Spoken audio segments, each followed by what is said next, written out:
Hello everyone and welcome back to the stream. My name is AccidentalGrenade and we are live in multiple places, live on Twitch, YouTube, Kick, and Twitter with the dual stream, longest running poker dual stream on Twitch. It's been a week, man. How are you? How you been? I'm great, man. Thanks so much for having me on. Always a pleasure. Always a pleasure. How are things going for you? How's life? How's poker? How's house prep? House prep is an interesting one. Dude, it takes up your entire... Things are happening fast. It takes up your entire mind presence for months now. That'll be all you think about. Pretty much. You're right on it. Yeah. It's pretty crazy. I'm glad to hear it. Sounds like you guys are excited, though. We should talk about that more as we get started here. But let's move over to the tables. Courtesy of a new tool that... my esteemed co-host built here, a little simplified table tiling tool, as I think neither of us really super need, especially myself. I don't really engage too much with the bells and whistles of your Girogen or your intuitive tables. I think it's going to work really well, especially for the dual stream. Thanks for building it, man. No problem. No problem. I learned, though, I polled my chat on my Discord, and I was like, hey, if I open source this, do you think people will want it and or build on it to make it better? It's just the most obviously good feature of these platforms, and it's super tough to configure. Is anybody interested? And literally everyone was like, I use overlays. Is that in there? Does it support hotkeys? How does it detect tables? I'm like, never mind. You should stick with those. We spoke the wrong language. Right, okay. Yeah. It does not do anything cool. It just sticks the window where you want it. Yeah. And you have to tell it like 10 ways a Sunday how you want it there. All right. I have ace king. If you have me beat, that is a sad day. You do. King. Criminal. All right. Sorry, man. That's a bit of a bummer. It's okay. I've been getting crushed by poker for the last like 2 weeks myself. I don't think it's been 2 weeks for me, but huge flips for me lost in the mid game. I feel like where, you know, it's to build a big stack or die, and we've died many times recently. I respect that, man. I don't know. I've been checking out your results a ton, and I'm, you know, just following along with the stream, and I'm just loving the way you're playing cards right now. I think I'd much prefer you make those big moves, especially like on global, because I feel like once you do have a stack, you're running it over. I hope so. That's kind of the thought. But then when it goes strikeout for a bit, you know, you get down on yourself. But we'll rebound. I think I really liked it. I was again, I don't want to say enlightened, but I was struck by Phil Galfon's tweet today. I just thought it was cleverly. Was it today? It was today or yesterday? Let me look at it. I don't want to misquote the man. It was about downswings. He said, "You're not on a downswing unless you intend to keep losing. You lost a bit. You downswung. You were down swang. New day, new swangs." And I was like, you know what? I needed to hear that. I needed to hear, like, I'm not on a downswing. There's no, it could reset at any time. You're never on a downswing. Snap it. Just snap it off. Now, it doesn't always happen, but like, I think it's, you know, I definitely get in the fatalistic, like, man, I'm on a downswing. And that implies that it's like going to continue in a way. I think it's kind of an important reframing for me. I definitely love, I'm a big fan of Phil Galfond. I think he says a lot of cool things. I don't rely on Phil Galfond for those types of tweets. No, I never thought of Phil Galfond like that kind of person. Yeah.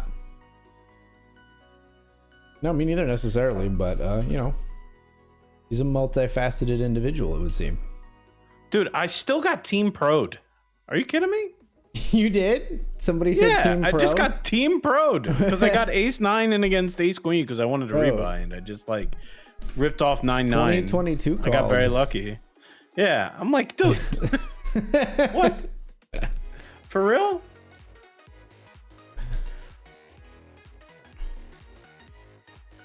We don't want the Team Pro like flippant insults without the Team Pro run good, okay? Like that's right? The worst of both worlds. Or paycheck. Oh. You went there. You went there.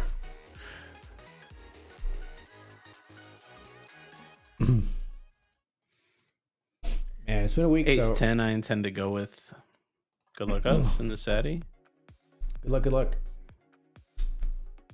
We're ahead. Hold. Against Trundle. Very nice. Trundle's updated his Charlie Kelly picture once more. I hadn't seen that one yet. It's always a picture of Charlie, but I think it's a newer one. He's back in there. I get to look at it again.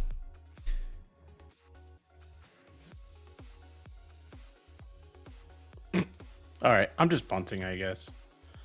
Enjoy my $20. I don't understand. People are just like 60 big blind overbetting with whatever. It's working. I paid it off. I have a new table in the $20. Okay. In unrelated news. Just incidentally. Apropos of nothing. I just expect other people to punt in the $20. All right. What was I gonna say? Oh, I started watching. So I burned the candle at both ends always. I'm very bad at it, and I was like, you know, I'm ending these poker streams a little early because I'm losing. Do I need to catch up on sleep so I play better? No. Let's watch a new TV show that maybe Casey won't care if I watch without her. So I watched some episodes of Mr. and Mrs. Smith on Amazon Prime Video. It stars Mr. and Mrs. Smith. Yes, it stars Donald Glover and a good woman actress. Good actress that I don't. Woman actress is a little redundant. A good actress that I don't know her name, but I was surprised. I thought it was gonna be like, this is gonna just be generic fodder that I will pass out and sleep to. It was not the case. It's actually pretty good. So if you ever saw did you ever hear the movie Mr. and Mrs. Smith, which stars Brad Pitt and Angelina Jolie? Yeah, I was sort gonna of ask. throwaway action movie. So it's sort of a reboot of that idea. I think, I don't recall for sure though, but I think in the Mr. and Mrs. Smith movie, there are a couple who finds out that they're both secret agents. Like, they don't know. I don't remember though. But in this series, this is not really a spoiler. It's like the premise of the whole show. In this series, these two people are like secret agents who are assigned to be a married couple. They meet each other for the first time to work together as a married couple and secret agents. Sort of like harkens back to like, that's how the KGB used to operate. Because like as a couple, you're less likely to be under suspicion and stuff like that. I've really enjoyed it so far. It's actually pretty good. I recommend. Did you learn that secret KGB agent kind of show tidbit throughout stuff. the show, or did you just know that the KGB No. That was a line in the show. Okay. I did watch The Americans though, and that show emphasizes that quite a bit. Like, The Americans is a show about Russian spies. It's very, very good, and that's like the whole premise of that show, is that they pose as this like super kind of safe like family, but they're Russian spies. I am all in here over 2 limpers with ace queen. Good luck, good luck. Get it through. I lost your table after punt 1 of the evening. Ah, yes. I've been there. Not the punt part, but the table loss part. Yeah, you've never punted. Never, not once. Give me my 7s back. No, he folded the 7s to the 3-bet. Oh, so juicy too, ace king. My god. That sucks, man. I hate that. Yeah. It's okay. I told you I met Trundle, right? You did. He was interacted with your niece, right, or something? You got a balloon for your niece, right? You have a very good memory. That was the case. Very successful poker player. The funniest part about that whole story is my buddy going and grilling him for 10 minutes to try to like get more info. Bad on beat how... stories and stuff. Yeah, that's so funny. rude. That is very funny. It's a very good friend. Yeah. You know Mark from poker, okay? So tell me about all the stupid stuff he's done at the table, please. Sit with me. Is this Nightly Star set new? Might be. Is this thing not normally run? At least Stars satellite. Where is it? I don't know. It's already happening, so we can't play it. But underway. It might be new. Yeah, I don't recall having seen a Nightly Stars satellite before. So we're running for an hour and a half.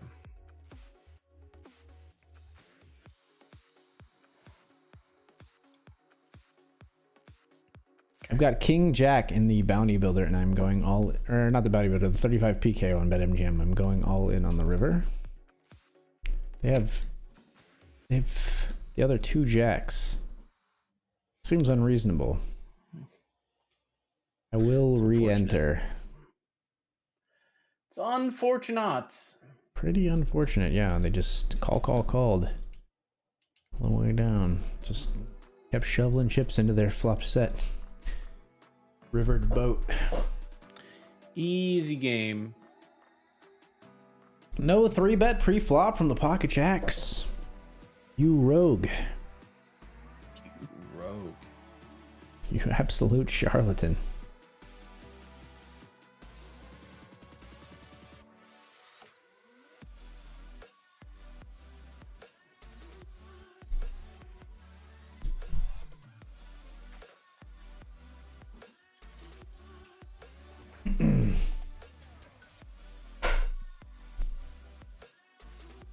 What? I'm trying to figure out why this player led. It's not fun when they do. not fun when they do it all.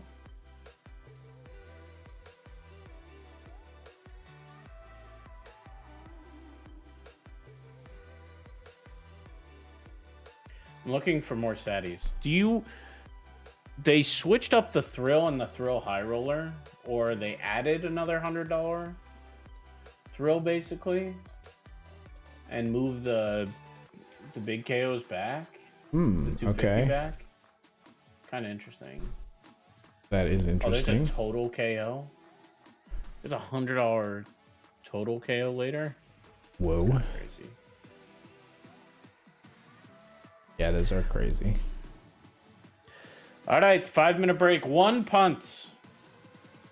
I'll be interested in that total KO potentially later. We will be interested in a lot more things when we come back. Thanks so much for being here, everybody. Naigo's keeping the punt tally. What's the over-under? Make your guesses. We'll be back soon. See you in a bit.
Trying to look back, I'm just trying to move in the shadows. Yesterday, tomorrow, I'm searching for a way. I can't tell the difference between you, between me, and the search for an answer. I can't tell the truth, even though it takes courage to capture a dancer. The things I fear the most, between you, between me, and the search for an answer, are sure to die away, even though it takes courage to capture a dancer.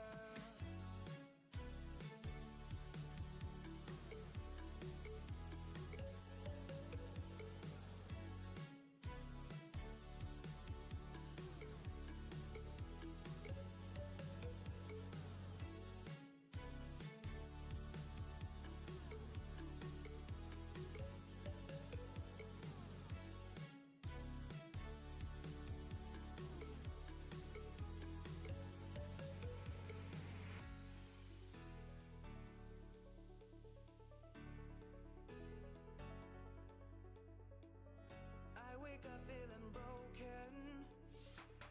I get up and I lose my devotion. I never stepped astray, but now I lost my way.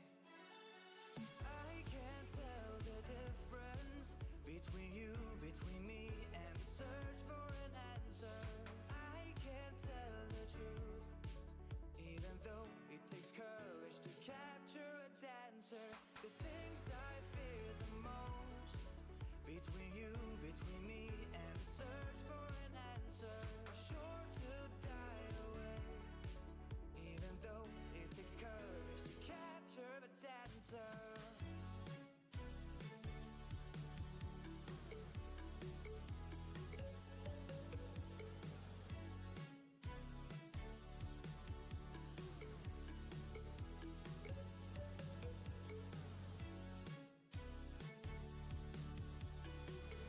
Hello. Hello, hello. Hey, man. Hey. How's it going? The floor outside of this room, like this laminate flooring on the other side, like in our basement proper that wasn't converted into the stream room, the larger part, it's very smooth. I'm always in socks, and I've started, like, when I'm coming back to the stream, just because I'm like, part of me is still like 12 years old, I will run and slide on the floor. So if I ever come in like hobbling, it's because I flew too close to the sun and like absolutely bit it like right outside the stream room. The mic will be muted, so sadly stream probably won't get to hear me go like but we do a little run and slide on the way in. See, we just found a reason for your Logitech C920 camera. Just need to run the that slide right cam behind that office. Yeah.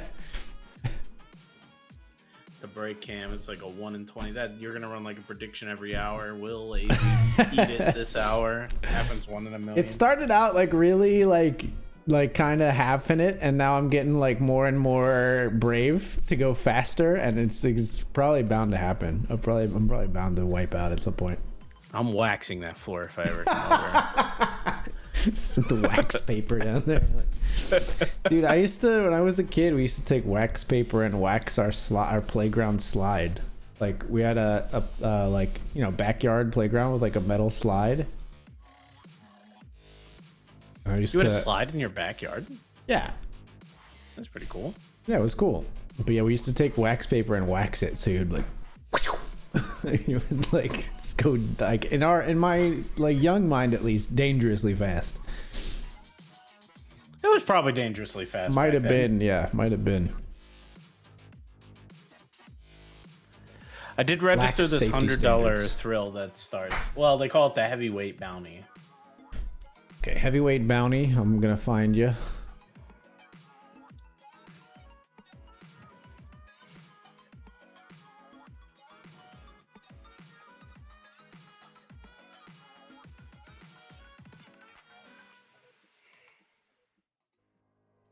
Alright, so this is $25 satellite. I had to find your new table, which you are Jamming at. jamming in. Okay, that's on the screen if you want to switch to it in your slot 4.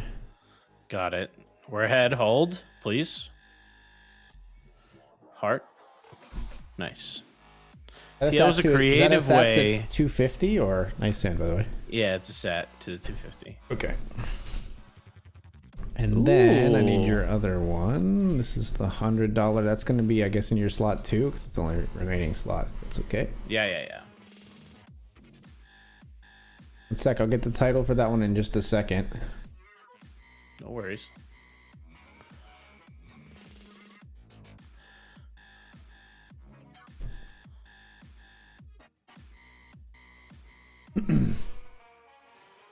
I need a club, AG. No.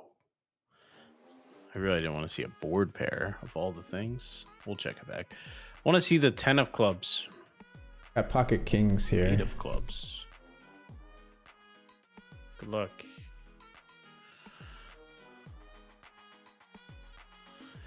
All right. If we lose to a full house, I'm going to be upset. No. Oh. Yeah, we got all in post flop. 1 5 6 5 2 spades. Yeah. That's 2 bullets in the 35 PKO. We're calling it quits. 2 35s, no bounties.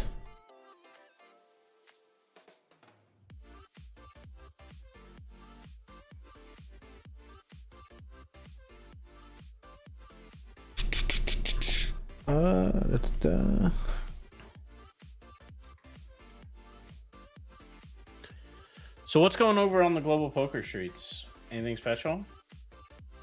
Currently there's like a Grizzly Games after party where they have promos, a bunch of different promos with boosted things. Some of it's like centered around table games, some of it's centered around slots, some of it's there's a couple of things where if you complete a certain challenge, you get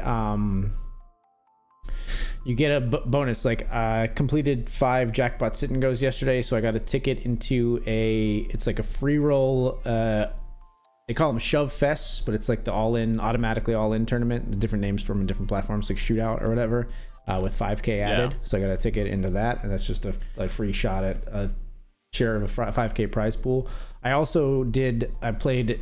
You had to play like 250, which is a lot, but free slots, the gold coin slots, and I got an 11-cent ticket where there were 5 218 tickets up for grabs, and I won one on the stream. So I won a ticket to this 218 Sunday scrimmage for 11 cents, which is pretty awesome. For free, right? Well, for free, yeah. But I mean, yeah, the entry was like you had to still use 11 cents to enter it, even though you won your ticket. So I did use my own 11 cents. You know what I mean? Oh, like okay. you get like it unlocks you to enter it, but you still have to.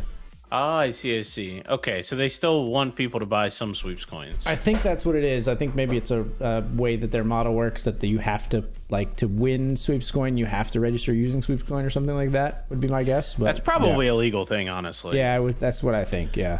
Yeah, it's probably like they can't offer sweeps coins dollars. Right, Sweeps coins that without it ever being opted in, but that's crazy. That's pretty cool. Right, yeah, so opportunity for in for 11 cents. ROI. Oh, man.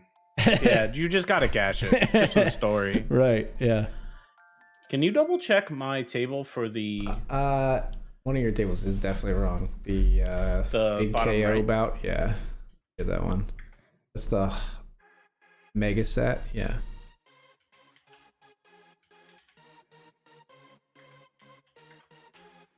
No idea if this is going to fit on the stream. You are back.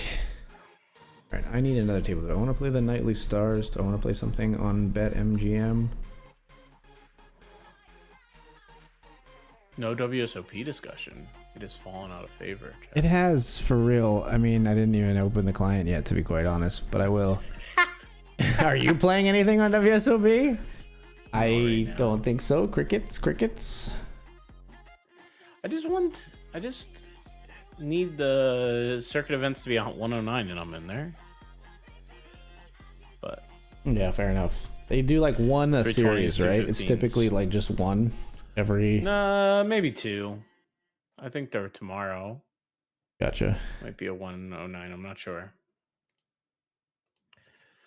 Please just fold. Okay, cool.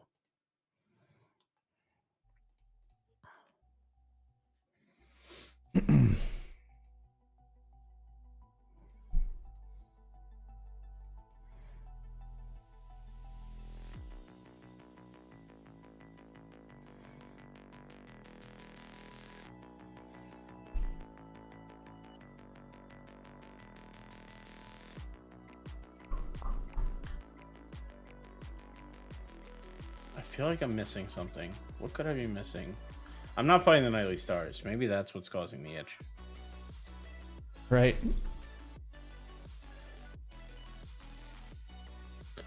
I joined a deadline set, 8 seats guaranteed on PokerStars. It's $10 deadline set to the total KO thrill, the $100 thrill. Ooh, okay. 6 seats guaranteed? Yeah. 8 seats guaranteed is mine. The deadline set started a few minutes ago. I will find you. Yeah, just control F, forehead. Yeah, we need that on all platforms. Petition. I can't write that software, sadly. What sign said petition? Maybe I pull like what that one Discord guy did, where he like registered for Discord, like submitted a job app, got through all their stuff, just to fix one bug that was really bothering him, and then quit. Yeah, I did see that. He just like squashed one bug. I think I saw that. Yeah. I think it was Discord. I would do that for poker sites. I would do it for poker sites. If there's this weird thing about like any software development, I think, but poker maybe even more so, where like nobody wants to implement a feature that like another site has and do it exactly the same. Like you have to like make it like they don't want to implement just like player search just like PokerStars. They have to like add their own little, you can search the player and then you also can like, you know, send a Valentine to their table or something like ridiculous. No, you know what I mean though? They always have to like, I hear there's a ya. little bit of one-upsmanship, and it's weird when it's something as simple as that, right? Like player search can just be player search. It doesn't need to be like amazing. You know what I mean? It just needs to work. Yeah, I don't know. Nobody that feels like it's okay. Yeah.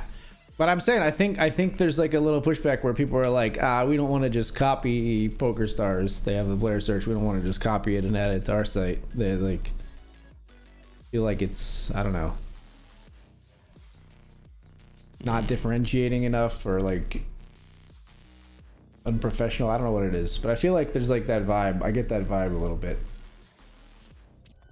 I really feel like people got to understand that the biggest differentiator in poker is not the software. Yeah, true. Like, it's definitely schedule. Right. For MTT players, at least. Or rake and cash game players. Like, we're I so mean, analytical. I mean, at least up to a point. If there's certain things where, like, there was a point where I think it's ironed out a lot of the kinks now, but there was a point where WSOP software was like crashing all the time, right? Like, software is not a differentiator until it is, like, until it's bad enough that it is. But yeah, as long as there's enough parity, then it's all the same. Yeah. I think it was awful that WSOP didn't have, like, they didn't trigger step ladders in the payout structure based on entries. It was based on unique players. I think that was a really bad mistake, and they have since fixed it, and very quietly fixed it, I might add. Right. Did they also, well, everything WSOP does is quietly, right? Like, there's no, That's true. there's no Good public point. communication whatsoever. Good luck, us. Please be good. I'm very scared. You I feel like if sound we very win this scared. bot, we are going to win this Zaddy. Sevens beat ace king. They can just fold too. That's totally fine. Okay. There you go. Whoop.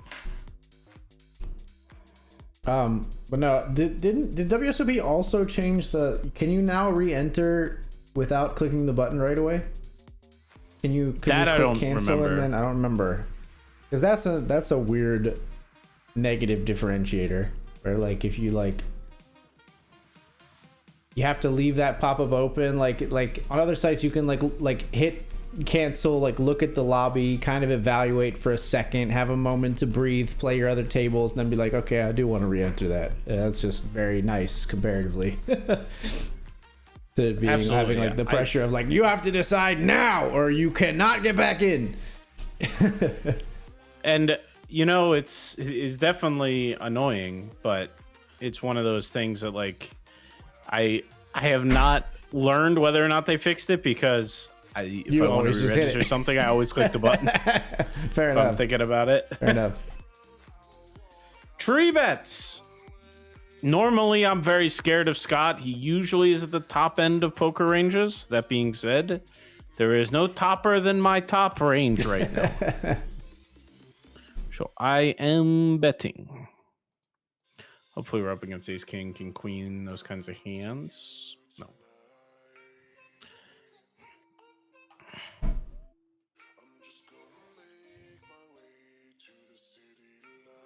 Did you see, speaking of poker clients, did you see the, I believe Gilly on Twitter called it an intern misclick over on the global poker side? I did you did. see this?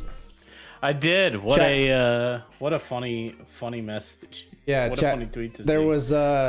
There was a hot 82, I think it was. It was some $82 tournament that had usually a $5,000 or $6,000 prize pool, but it had a $56,000 prize pool a couple of days ago. Was this yesterday? 2 days ago? I don't remember. Oh, okay. We might be dead in the setting, and by might I mean absolutely. GG. Sorry to cut you off, man. No, it's okay. It was I believe it was yesterday. Yeah, yesterday. Somebody just typed both keys, fat fingered the keys accidentally. And quite a boosted price pool. I think it actually got close to like not overlaying though, because people like Gilly got the word out. And all the value hunters that's crazy. Sound the horn. It is crazy. People are saying like, if this isn't proof that Poker Stars needs to raise their guarantees, nothing will show them. Like, right. It got like 52K, and you're like, what? Come on now. So I don't know. We had seen a lot of inside baseball where we had some reputable high stakes players that we heard from because of our role at Stars that said there was this like cutoff where basically people didn't play unless it was at this guarantee or higher. And like, I feel like this particular high stakes reg was preaching that for ever, right? Every week basically. And this kind of like, I don't know, it's a single instance, but I feel like every time that theory has been challenged, he had been proven right. It was like you put it above this certain threshold and then like it absolutely crushes what it got the day before. And it was I am curious to see some people actually do it. I don't know if that translates to the US market. I wish it did, because it'd be really interesting. You know, if PokerStars USA or any of the 3 sites wants to misclick, I am totally in. I feel like, I don't know, it's weird, the science of like guarantees, right? Because I feel like a one-time guarantee boost goes crazy, everyone goes crazy for it, but then can you sustain that? Can you keep putting up like a huge guarantee? Like if the Hot 82 again has $56,000 tomorrow, do people go just as hard, or does it sort of like normalize? I think there's a percentage of value hunters out there that are always registering, but then like, so what's the downside, I guess, of like being super duper aggressive with your guarantees? I mean, overlay. I mean, there is some overlay, like if you go too aggressive, but obviously there's like a midpoint between 56,000 and 8K if they got like 40,000, where you could put it at like 20 and not overlay, right? I would think, but maybe they just know better and that it just doesn't sustain that for some reason. I don't know. Yeah, I think if they put it at 20 and they try to make it the new norm, I think it does hit it the first day. Right. And I do think it will it fizzle. Like peters out, yeah. I don't know, man. It's still a real bummer. I also think there's a place for loss leaders in poker sites. I think that's fair. That's a fair counter argument. I think there's an argument. And the Sunday Million might already be there. PokerStars might already be doing a loss leader with the Sunday Million, and it's the right loss leader and all this stuff. Like, right. It's like it's a huge marquee and all that kind of thing. Yeah. Like the Sunday 900K does not do it, so might as well. Right.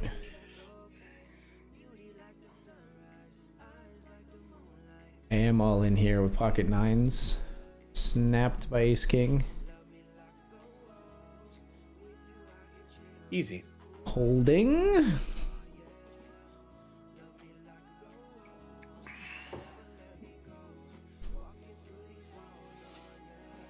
What's up, Yum Dubs? Welcome.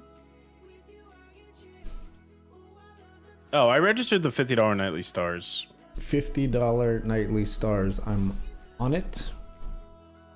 Like white on rice. Thank you. You're welcome.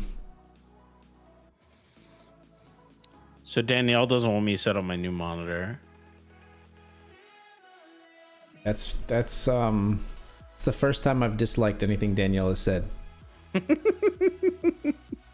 She wants me to set it up with the new office to help encourage. Holy smokes. I have pocket sixes on the 6-6 queen flop. Hello. But she wants me to wait until the new house so we get the full like huge boom of like new office, new monitor, new everything. Yeah, right. But I know it's going to be like, first of all, we do have a new house pile, right? Mm-hmm, sure. And my argument for it not just being part of the new house pile is because it's not in box. I bought it off Facebook Marketplace, so I can't do that. Right? So just looking at the maybe actiony river for you on with your sixes. Nice. Yeah. I got 12.5.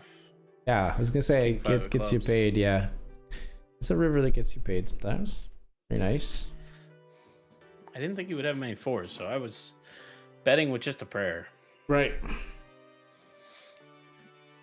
But yeah, like I bought it off Facebook Marketplace, so it's not like in box in the new house pile, so it doesn't. It's not like that. I still have to like pack it up and travel with it, which is going to be a little bit brutal. So I'm like, it doesn't really count. There's new stuff for the house, and then so far I'm using it because it is stupid easy to set up for work. So I literally just plug it in, and it's good for an extra work monitor. And I am not using my KVM anymore because it's that easy. And I'm like, That's awesome. Yeah, it's so much better. So that's one of the reasons I bought it. I can't wait for it to be part of the normal setup. It's awesome. I haven't even thought about 4K for streaming either, which is going to be great. Yeah, I don't hopefully I don't need a new graphics card. I need a new graphics card at some point, I think. But you got 1080 Ti, only right? for gaming. No, just a 1080. But okay, that's still good. I played some Helldivers and it struggled a bit with anything above like lower medium settings. But how is I'm the playing a prompter AAA hooked game, up but to your machine? Is it it's just an HDMI or DisplayPort cable? USB. Really? Mm-hmm. That's so interesting. Yeah, USB 3.0. Nice. I just got a bounty? Cool. You did with 4s there? Yeah. Nice. What are you gonna do? Snap called 14 big blind jam with 750 is my note on this player. We are going to rip our ace queen. Hey, where is this? In the 55-50 Oh, stack. frick, I gotta find you. You moved at some point. I'm coming. This player that's 3 pair 100. Oh no, I ran into it behind. You did? Oh no, I think it's up so. on the It's screen now. True Diva. Is that I feel like I know who True Diva is. Justin Lett. Yeah. Oh, You did run deuce. into it behind, and then he ran into your ace queen spot. Nio flopping quads versus me is a nice welcome back to chat. You're welcome. What's Always up, looking Yum? out for our viewers. Hope you're doing well, Yum Dubs. I thought I had queen 10 for a second. That would have been double gutter. I do not. I have queen deuce. That is not as good. Not as good.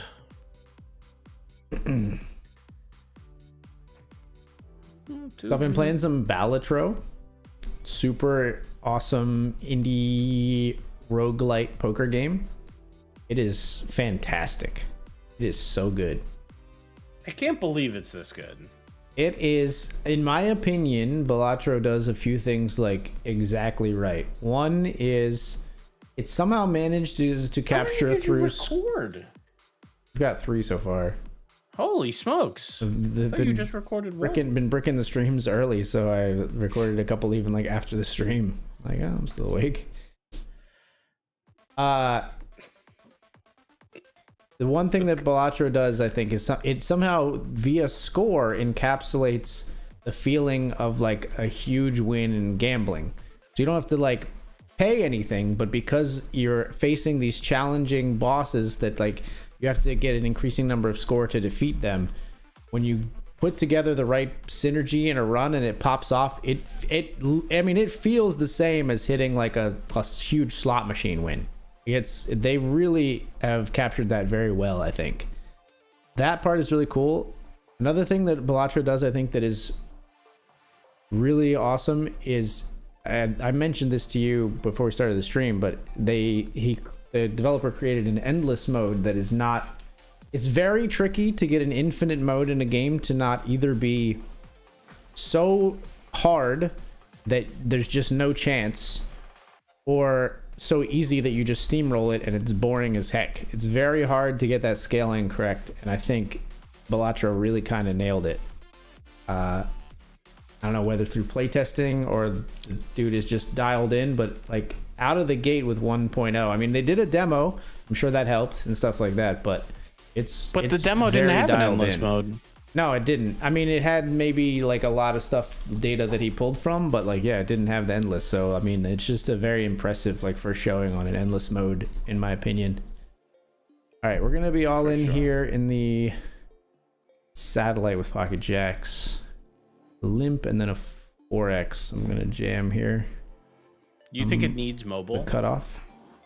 Or no? I don't think it needs it. I think it could do okay on mobile. It'd be tricky on a phone screen for that much information is just very small. Switch, iPad, I can see. I mean, some phones are bigger, but that's just a lot. Like the cards show, I mean, you have like 16 cards that show on the screen. Sometimes you got to select them and stuff. It just feels like a lot. There's probably a way to execute it.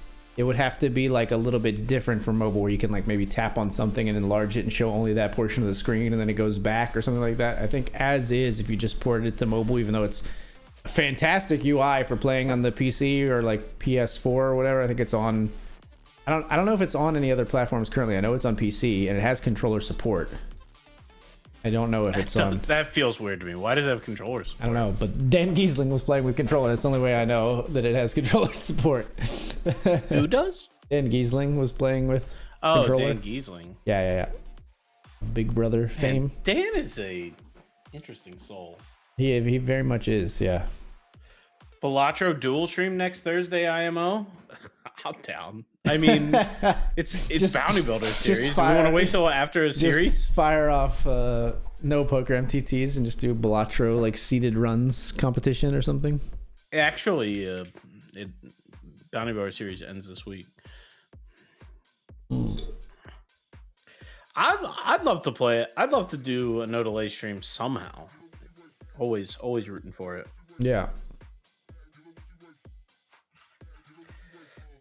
I want to do more programming streams, but things I'm working on right now. Yeah, I could work on them, honestly. Probably. Not that secret. A little bit secret. Not that secret. One part's too secret. I think the one thing I've talked about on stream, which I think is just like, I think it's just all around a good idea, is I want to have a separate scene that shows all the spots people are in. And like, that's a pretty big dynamic change. So would you try to automate that where somehow it's like your system is automatically pulling up those tables when someone's in a spot? Or I'm thinking it would show like 4 or 5 cards of all the spots that our friends are currently in. So it would say like Nightly Stars 6 out of okay. 37. So you're not talking about showing their table. You're talking about showing. No, I want like one the alert thing, or one information screen that that shows all of the Bink board's current spots. Yeah. I gotcha. That's neat. I like it. Yeah. Yeah. And that's could be very like I can develop that in public for sure. If you want any tips on like how to like I feel like I could maybe give you some polish on that based on what I did with my little situation room scene. If you've seen that, you could do something similar with like current spots, have them like sort of move onto the screen or like, overlay your camera on it, that kind of thing. I had fun designing that. I had to like work with the one dev of the advanced scene switcher to like get it to work correctly. Something you had about to work it that with was the dev of Advanced Scene Switcher. I just pinged him. I mean, not work with. I mean, that's overstating. I just pinged him on Discord and said like, hey, this is, or in the OBS forums. I just sent a like message in OBS forum saying, hey, this isn't working the way I expected it to, and then he sort of walked me through it. Oh, it already supported what you wanted? He didn't ship you a custom version? No. I think we had to do a little bit of debugging, but it already supported it. Yeah. Gotcha. Doesn't count then. Right. Yeah. You need a new. I think I do get credit for the ATEM vertical. version. I got them to add delay for the vertical plugin. That counts for sure. Kudos to developers of free stuff that do great things. We have to. AG, we have to make a collective like donation to or contribution to OBS. Yeah, no, seriously, I should we've just like done I need this to just for put so like long. $200 at OBS. I mean, like, hey, this has been amazing. You make such an amazing product. I just reap the benefits day in and day out. Yeah, that's my true. understanding is they do have a lot of great partnerships with a lot of big companies. They so do, I don't yeah. think they're hurting, but like, what an amazing open source model! I Right? think Aces there's and queens. I think there's like a huge support on the like. You got aces and queens.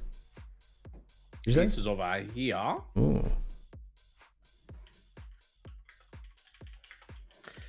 And sadly, queens over here, where flop comes ace king 7. I'm not even gonna bet. I think this is gonna be bad. Give us the jack of hearts on the end here, please. GG Cooch. I brick.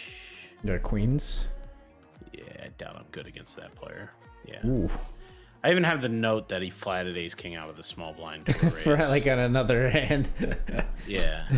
Flatting ace king out of the small blind with 34 big blinds is my Drawing previous hand, note. bruh. He flatted out of 30, I think, this time. Yeah. So that 26.7. That note is fire. A note is on point. Now, if only it could prevent me from losing money to him. You know? You might have lost more if you didn't have that note. That's not losing money is the same as making money. Thank you for being The a economics little nice lesson there. No, I think you were being a little too nice to me. No, for sure. I mean, I don't know that you would have. I don't know without a note on that board if you like go firing away into that player anyway. You know you were 3 ways with queens on ace king XX board. I don't know if you just maybe you do, but I don't think you just blast off against randoms either on that board. I've made a straight. Straight, eh? Nice. Such a nit that I didn't raise there. Got a little girl to take care of tomorrow. My wife's in the unfortunate position. Casey was sick recently and she gave it to our daughter, which always feels bad as a parent. You feel pretty terrible. You make your kid sick. She's fine. She's just got the sniffles and is a little bit like low energy and not herself. But Is Casey still sick? Casey's mostly recovered. I would say like she's like 85-90% now. Gotcha. Hoping for a speedy recovery for both.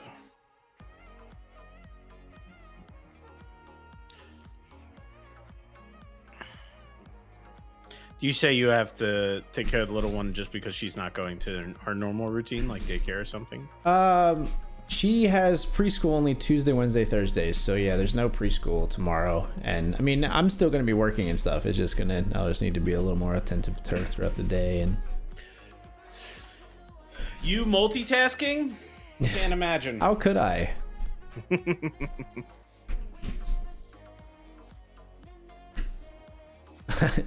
Hey, what's up, Tom? I was talking to some of the other PokerNews guys about Balatro, and Kyle Anderson was like, oh, I'll definitely fire it up on a stream. I was like, hey, just a heads up. You do not want to play Balatro while multi-tabling poker. That is going to be far too much brain power required, my friend. You will have either the worst Balatro run or you will torch money, or probably both. Could you imagine the classic of like having, the 4 fingers Joker and thinking you have a flush with 4 cards? Right. In real poker. In real poker, so like bad. getting that so crossed. Yeah. You thought playing PLO and Oldham was bad. Are you 2-tabling, bud? I am. I'm going to jump into the nightly PLO, though, I think. Sounds like you. It's me. Oh, it hasn't even started yet. Look at that, getting 11 runners. I'm all in here with ace-5 suited. Good luck. Got No it action. through. Sort of surprising to see someone limp and then fold in a PKO, but take it. The weaker ace. Yeah, ace 5, we're not exactly fist pumping. Right, exactly. We not be fist pumping. Just gonna jam here as well. Ace jack this time.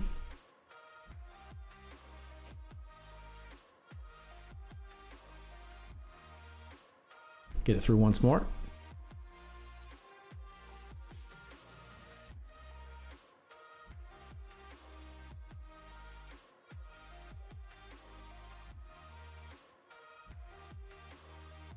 And we're gonna press our luck and jam again. We've got pocket fours. This time over a raise, which is more likely to get called for sure.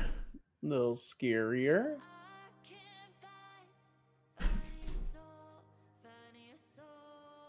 Ace king. Ooh. Ate a lot. Yeah. Not a great flop to see to start. You know, we were pretty low in that tournament. I did want to take a flip if we could get one. Just didn't win it. Hey, you. Hey, up, Tom? you. I like your subscription. What up, Tom? Thank you. Not even 4 years, stinky cheese. You're the most fragrant cheese out there to me, Tom.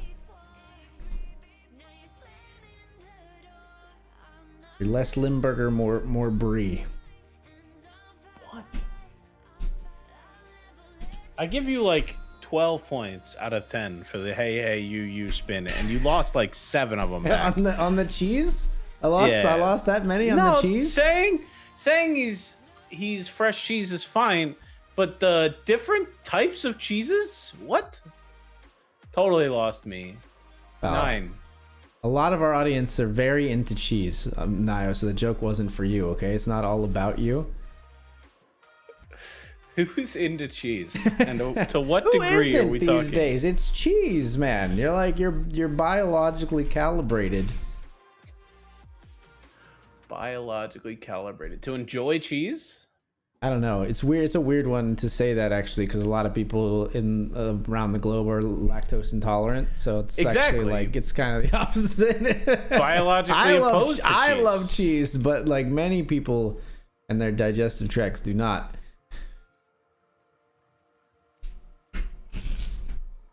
Isn't it true? Like, isn't it like one of those things where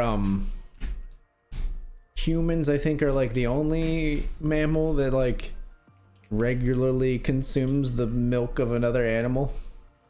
It is pretty weird when you think about it. Yeah, that's why I've avoided thinking about it for 30 years. Well, in this 10-hour video essay, I will show you why. Disaster, man. Oh, I lost you in the $20 bounty builder because I busted. I've done the thing. I'm getting you back. That's okay. I just raised folded ace 10. Nothing too exciting. Okay. Nothing too exciting. It's back in the slot. We're all in here with King 9 in the deadline Sadie after losing a different hand. And we're likely to lose this one as well. All right. Well, we're continuing in similar fashion to how poker is streaming recently. Bricking lots of flips and 60-40s. Let's... I do want to maybe play the $50 mystery bounty on WSOP. We're not... We'll jump in there soon. Just not quite yet. And I always say this and then I jump in later than I want to. So, fair. Let's try to keep an eye on this time. You're going to pull the old Lex and get the phone out to remind you? It does work. I've done it before. You even said like okay Lex when I did it once on stream. That sounds like me. That's a Lex move. I don't think anybody else can do it and not appear like Lex. Right. I don't know if he still does it. I wouldn't be surprised. I don't think he does. There's just got to be a better app for that, for sure. But I don't know, man. I think it's more like he's just doing so many things on his computer that it's the easiest way to do it that's not like interfering with all the other things that he's juggling, maybe. I get that. It's quick, it's easy, it's sort of disposable. Like Siri goes off, and then later after the stream, he can delete them if he wants to, or they just stay. You might go back through Lex's like reminders, and it's just like play the MTT, play the PKO, play the high roller, blah blah blah. He probably never deletes them; they're just always there in his history. It would be a cool series actually to have somebody go through. So, wait a minute, why is my table blank? There we go. Nightly PLO. There's a series where they go through people's like everyday carry. I think it was on Lifehacker for a while that I really enjoyed, where it'd be like they'd take a successful person and they'd be like, bring us your bag of everything that you like carry when you travel, or just like that you carry normally, and walk us through why you have what you have in there and why you have it. Sometimes you learn little interesting like things that people do or carry or whatever. It would be cool to see the same thing for somebody's phone. Like, show us your most used apps and how you use them, and like I bet you'd get some interesting insight into some people's lifestyle for sure. Interesting. Yeah, I think there's a lot of people that would be very careful about not sharing their phone, but Yeah. I mean, obviously, I'm not like show me your email and show me every email you've got on your phone or something. But you know, if you got it, you get notified beforehand, so you know what you're being asked to share. You can sanitize your stuff a little bit. I'm gonna look at my everyday carry now and see if it's any good. Naigo EDC, here it is, folks. Oh no, 8s versus 9s. Ooh, GG. Criminal, man. GG. So it's currently upstairs because Danielle needed a wireless charger, but I have a charging brick that doubles as a power bank. Okay. That stores that delivers 65 watts of power, and it's perfect for nerds. Nice. Pocket Kings, we be jamming against Shrutiva against 8s. Please hold. Oh, please hold. Don't do it. Please. Okay. Okay, Woo! very nice. All right. Then I have lightning cables, USB-C cables. Then I have this, which is like an extra toiletry bag. Okay. So this just has all my toiletries in it for travel. I don't carry much. Does that just always stay in this bag that you walk around with, the toiletries, or do you like bring them home and put them away and then refill the bag? No, that's pretty much always in there. If I'm not traveling on a plane, this is also in there. That's like the liquid ones that you can't travel with on a plane. Right. And then I have a deck of cards. Standard. And I've had for 2 years, I've had a Naigo 3D printed logo for JH, and it belongs to who? JH. Yeah, he never showed up to take it. It's his fault. It's his fault. I hope he shows up to defend himself. And then I have my M1 MacBook Air. It's my last every day. If I'm going anywhere, I have my MacBook Air with me. That's the one that is perhaps the most universal of the everyday carry, I think, is the MacBook. Maybe not necessarily the Air, but I think the Air might be the most common then within that. It's almost like a lot of successful people are like, yeah, we have this and this and this and this and my MacBook. Yeah, no, I love it. It's great. I mean, it's an overlap of like, you know, it's a great machine, and it's, you know, the people are successful so they can afford a nicer laptop. So you're never going to find, you know, somebody who's a CEO of whatever and has a, you know, an Acer, like a low end Acer or something like that. You know what I mean? Like, it's always going to be something high end. Yeah, occasionally you would see others like a Lenovo Yoga or like a Microsoft Surface grouped in there. Yeah, sometimes. they're pretty good too. Especially if they were art oriented. Microsoft Surface is popular with artists for sure. I will say that I wish I had a MacBook Pro, but it's like $1,400 different. I saw that Apple is supposedly working on their first foldable device, which is going to be larger. They say it's going to be a large premium foldable device. They think it's going to be like a MacBook that folds, like, but has maybe a screen on the bottom, and it folds, and then you can, I don't know, attach a type like a keyboard to it if you want, or just have one giant screen, or like a big iPad or something. They're not sure, but they're working. It's not a phone though. It's not. It's allegedly the rumor is that it's much bigger than a phone. Their first foldable device is going to be like a foldable. I could see it being like, imagine you have a laptop that you can use with a keyboard on it. You can take the keyboard off and it's one big freaking screen. Could be very cool. Acer just released something similar to that. If Apple does that with Apple software, right? That's gonna be really cool. I have not heard this rumor at all, and I thought I was super in tune with those rumors, but honestly, I was just tuned into Apple Vision just Pro. saw it today, so like it might be like super new. I'm trying to think where I actually saw it.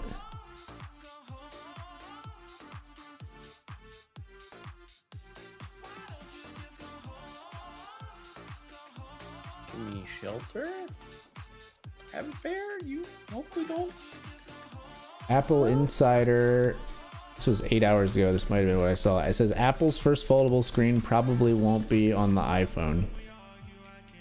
That's so A surprising. new supply chain report denies that Apple has abandoned folding devices, and instead it claims the company is working on a foldable iPad or MacBook with a folding screen for 2025 or later.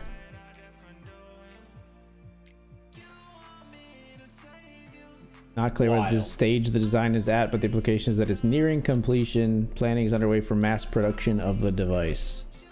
They say that it will be an iPad or a MacBook Pro. Doesn't necessarily mean the rumor of 2 iPhone Fold prototypes is false, but Digitimes does say that work has not been abandoned or disbanded. So maybe they're working on both, but I would be so probably surprised. won't be on the iPhone. I would be very, very surprised if they release a 2-screen MacBook Pro. Yeah. That feels so wild to me, just because like they already won. You know what I mean? Like it's not Apple's time to, like, in the Apple life cycle, right? It's supposed to go like, okay, Apple sees everybody do a thing, and then they don't do better. Things first, is what you're saying. So Right. nobody's really made a foldable like iPad, like tablet / computer. So for them to be first, it's been done, but definitely not to some a of them degree. like some of them are close. The Lenovo Yoga is kind of close, but it's more like it's not one big screen. It just can be a tablet or a laptop. It's not like, yeah. But most importantly, they almost always wait for the industry to catch them before they they perfect before they things leapfrog. before they they're not the first mover by a long shot. Yeah. And then I expect, like, nobody's really tackled Apple Silicon. Like, there isn't another ARM-based CPU that's competitive in the space right now. Like, Microsoft doesn't have the support it needs to do it. And, like, I would expect somebody to rip off Apple Silicon first before they release something this drastically different on the MacBook Pro. Right. But I am not the... Oh, not an hi. expert. Hi. Hello there. I joined the $50 nightly stars, as you might be aware. I am. Just because I don't like playing next to you will jam. He wants to be on a new table King. this bad, chat. No, oh my no. God. It's Get my what wish. what timing for a little a little joke. GG. It was get nice my playing wish. with you, man. Yeah, I'll bring up your table. You getting back in here as well? Yeah, I'm in there. Okay.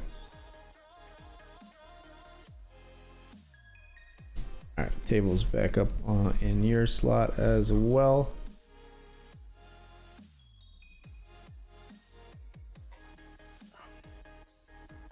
I didn't think if I was going to get snap called, I would have a flip. And then I'm like, oh, we definitely win when we're flipping here. And it didn't happen. No, sir. I do have an okay hand here on the ace 10 8. I have jack 10 of spades, so I got all kinds of potential. Okay. All right. I have a flush with a redraw to the royale. Just realized our opponent has 21 bigs, so we don't have to bet quite as big to get it all in. If you have a king high flush, we will throw the mouse.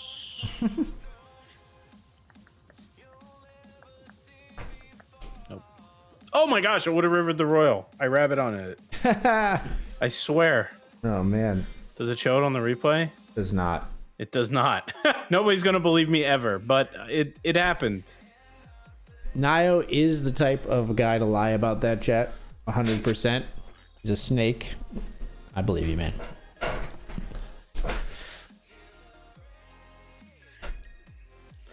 That's all that matters, HE, is that you believe me. Yeah, you've earned it. After all this time, I think you've earned me believing your rabbit hunt story. MacBook, big folding screen.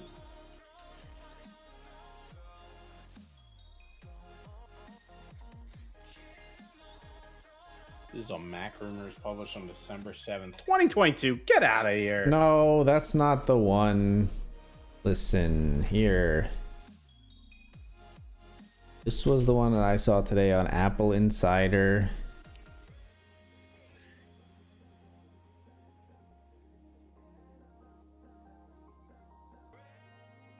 Digitimes was this was the first reporter, was this site Digitimes.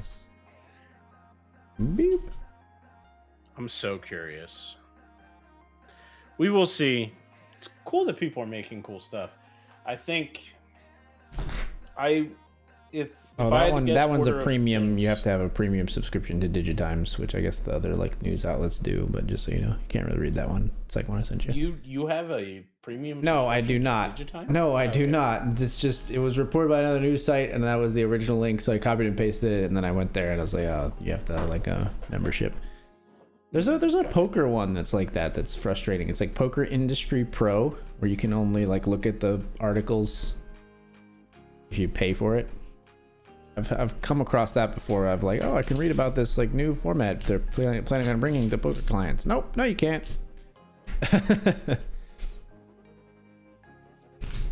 Yeah, I drink the haterade when it comes to the amount of monetization in the poker world. I think it's ludicrous. Yeah. Well, and I mean, I think it's tough in like journalism in general too, right? Where like I want to like reward journalism. Like I sort of want to like pay for like the New York Times to be able to read the New York Times, but then it's also like part of me feels like shouldn't information be free? Like shouldn't I want to just like shouldn't I have the news as a public service? But then I don't know, it's weird, right? Because like independent journalism is so important. You don't want to make news a public service because it sounds great, you know, like the government or like taxes pay for the news. Great, everybody gets unbiased news. No, you get news that's biased by the government. You know what I mean? So you're like, it's a sort of a weird spot all around. That's fair. Things I don't think about. If I was going to contribute money to something that is currently free, or like I would be so much faster to donate money to or contribute money to OBS than I would be. Oh yeah. The New York Times. It's just Yeah, I understand. I don't even read. You know? Like, Yeah. I get my news fed to me by people on YouTube and stuff. Fair enough. I do read sometimes, chat. I swear. This is not the great flop. Me neither. I 4-bet bluffed Bobby Schmurda with ace-5 suited the other day. Made me feel good. Did you? Made my heart feel right. Are you 3-tabling, sir, or am I missing something? I'm actually 4-tabling, but I haven't told you about the C-note. You because I figured I'd play this. sneak. I figured I'd play this total KO, and that'd be the one that takes the spot. So I just think people are going to be more interested in this series TKO. Okay, you just want me to hold off and not bring in the C-note then? Yeah. I'll starts in just 6 minutes, and we'll start it on time just because it's that structure. Are you gonna get in here? In the $100? No pressure. Yeah. I don't think so. Okay.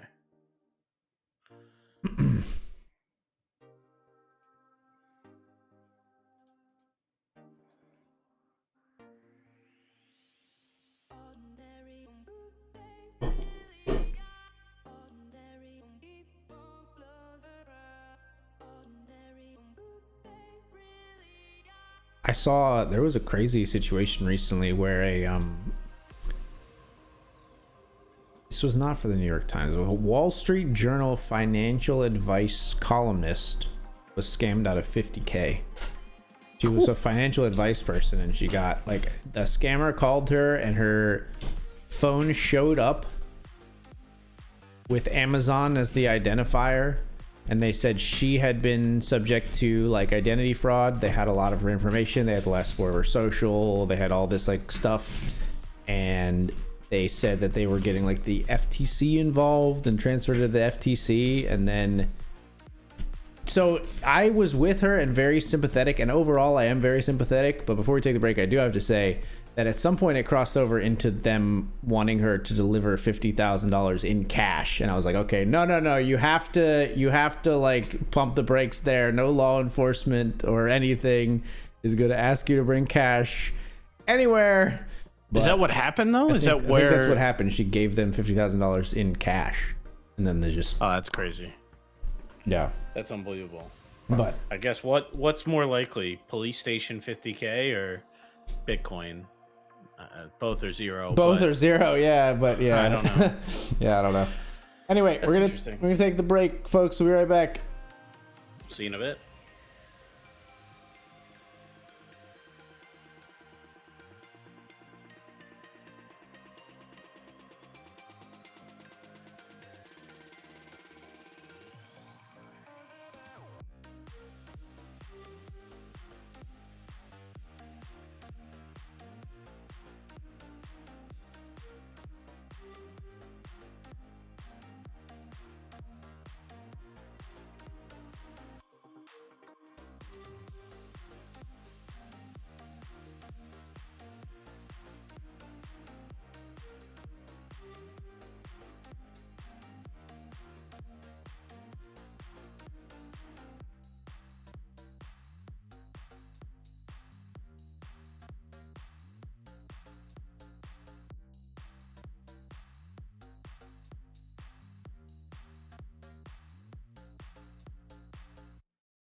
What's up, folks? We're back. You know what? It's time to stand, I think, for me.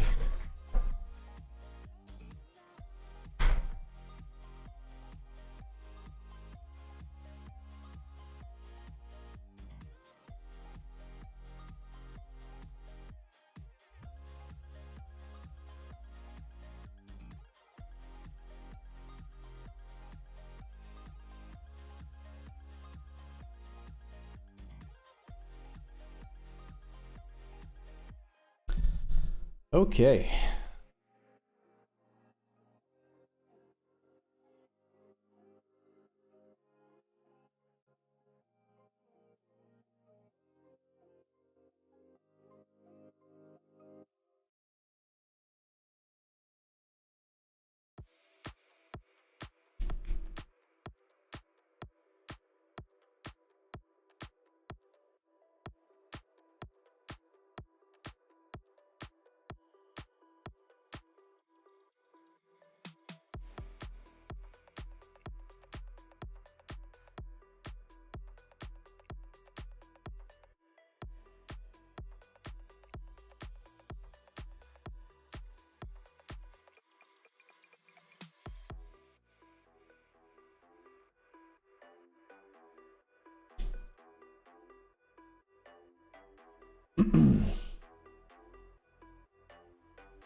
Hi, are you there, buddy?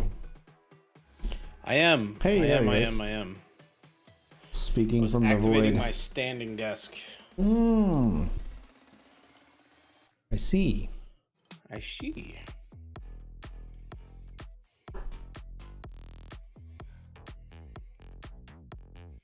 All right. I've added myself to the bounty. The TKO. It's happening over on Stars. Okay, I will chase you and put it in your slot 3. Sounds good. Raising a 3-bet. I guess we'll fold our ace jack. I just told Danielle I'm going to win the 55-50 stack. Currently 4 of 24. How many times would you estimate Danielle has gotten this kind of communication from you? Not that often. I don't know. Maybe like...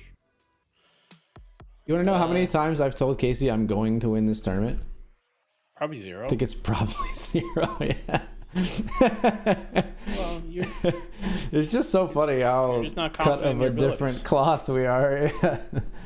It's very funny. That's a total KO, right? $100. Yeah. Weird champ. I'm gonna get me some bounties. It is in your slot 3, sir. Okay. Did you ever register that mystery bounty? I'm gonna get in soon. In just a moment here, I think, actually.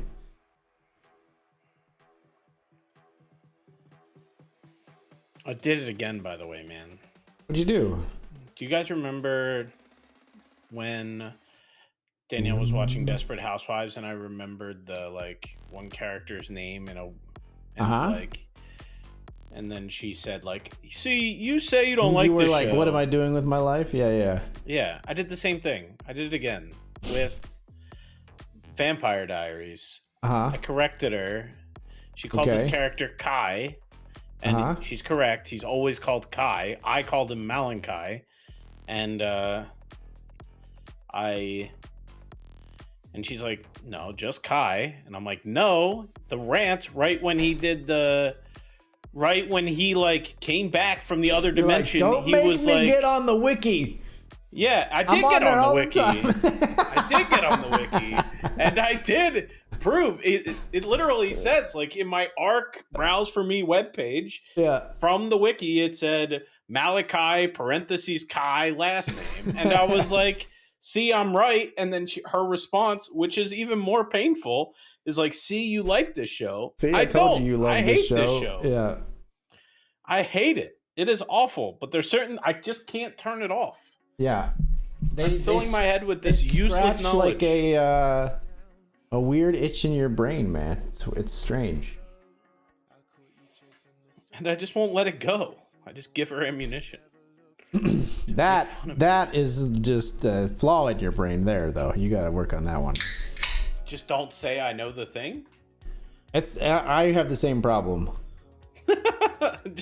just go on acting like I don't know his full name. If you don't want to, ludicrous. Yeah, I mean, that's how you avoid the needle, or avoid giving away that you like the show. I don't like the show. It sounds a lot like you like the show. No. It sounds like you don't want to admit to yourself that you like the show. It's okay. You can. This is. I don't know. I was going to say this is a safe space. This is not a safe space. Like, it's not. Not here. It's on the internet. And not in Twitch chat. This is not a safe space. Like, why? It's an awful show. Like, and it takes me a while. So if I've only seen a collective like 15 minutes of the show, I can ignore it, right? Doesn't bug me.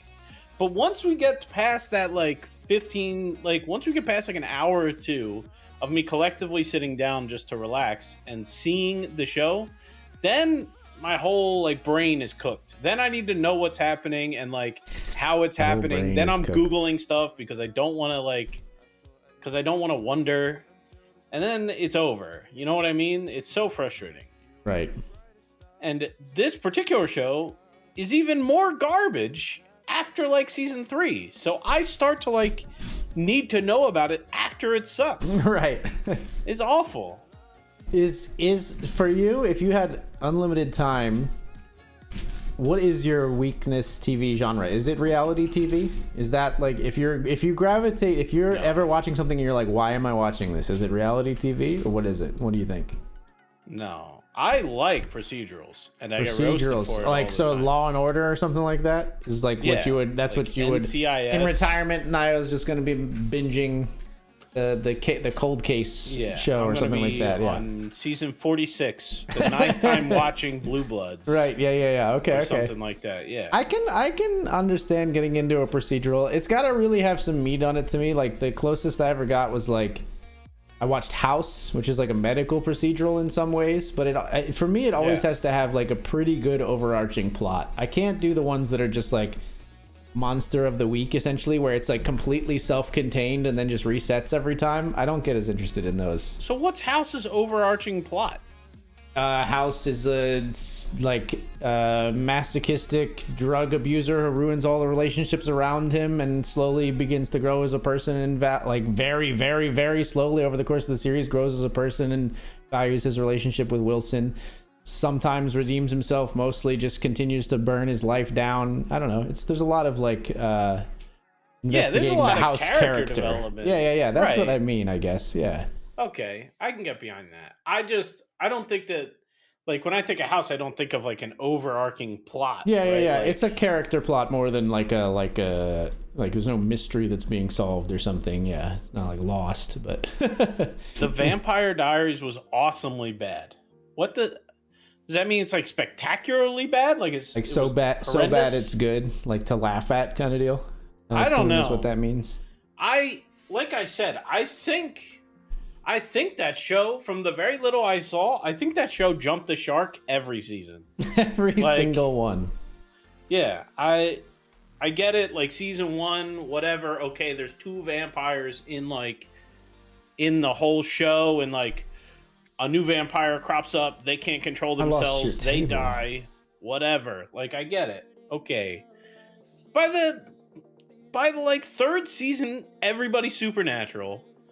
And by the 7th season, there's like there's no humans left. Like, what are they feeding on? I don't even understand. That is weird.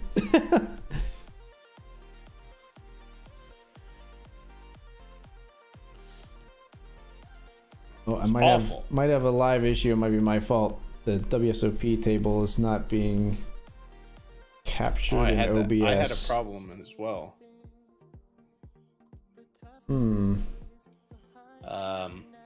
Underscore N target thing. And manually set it? And manually set it? Okay. Do you know how to do that? Yeah, I just want to see something.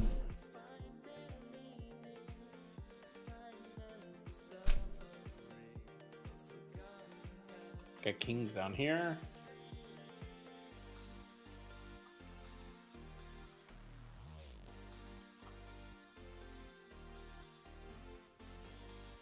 I can't believe there's anybody even to like sympathize my pain with, Mike Clavin, honestly, in this chat.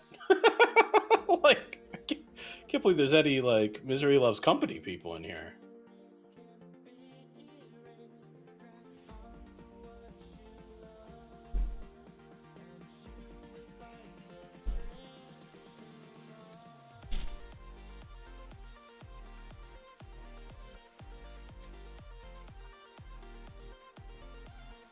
Just trying to see if this will solve it.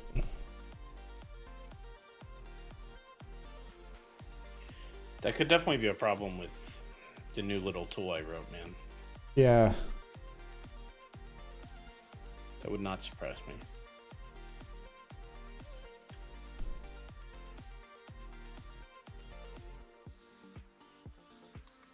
-7, 0, 10, 49, and then that would be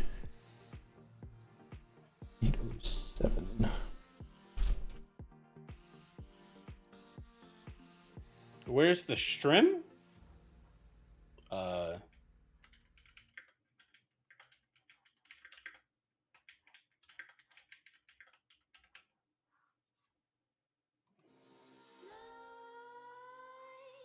creep while you and me repeat. This bittersweet heat is suffocating. I'm waiting and always hesitating. Kryptonite desire. Anyone that calls it TVD is not a true fan. That's Danielle's response. All right. All right, it's working now because I manually updated the JSON. Now, if I hit this button, is that going to break it? Probably. Well, no. So updating the coordinates in the JSON fixed it, even though it's not changing where it put the table. Okay.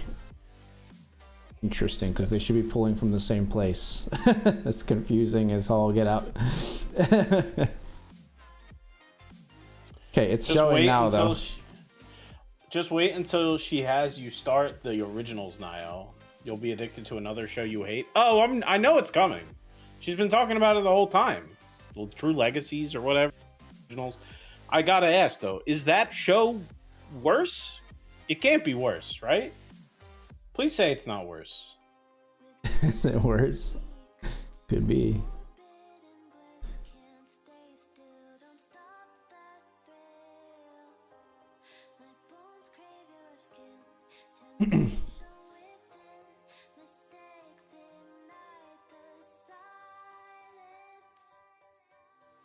King Queen here, but in the Nightly Stars.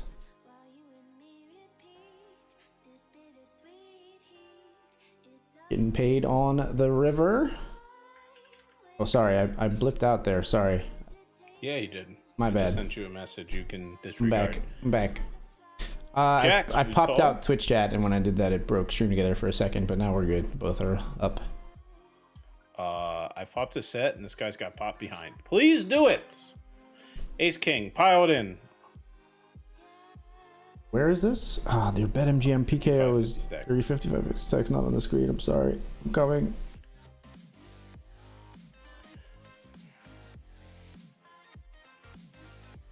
Please jam. You're good now. It's on the screen now. Please jam.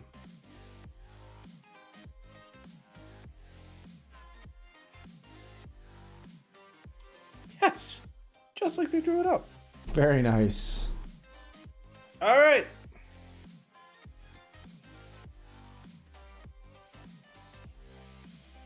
All right, let's go to IMDb. Vampire Diaries IMDb. It got a 7.7? Are you kidding me? That's awful. Do they have it by season, maybe? AJ, I don't know what is this thing? Ace King. So do they, and you have queens. That's real bad. I almost folded pre. It was a cold 4. We did not, though. Yikes. Should have listened to my heart and folded pre. The originals, IMDb. I did move in the 55-50 stack, by the way. Dude, I just reopened your table. Stop it. Sorry. All right, at least it went up in rating. It went from 7.7 to 8.3. Maybe it's okay. Maybe it's okay. Why is it 7.7 though? It shows terrible. Oh, I should have made that fold. That would have been such a good fold. I knew I kind of was supposed to make it. I don't even if the cards are on their backs. Are you supposed to make that fold? I mean, yeah, but not by much. I just think it's queens plus ace king and we block ace king. I don't know. Like, yeah. Like, obviously, Yeah. we're also block aces and kings, but.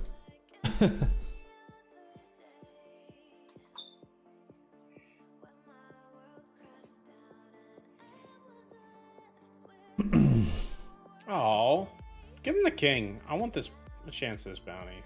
Don't get it.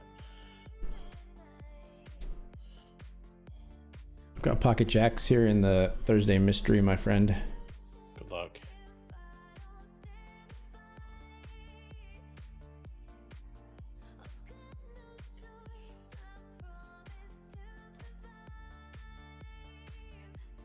What'd you say you had? Pocket jacks? Yeah.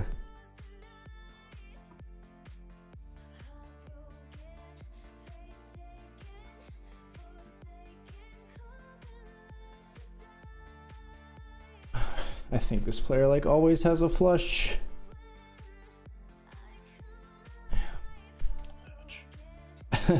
Jeez, man. Original scale back to jump the shark wise, at least to start. Oh, I appreciate that. They can't get worse, you know what I mean? If anybody is if anybody is scared of Vampire Diaries spoilers, here's your chance to Chat numbers plummeting. Nio, what have you done? But anyway, they literally end the series by killing the devil and then bringing back another bad person they fought and says she's the new devil. That's like, what? There's nothing left. There's nowhere else to go. You killed the devil and you theoretically found someone worse. That's insane. Devil 2. Yeah, like what?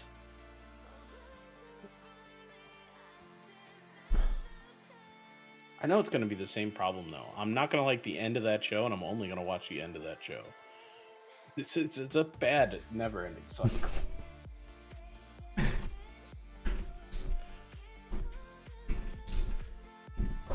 I got kings and deuces here in the 55-50 stack. I might have moved again, by the way. I don't know if I'm on screen, but...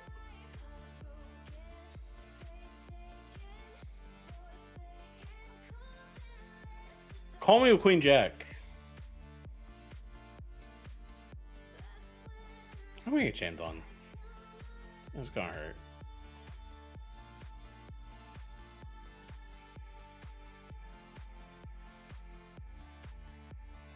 Okay, we win. Nice. Nice.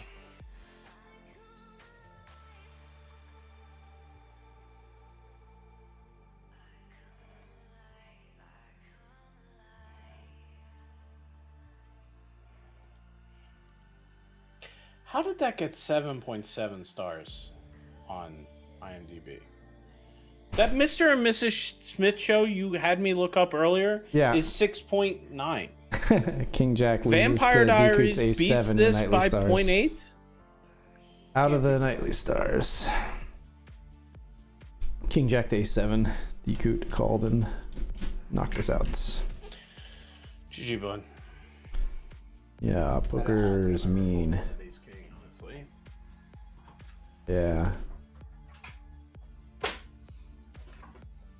Yeah, I know. I mean, it's just when raised 3-bet flat, cold 4. Like we 3-bet to 8. Another player called, stacked off for 8, and then they jammed like 30. I think it's just so nutted. Lucky to get a flip, honestly, but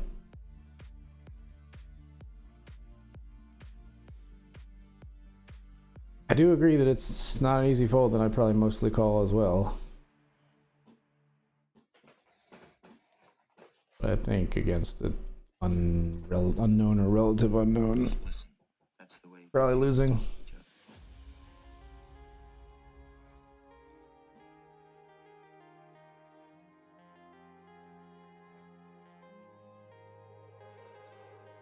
Congrats, everybody who just made the money of the $500 Thursday PKO. Hey, congratulations.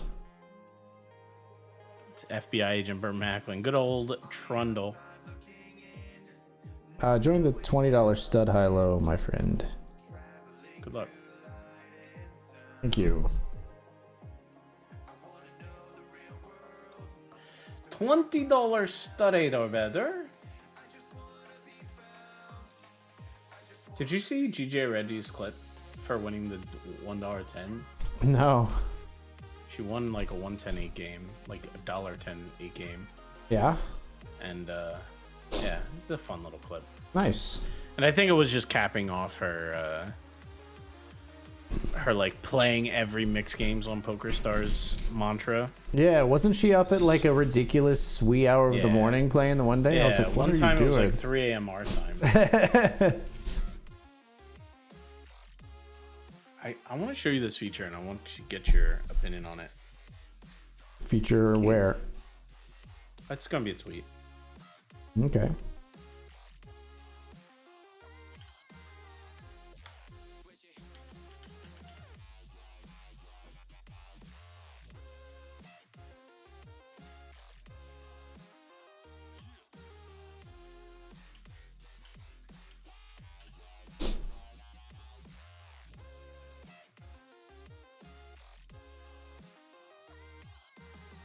Okay. This is it. Get me that link. I just sent it to you in a DM. Mm-hmm. We'll post in AG's Discord in general too if you want to look, but The browser company. Scan any website on the go. Pinch to summarize. Now live in Arc Search. so this is an Apple map. Or this is an Apple app. iPhone app. Okay. And You when see what they when did you there? So pinch, they it does just, like like- an AI summary of whatever you're looking at. Yeah, so it Yeah, if that's you neat. pinch a website, That's useful, I think. brings up an AI like an AI summary of that website, that web page, and it like fades into the background. Mostly useful, I think. Okay. I worry a little bit about stuff like this in some ways. I hate to be the fearmonger all the time. I worry a little bit that like stuff like this just like neuters people's reading comprehension. Like that you just learn to be like, oh, I can just pinch and then I know what the article says and you don't have to do any like level of critical thought whatsoever. I don't know. It weirds me out on that level a little bit. I think it's very fancy and I think I would use it, but I also sort of worry about people coming up in this scenario, I guess, where that's the way that they learn how to read articles. I don't know. I didn't get that philosophical with it. I I always just felt get more like it was that way than super. you, for sure. I just felt like it was just so polished. It was almost like, man, this might be a little like, I don't know, we need this. It's like I just thought we needed a button. If we were gonna even have this, I thought like a button would have done it. Yeah. They did like pinch to summarize the article. Smart when you're working with. Yeah, honestly, it's pretty cool. But I mean, when you're working with mobile, it's always smart to make something a gross. gesture when you can. I think. What? oh, AG, I have queens. Like our hand is so good. I guess I call. This is just nuts. Where? Hold. Where are? Oh my gosh! Oh, man, I've lost yes. your table again. Okay, I'm so that was a big hand. sorry. Yeah. It was queens against ace king, but we got 30 out of 35 big blinds. What table was that? I have your 200s. 55-50 stack. Oh, you just moved. Okay. Yeah. Yeah. It's still on. So- You just moved. So yeah, the pocket queens I raise, he flats, and then flop comes 2-3-2. I bet he just yeets it for like 30 more big blinds, and I tank call, and he shows us ace king without a flush draw, so we're just fading aces and kings in the running straights. Ow. And we do protect. We're okay. I guess he had a backdoor flush draw as well, but whew.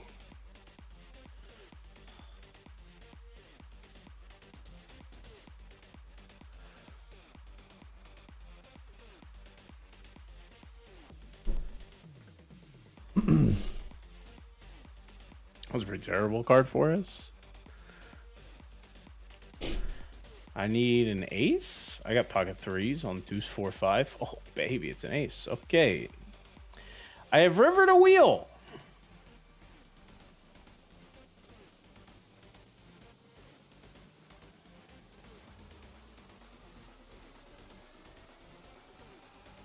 He call? I think he called. Did he? No. No, He called, did he? I didn't think. I'm crazy. I'm just too excited. I am the opposite of excited. I'm annoyed with my play at poker recently. I think I've just been calling off people that have it on big bets all week long.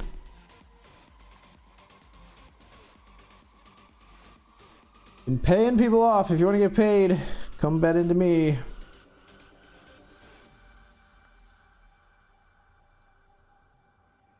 It's okay, AG. We all go through our payoff wizard phase. Yeah. Yeah, I'm waiting for mine to end. I remember going into a stream and like that being the first thing I hear.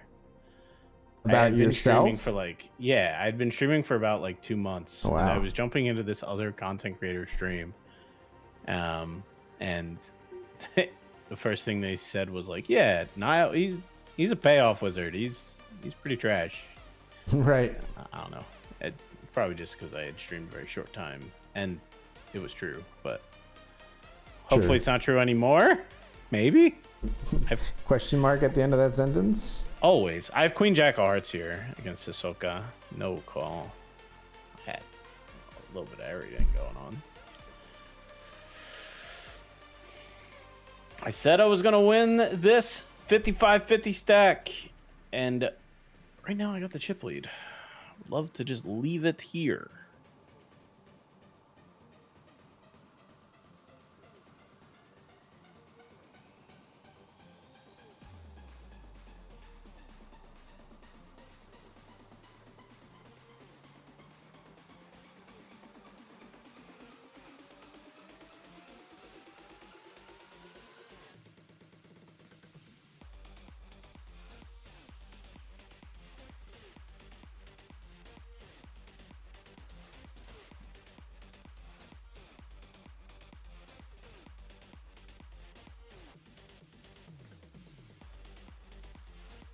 Dude, community notes are the best thing about Twitter. They're pretty. That is a pretty good feature, I have to say. Yeah. It's like the least Twitter thing, Yeah. right? Like, but that is definitely the part that helps me the most. So, you have recently moved into a new place. Mm-hmm. And I'm about to. Yes, sir. Any tips? What do you think? You can look on Facebook Marketplace, and if you get as lucky as I did, get like a really nice haul of, like, we found people who were giving away tons of boxes and like labels and stuff for moving after they had moved and had stuff left over. It was super clutch. Got like a ton of boxes and like the stickers that you can use to label every box, and it made like packing things up so simple because it was like a lot of like the perfect like medium-sized boxes that you need to just put stuff in. So that's a good thing to go on to locate that stuff. A lot of times like people have boxes, but if you find somebody who recently moved and actually like paid for boxes from like, you know, U-Haul or something, they'll be in like a lot nicer condition than like your friends' boxes who have been sitting in their basement for That's fair. 4 years or something. You know what I mean? 40. 440, yeah, potentially. But What about how did you transport all your tech goodies? I'm worried about packing up a monitor. So the I got monitors, 6 of them. were excluded from the U-Haul. Obviously, they were in a car, Of course. and Yeah, and I was planning just the same thing. blankets in between, and we didn't move very far, so that helped a lot. It was a short drive. Yeah, blankets like kind of protecting the screen of the monitor, and I would say, maybe be willing to make an extra trip to protect, because if you've got some nice equipment like I do, you don't want that stuff to get damaged for sure. Might add a little bit of hassle, but it's worth it to protect your valuables. For sure. Oh, just don't have it. Oh, sweet. They didn't. On the off-screen table, I tripled up. I had 8s greater than an opponent's 7s. 3 kings on the board, so very nice. Very nice.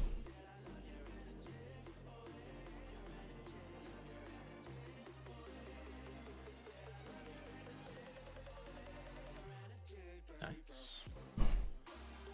Oh, that's another wheel, and it's another wheel that's completely disguised, or not disguised, but safe, because this is one of the 2 rivers that don't bring a flush.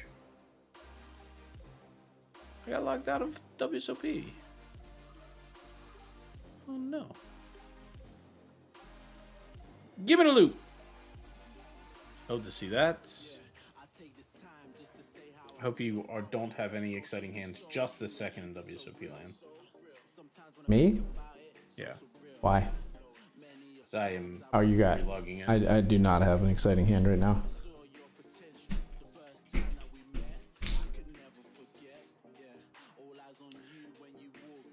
Do you happen to have a Discover credit card by chance? I don't believe I do. No. Okay. Just so you know, not that you care now, I just heard recently that Capital One is purchasing Discover. Isn't that crazy? There's 2 pretty big companies to be Yeah, that is a little bit buying crazy. one another. Yeah.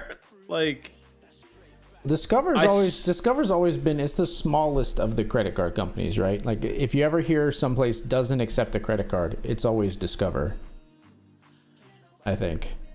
I guess. I'm just saying, I'm not trying to to say it's not a huge thing or whatever, but I'm just like, so I mean, maybe Capital One does promote their Visa credit card, like your Capital One Visa and Capital One rewards and stuff like that. So maybe they're trying to pivot and keep that all in house, like Capital One Discover, and now it's use the Discover for the rewards. Maybe it'll it might bolster both. I can see it. I thought there would be problems like when Microsoft bought Blizzard or stuff. It's an interesting sort of overlap, right? Like it's like all of the credit card companies, none of them started out as banks, or none of them are owned by banks, right? Capital One is now a bank that owns a credit card. It is weird for sure. I mean, the banks have their own cards, but they're always a Visa card or a MasterCard. Now it's going to be essentially a Capital One card. It's still going to be Discover branded, probably. I would imagine they still keep the Discover I don't even brand. know about maybe that. Not even that. Maybe I think Capital it'll One's just be the a bigger Capital company. One card. Yeah, that's true. Yeah.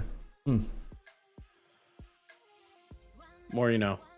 Interesting. Chat, if you have Discover credit cards or Capital One credit cards, you might want to make sure they don't change. I'm sure it'll still be good service or whatever, but Yeah. I'm sure it'll be rolled up effectively and whatever. I have a Discover card. So You do? That's why it was interesting to me, yeah. Yeah. Did you ever think about getting the Apple card? I never even considered it, honestly. I mean, I looked at it, but it's sort of went under, or it sort of failed, didn't it?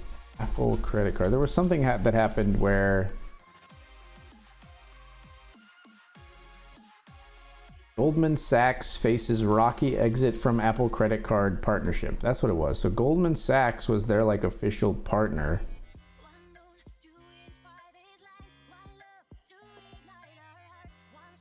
And what happened? Did they just couldn't?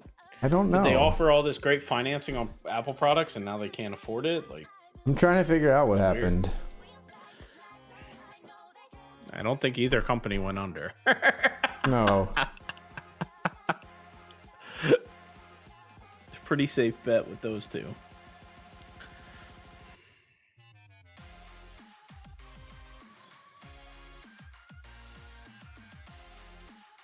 Apple terminates credit card and savings partnership with Goldman Sachs. Yes, but why? All right, I'm all in the nightly pillow, buddy. I've got double suited kings, ace, king, king, 4. Called by king, jack, 10, 8. We are good. Nice.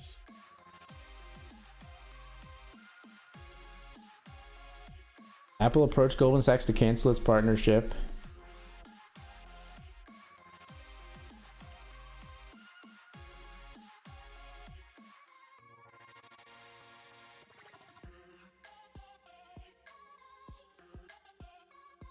David Solomon, CEO of Goldman Sachs, expressed that the bank did some things right in the consumer banking division, but ultimately was over ambitious and took on more than they should have.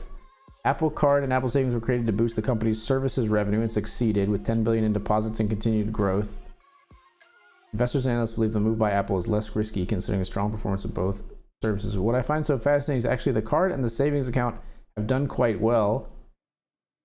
But for Apple, nothing really changes, and the balance sheet is a really good point. It's not as if it's a kind of a risky move for them. So it's more like Apple just kind of like doesn't need Goldman Sachs to back their card, is what it sounds like to me. Like, you know what? We could just make it the Apple Card and like sort of back it ourselves. I don't know. Yeah.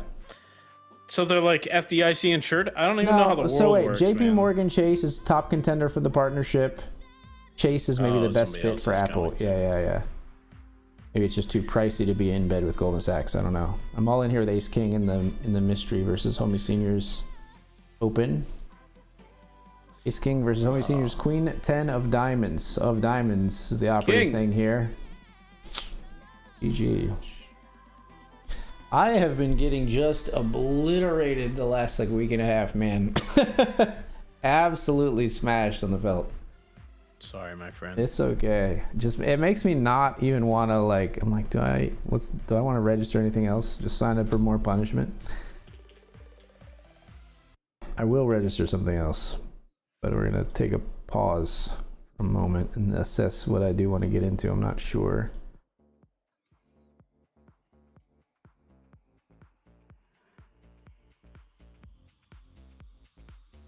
It's weird. I always want there to be something at like the $30 price point, and it's either 20 or 50. I'm with you. And even the 20s are kind of slim picking, sort of later in the night.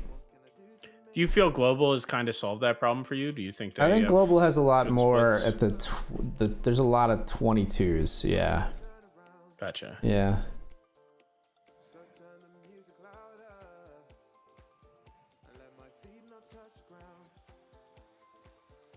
You said they were pretty West Coast focused, though, right? Yeah, the series especially are problematic because, like, Grizzly series had every day was tournaments at 7:30, 8:30, 9:30, and 10:30. And running deep in a 10:30 tournament, I am up until 3:15, 3:30, 4 o'clock. Yeah, depending. But yeah, it gets pretty rough on us East Coast boys. I don't know what my calling range is here, but when it's a jam of 8 big blinds under the gun and then a rejam from 16, I'm like, I would like to be in the spot. We're not. Ace Jack decided they were in. 2, 4, 3, 3. We get a king on 5th Street here in the States. 2, 4, 3, 3. 2, 4, 3, 3 king. Yeah. Against these 3 holdings: 5, 4, 8, ace 6, 5, and ace queen queen. Chose to exit.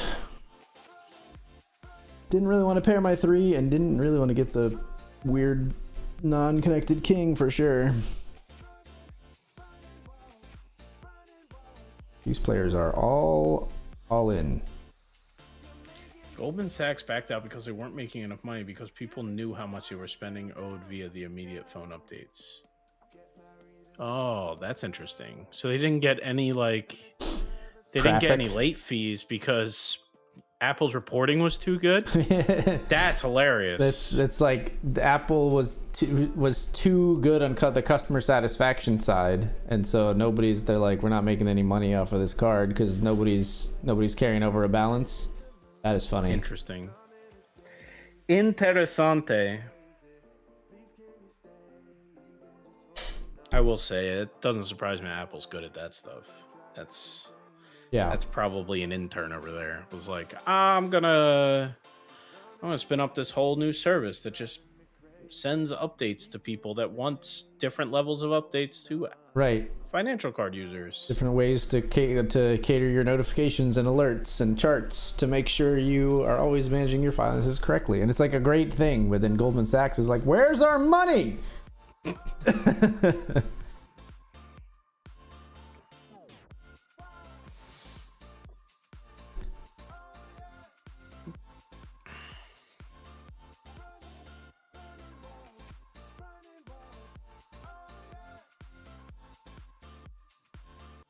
In lieu of kind of other options, I have joined the Hot 10 on PokerStars, man.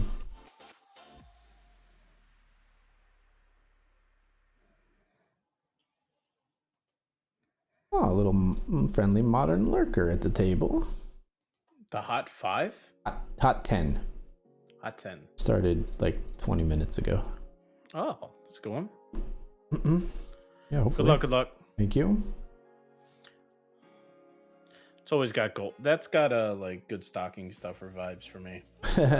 Always.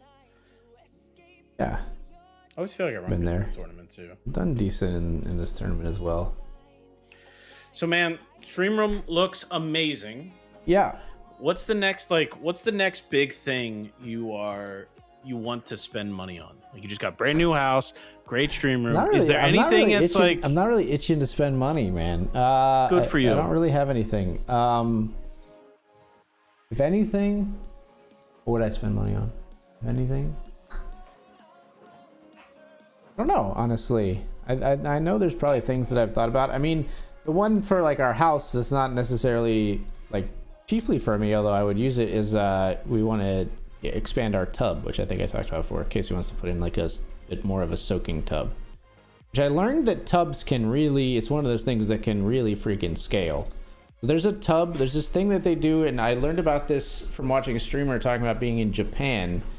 In Japan, like the standard in a lot of hotels, or just maybe a lot of tubs just in general, is like they have like smart tubs where you can like say fill the tub to this level and this temperature, and you can just like go finish your snack and come back and the bathtub is done. I was like, that sounds amazing.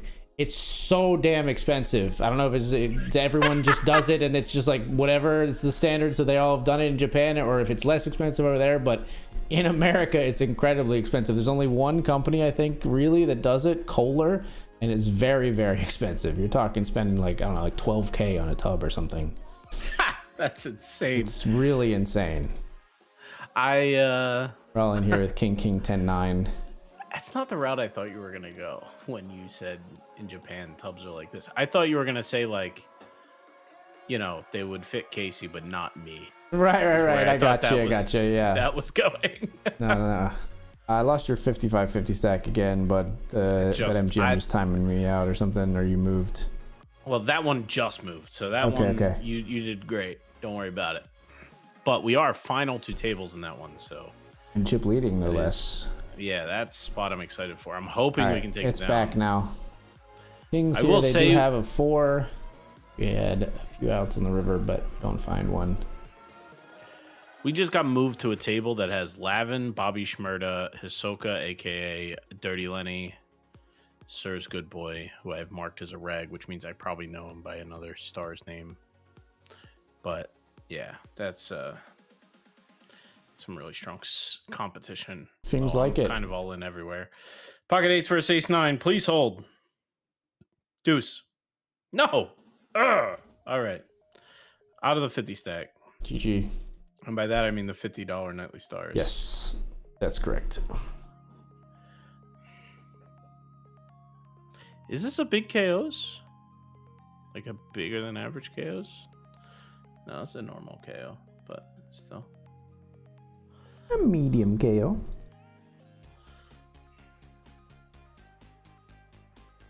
I jumped in late to the $20 6 max PKO on BetMGM. If nothing else, it will help me not lose your 55-50 stack table by timing out on BetMGM. So it's not official, but that's my friend who works at Goldman. Any charge gets a push notification. Great for me personally. I've moved all my subscriptions there, so I know what's active. That's really cool. I have a lot of subscriptions on PayPal right now, and PayPal gives me a push notification. Mm-hmm. I have similar experiences. Although I don't cancel the ones I hate, I don't use. You know, the biggest fleecing of any service of all time for me is Dropbox. Okay, hear me out. Okay. For Bink boards, I needed to use a special service that, like, that Dropbox and like AWS has a version of it, and Google has a version of it, but not like Google Drive. Like, it's a special file migration format that's used by like big VM companies. Mm-hmm. And I bought this service once, 7-day trial, and I never meant to like do anything with it. Okay. And that's the only time I've ever used it. Okay. The subscription has charged me $20 a month for 9 months. It's awful. And like, it's still not canceled at all. And have you contacted them, or did you like, I'm confused. You canceled it and they still charged you? No, I haven't canceled it. Oh. I'm just an idiot. Okay. I thought this was like a Dropbox is on my shit list. It sounds like you're the problem. I am the problem. Okay. I'm always the problem.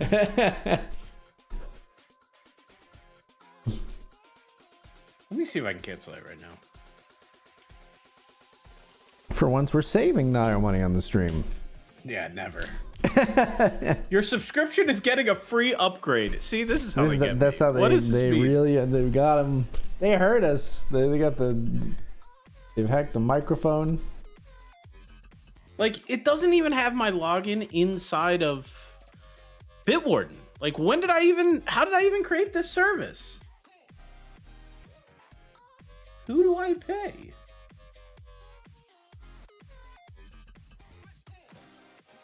I don't know. Did I sign in with Google?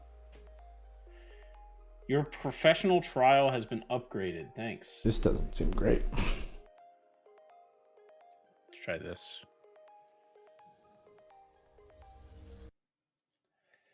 I have 7, 5, 3 deuce ace. I'm not gonna win, I don't think. You have the straight. You win, sir. Out of the stud eights. 3 betting queens here in the hot 10.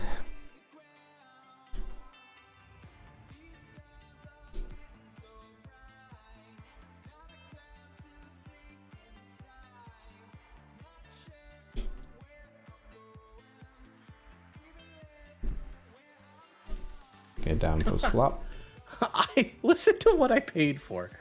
3 terabytes of storage, large file delivery up to 100 gigs, 180 days to restore deleted files, tracked file management, unlimited signature requests, PDF editing, record, review, and edit video. I've never used a single one of these features. How many files do you have on your Dropbox right now? 4. 4. And 3 of them are from college, and I don't even remember using them, but they were like student account things that were like week 8 quiz. Oh, right. So it's like your teacher sent you a Dropbox link and it got like copied to your Dropbox. Yeah. Right. And then there's one that was this massive file that I had to move across the internet. It was like 40 gigs. Sure. And it's the only thing in my Dropbox. My entire Dropbox is 41 gigs. And I've been have paying 3 terabytes of space you've been paying for. Yeah. Meanwhile, my Google Drive, which I don't pay for, somebody else pays for me, is getting quite full, like 80%. And I've paid $180 for this. Confirm cancel. We need this money back. Okay, thank you. All right. Using 50 gigs of 3 terabytes. It's unbelievable. The worst usage of money ever. Give me your bounty. Ooh, piece of crap.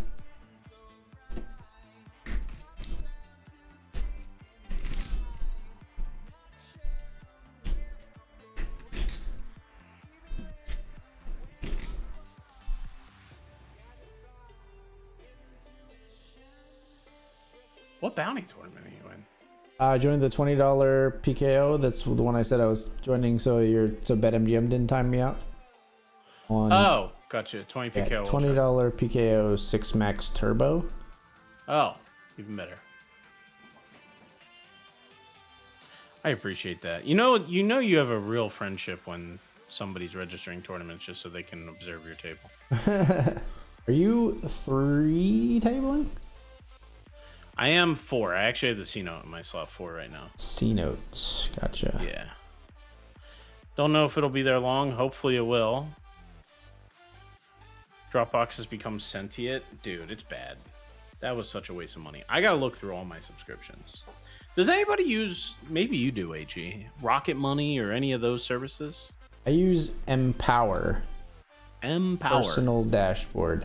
I will say. Would you say it's a really good service? I will say I really like it, but it is far more for just tracking investments or like watching your investments and stuff and your balances more than it is for budgeting. It's not really great for like, if you're looking for a budgeting app, I understand you're better off with like Monarch or like Rocket Money, one of those.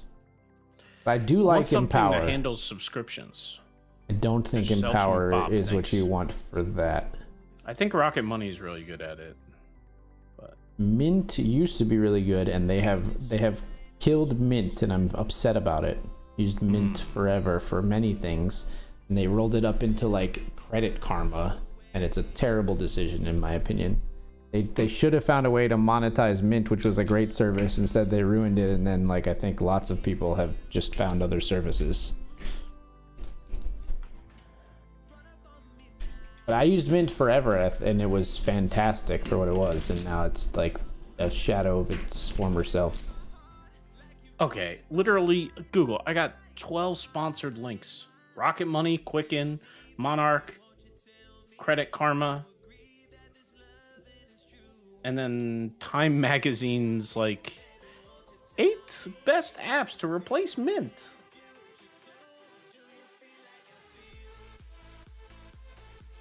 Jeez. Permanent online storage from P Cloud. Don't tell me about your cloudy P. Okay, this is not this place.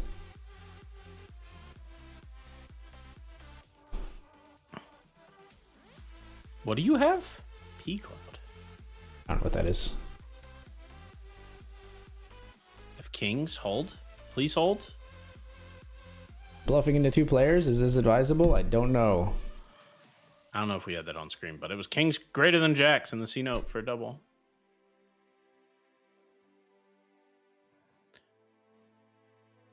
Fold! Kings with the King of Hearts. Did not fold his Ace 2. Oof. Wait, I thought you had a flush there. No. I had Kings with the King of Hearts. I had 4 hearts. I was bluffing. Sorry. Against the player that I knew had an ace, but I was hoping they would fold something like Ace 2. But in the bounty tournament, they just go like, fine. And then they take my money. Really glad that guy didn't fire the last bullet.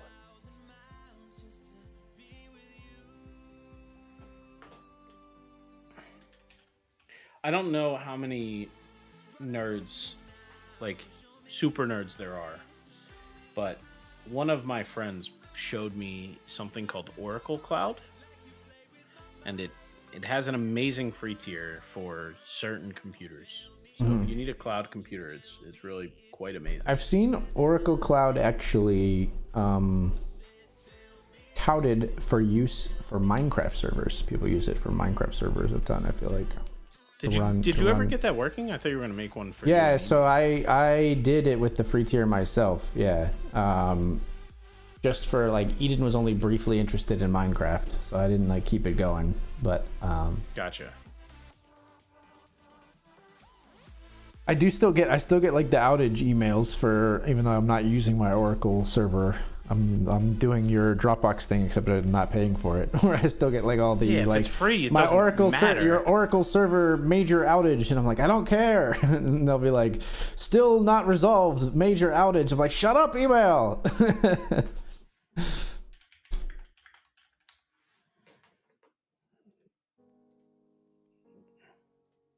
Stav's Lunch says, Niall, love the stream, bro. Hope you're doing well.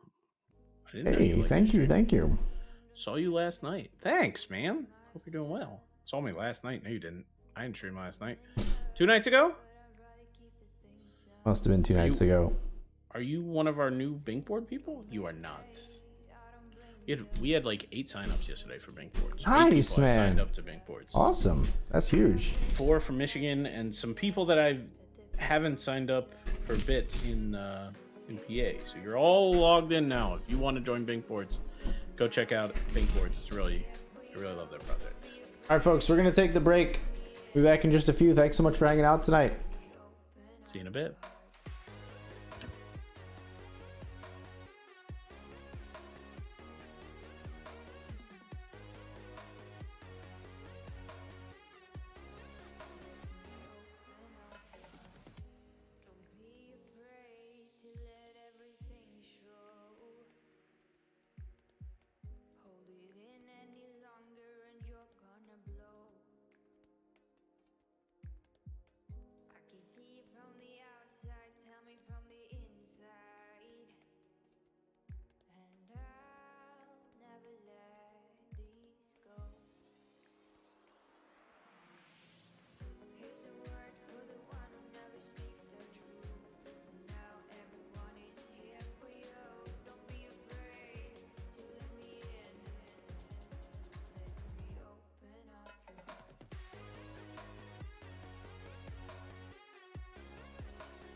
What's up, folks? We are back. We're back.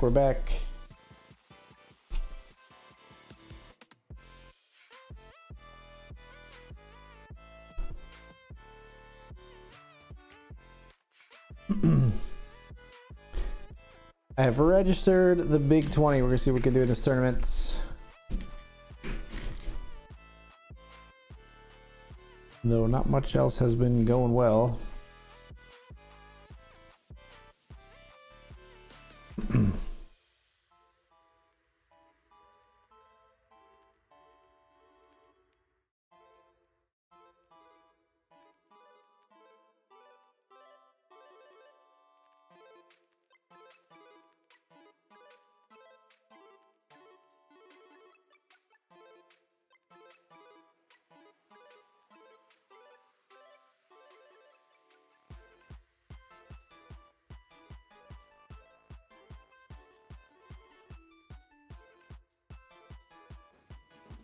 Hello. Hello, man. Hello. Yeah, I see that they have these lifetime payments. It's like For what? $200 for 500 gigs of all for all time For the Oracle stuff? Cloud. Oh, for P Cloud. Okay, gotcha. For P Cloud, yeah. Yeah. Interesting. That's pretty cool.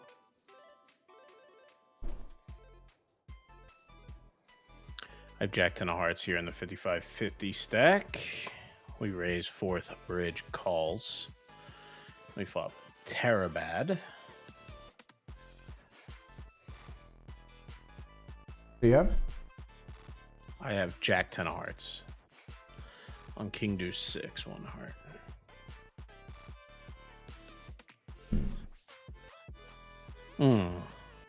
Like I think we're just out of there. different board than that, please. Yeah.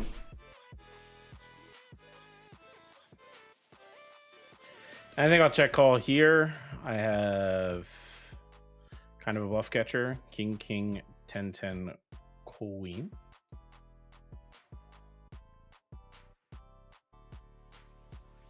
Cloud, Europe's most secure cloud storage.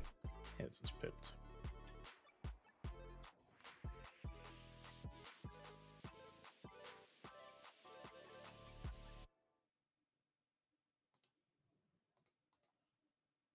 Racing for individuals, lifetime. Interesting. I think I'd rather just buy a drive. But Yeah. It's stuff I do You worry can a lose little a bit drive. about. Yeah, yeah, he's lose or king, just the king. data being corrupted, right? yeah, yikes. We run ace king into kings. Ouch, And we are GG. out of the $100. Gee. $1,200 one-time payment for 10 terabytes. I'm definitely not buying that. That's for family photos, right? Like it's for those folks that are very avid family photo people. Yeah, that's what I was kind of thinking. I mean, it feels like I'm not buying that, but then at the same time, did you think 5 years ago, 10 years ago, you were going to need a 4 terabyte hard drive on your computer that you have now or whatever? You know what I mean? I don't know. It feels Fair. like data scales like so crazy. I'm gonna need more stuff in my drive right now. Like on my Windows machine, I have 383 gigs left out of 930. I have a 1 terabyte drive in here.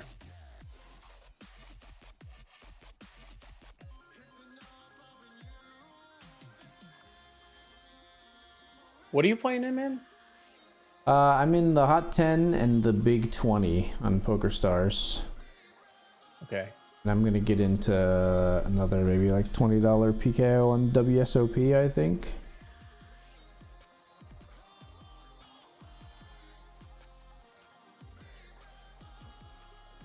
Thought there was a 20 starting at some point.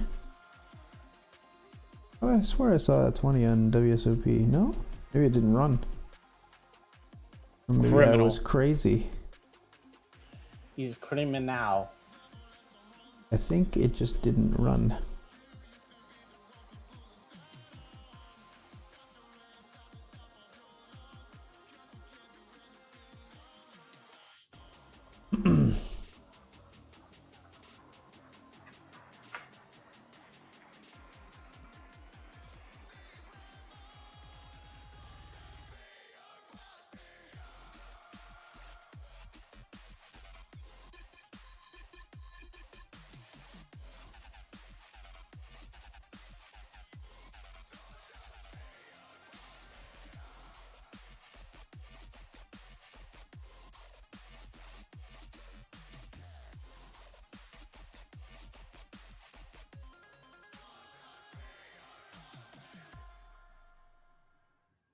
Did you see the post I made in my general Discord, man?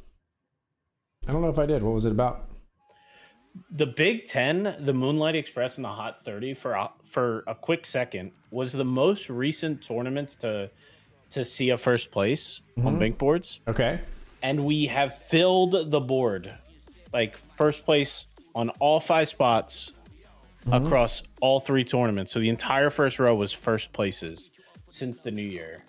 Wow. Which is unbelievable. That is crazy. I never thought I would see a screen like that It's so when nuts. I made it. And I was like, okay, I need to make this harder for everybody. I don't Right. know what knob to turn, but like I think I have to make it easier for you to like track your own results or make the default be like the last week Right. or something on big boards, because it's like it's impossible. You got to just find the dub in any of those 3 tournaments in order to like get noticed, you know? Right. To get Yeah, the yeah. spot You back. have to actually outright win it, and otherwise you get no attention. Yeah.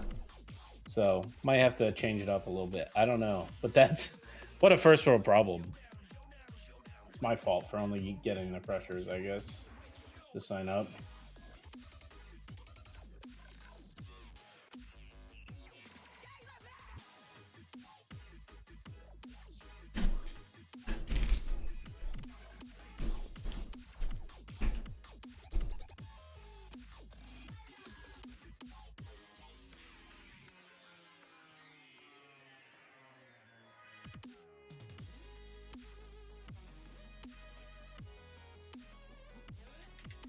All right, so I got you in the 50 stack and the $100 on stars.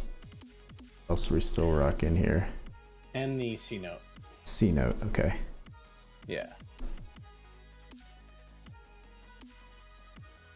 Congrats to AR Jeff. Found the final table in the 109 Wednesday 8 max on WSOP just yesterday. The Hot 5 recently, JH found a 2nd place, new leader on that big board.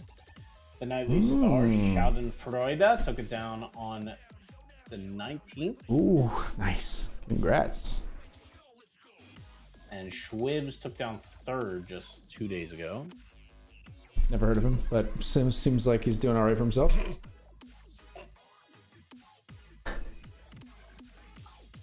I love to see the weekly tournaments show up, like the 109 Wednesday 8 max and stuff. Just because they happen so much less frequently, they hold a special place on big boards. I need to add some more stuff. I've gotten a lot of requests now. Yeah. Tom says for P-Cloud, it's best if you do consider getting a plan to wait until they have a sale. Makes sense. They just had a Valentine's Day sale, reduced them a good chunk of money. Okay, okay. Interesting.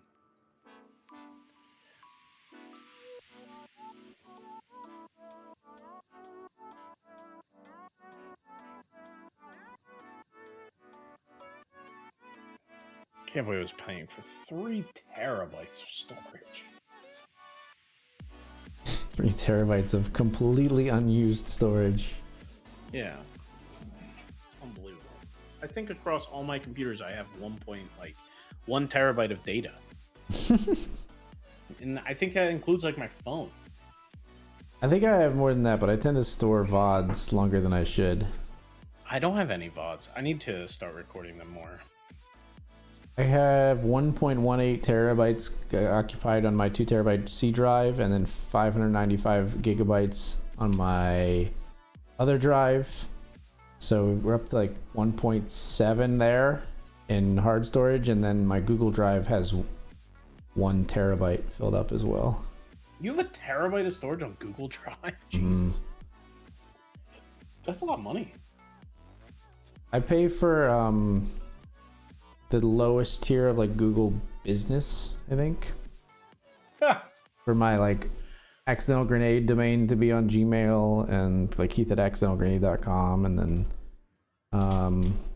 Google Business AccidentalGrenade.com admin. is just paid for, or is like just hosted by Google? Yeah, essentially. Well, not hosted by Google. The website's hosted elsewhere, but it allows you, I think it is to allow it to use Gmail and other Google apps. Like it's so that it's a Google Drive account and Sheets account and all that stuff. I believe. Gotcha. That makes sense.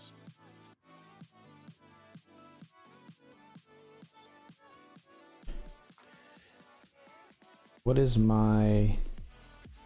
I do admit I have Google Workspace Business Standard, which I pay like $12, but then I have a 10% discount on it, I think. So I pay like $10.80 a month or something. That's not that bad. Yeah. Can't believe that's it. I wanted to add, when Casey was doing a lot of stuff for the poker stuff, and just to make things easier so she could see everything mostly, I wanted to add her. But it went from, going from like a one-person Google plan to adding another person made it like, Google Business Plan to adding another person made it like double the cost or something. And I was like, oh, that's ridiculous. I'll just hand her my phone. Just let her log in, yeah, or let her log in. It just simplified things because like she could have it on her phone, and when she tried to like log in on her phone, my Google Business account tried to like basically like take over her phone in some weird ways. Like, you know what I mean? Like it tried to like sign her in all over the place. And it just got annoying. It would have been simpler, but not worth the cost.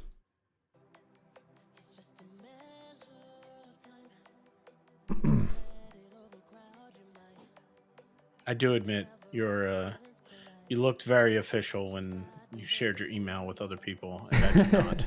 It made me feel very dumb. Piece 4 of hearts we open here.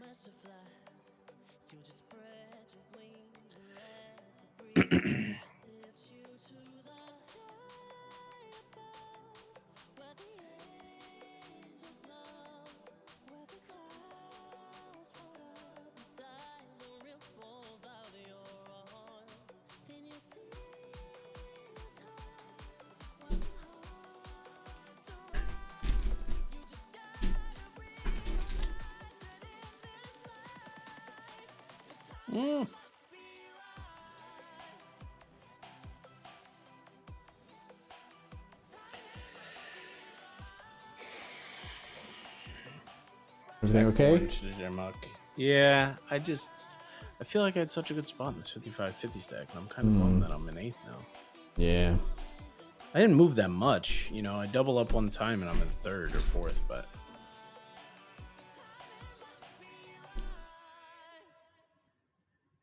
it makes sense.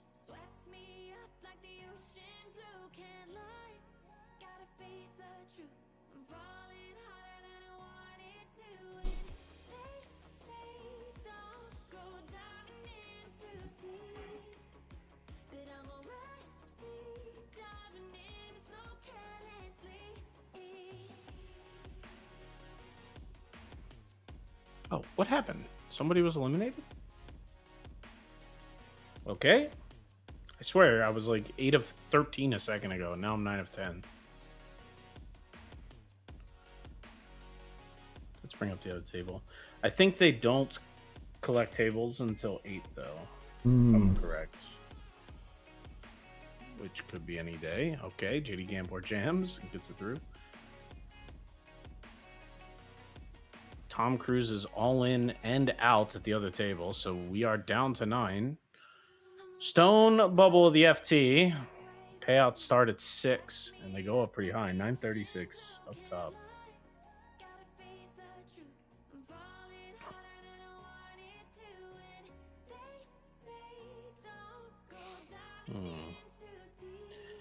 I'm surprised anybody has that model, actually, Tom. It's like, I thought it would be one of those things that kind of went as storage got more expensive. Yeah, for sure. And I know it's come down a lot since then, but still.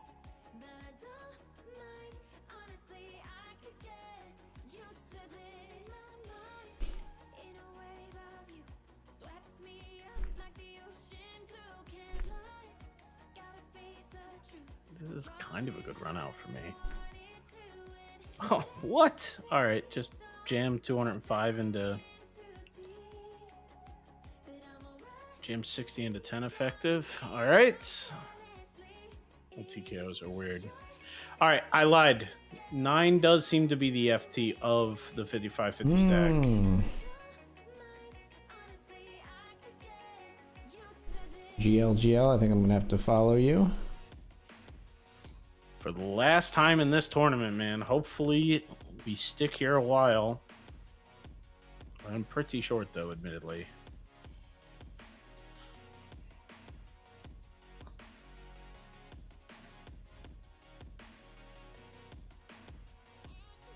Chasing, chasing.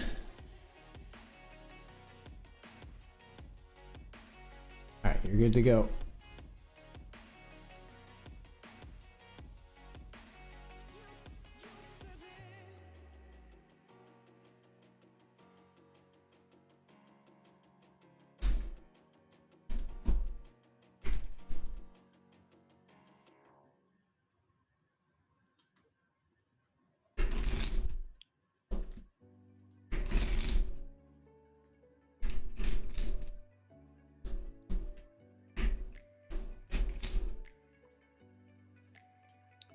All right.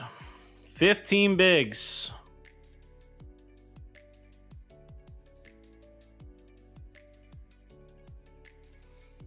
Good luck to Trundle, Money BLK, and Cooch, all at the bubble of the $20 PKO. Good luck, guys. Good luck, good luck. Hope you break through it.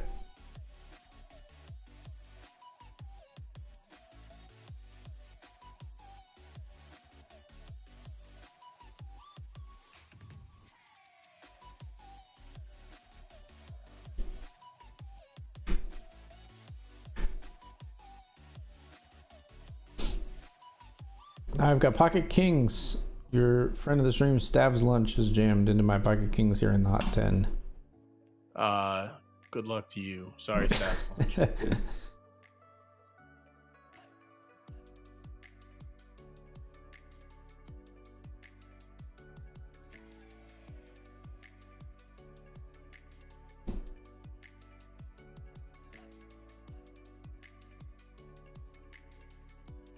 Pocket Kings versus King 10. Oh, it's an interesting Somehow you flop. found a king and a 10. All right. GG. I think that was going in. Yeah, no matter how we price. played that, that was happening. Yeah. Sometimes they just draw it up that way. GG.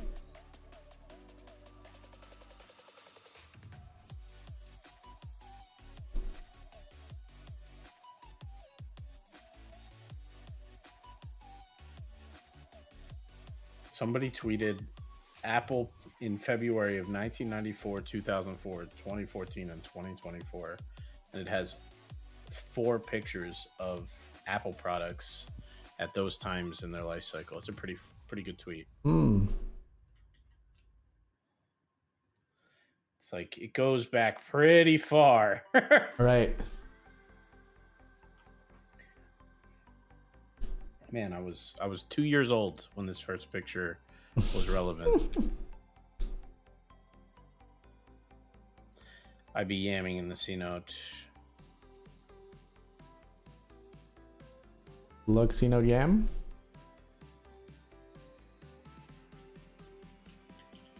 Oh, this is. Oh, thank you for fixing that. I was just about to say that says $50 nightly stars. Sorry about that. You're good. Doesn't it feel like magic when I fix it, though? It does.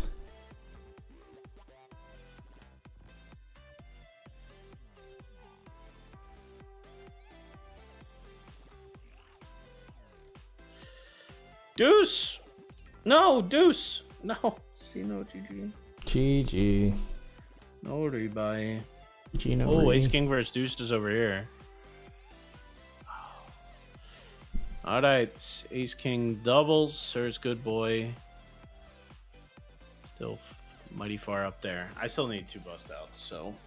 Wow, it's only 6 Yeah. paid? Okay, yeah. Yeah. We wouldn't mind a 3-bet here. We would get this in. Nope. And they bad flop.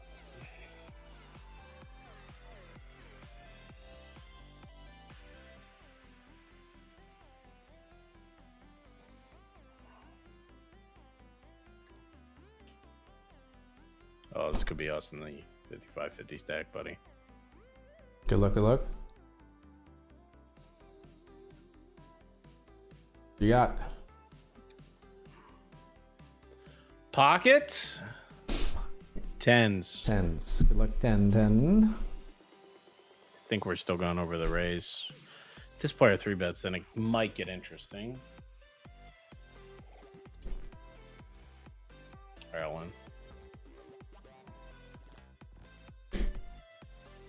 Oh, never mind. No call. Not that interesting.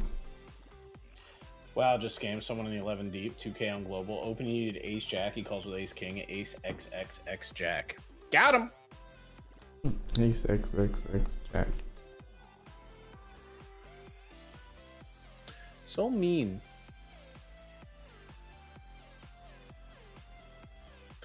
I have another quality holding here in the 50 stack. Oh, they got the. Opening. It's got like the Apple Palm Pilot, the Newton in there, or whatever that is called. Yeah, it's super old, right? Mm-hmm. Is that what it's called? The Apple Newton? I think so. So yeah, Apple Newton, and then the first iPad was in 2004, or the first iPad was out by 2004. And even the second one, it appears. Wait, the first iPad was out by. Wait, the second picture is 2004, right? Yeah. There's no iPad in that picture. Yes, there is. There's an iPod. And an that's iPod what I Mini. meant. I'm Okay, sorry. I was You're gonna right, say iPod. there's not an iPad in this picture. There's two iPods. There's like an iPod Right. Mini and an iPod full size. It looks like maybe. Yeah. And then the next one is a whole slew. You got iPod Touch. You got iPhone, MacBook Pro. iPad, MacBook Pro. There's like a little iPod shuffle. There's iPod shuffles in there, I think maybe.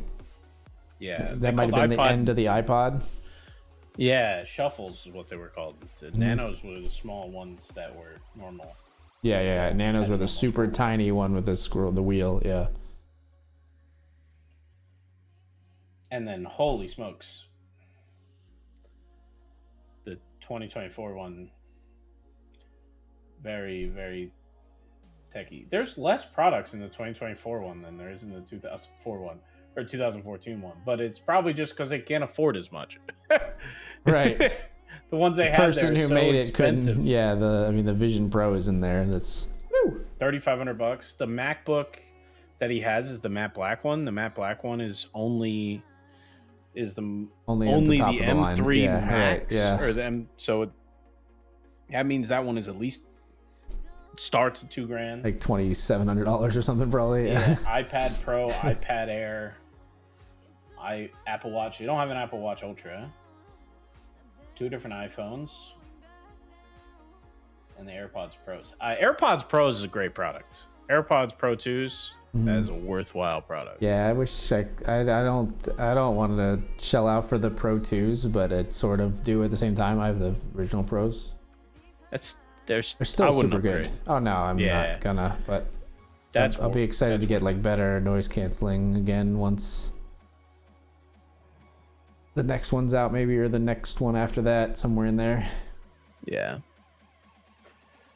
We're in a consumer-driven world, my man. They're just... Nobody can touch them, though, man. At least right now, nobody's even close to making as good of a product as Apple is. It's tilting. I wish there was better competition in the space. I'm part of the problem, though. I guess I build software, right? So Right. I best just make True, good enough true. software. Everything I make is for Windows users. I'm fighting my fight. And website people, I guess.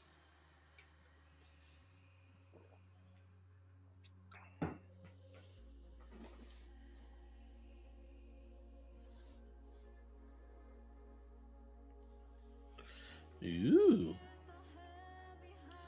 Got ace king. I don't cover anybody anymore in this TKO, which is a bummer. After these 2 or 3 players folded. That is a bummer.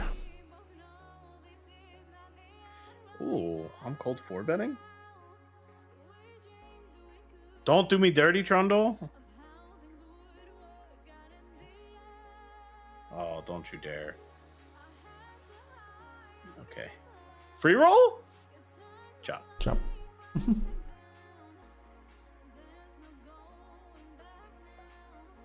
have ace-6 here. I called the big.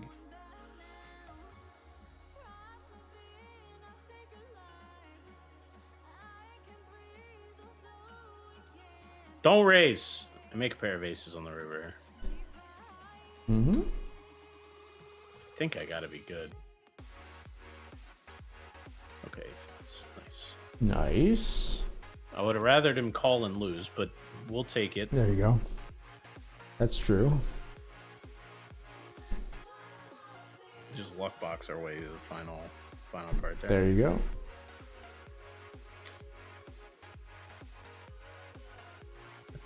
I feel like calling is the worst option, but I really don't want to fold, and I really don't want to raise. I have ace-10-0 here. Mm. I'm right in the middle. I was going to jam on JD Gambler if it was unopened. I would have felt good about it.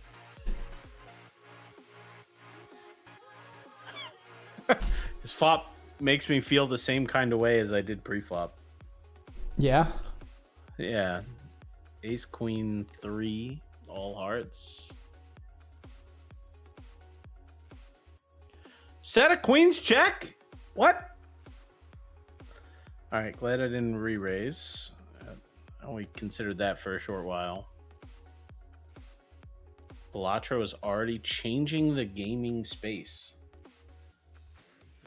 Would you say that? Would you go as far to say that? I need to hear how so. What tournament are you talking about a flop in, by the way, bud? The 50 stack? Oh, okay. Sorry. I just missed. The flop must have just been gone by the time I looked up. Just want to make sure. You're two tabling, right? Yeah. Okay. Changing the gaming space. Changing the gaming space. Maybe. I mean, it's a big indie roguelite. Like, I want to hear how you mean it's changing the gaming space. I mean, it's like an incredibly well reviewed game. I think whenever anything like that happens, especially in the indie space, you're going to see people trying to emulate the success and imitate and that kind of thing. Be surprised to see it this quickly, but...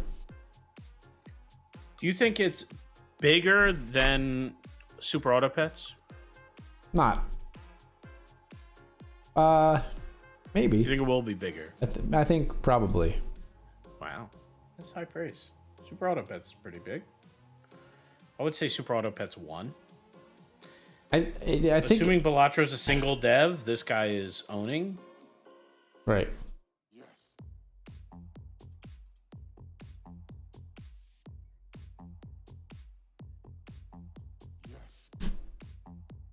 Folded my king 10 here in the hot 10. 10 would have taken us out, so good fold.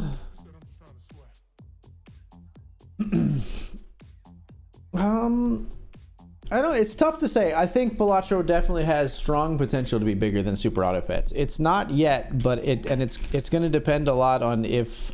I don't know that Balatro, and maybe you don't want to do this early and get people like not excited about the game proper, but I don't know if they have like huge plans to do like DLC and stuff. I don't know if he's talked about that.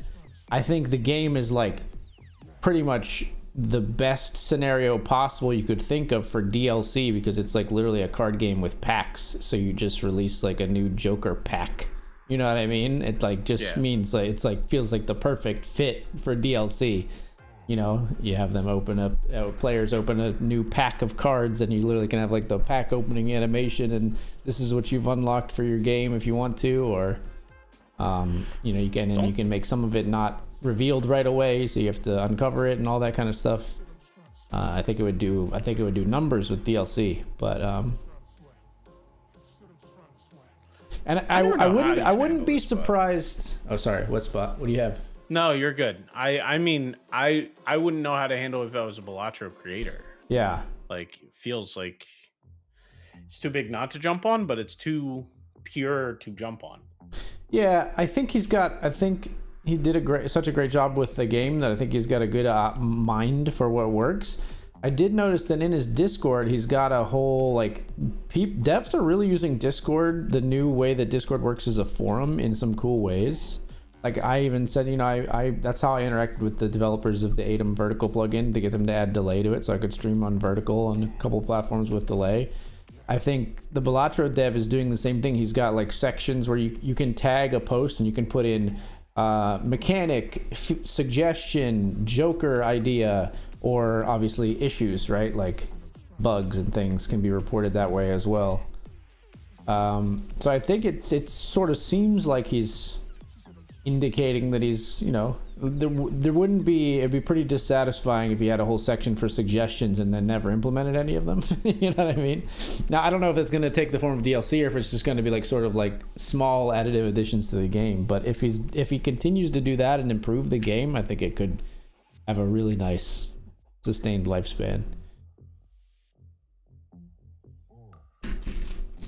I think it's a game that people will put a lot of time in, because like I said, I think it captures that like sort of gacha gambly feeling without needing to invest a lot of money, right? You just pay for the game, but then you're gambling with score and your run to try to get the best run ever, or go as far as you can, get the most interesting run. You know what I mean? I already saw, like, I was watching Northern Lion and he had a joker that like buffed all of his aces, and he got a spectral pack, right? So the spectral pack had this card that said, take all these cards. It shows like a random, like, I don't know, 12 cards on the screen or whatever. I'm not sure what exactly the number is, right? But it picks them out of your deck. And one of the spectral cards that he got the option of buying or of using said, change all cards in your deck to a random single rank. And he went like, no, I can't. And then he did it, and he changed them all to aces. It was like, oh, because he had the joker that buffed aces. So it just, like, the run starts to just then go insane when you have those like gambly moments that pay off. That is pretty cool. This is a pretty great quote from PC Gamer on the reviews. It says, "This is an absolute triumph. The reason Valve should rename their handheld the Balatro machine." That's pretty savage. Rename the Steam Deck to the Balatro machine? That's what they're saying. Is that what they're saying? Yeah. It's that good? I could definitely see, like, I love this form of game. I've heard them called, and I don't know if it really stuck, but the best term I've heard for them was like lunch break roguelite, where it's like you can complete a run unless you go endless in Balatro in under an hour, and it still is very fun, and you can feel like, you know, you're not like, you can also pour time into it if you want and play it a ton, but it's like sort of like self-contained, and you iterate on that and get better and better at the game. I've always enjoyed that. That's kind of what Isaac is. That's what Enter the Gungeon is. Some of those games, you know what I mean? And once you get good enough at the game, you can, I mean, I can full run complete Isaac in like half an hour, 25 minutes if I get a good enough run. I've seen you do it. It makes it very fun, right? And I don't have a lot of time as a married family man, and nice to just knock that out. I still, once in a while, after I like wrap a stream, will just like fire off like an Isaac run once in a while, just as like a refresher, sort of something, just to like brain off, action roguelite engage, you know what I mean? Like lizard brain turn on. And it's fun, and I could totally see Balatro taking that place. It's high praise, man. Yeah. Anything that's with you and taking place of Isaac is a big right. Yeah. comment. Spelunky was that for a little while. Spelunky 2 was that for a little while. Yeah, Spelunky 2 for sure. Great game. Yeah. I don't think it got straight 10s though. Spelunky 2 did not get straight 10s. Spelunky 2 is really hard. I think it's impossible. I think that's part of it, where it's like the game is too tough. Yeah, for to get that to be that well received. Is there a rating? Very positive. I don't see like a number out of 10 rating. So I'm not on Steam as much as I used to be, man, back in the day. Yeah. And when I did play with Steam, it was like, okay, it was a Dota machine for sure. Right.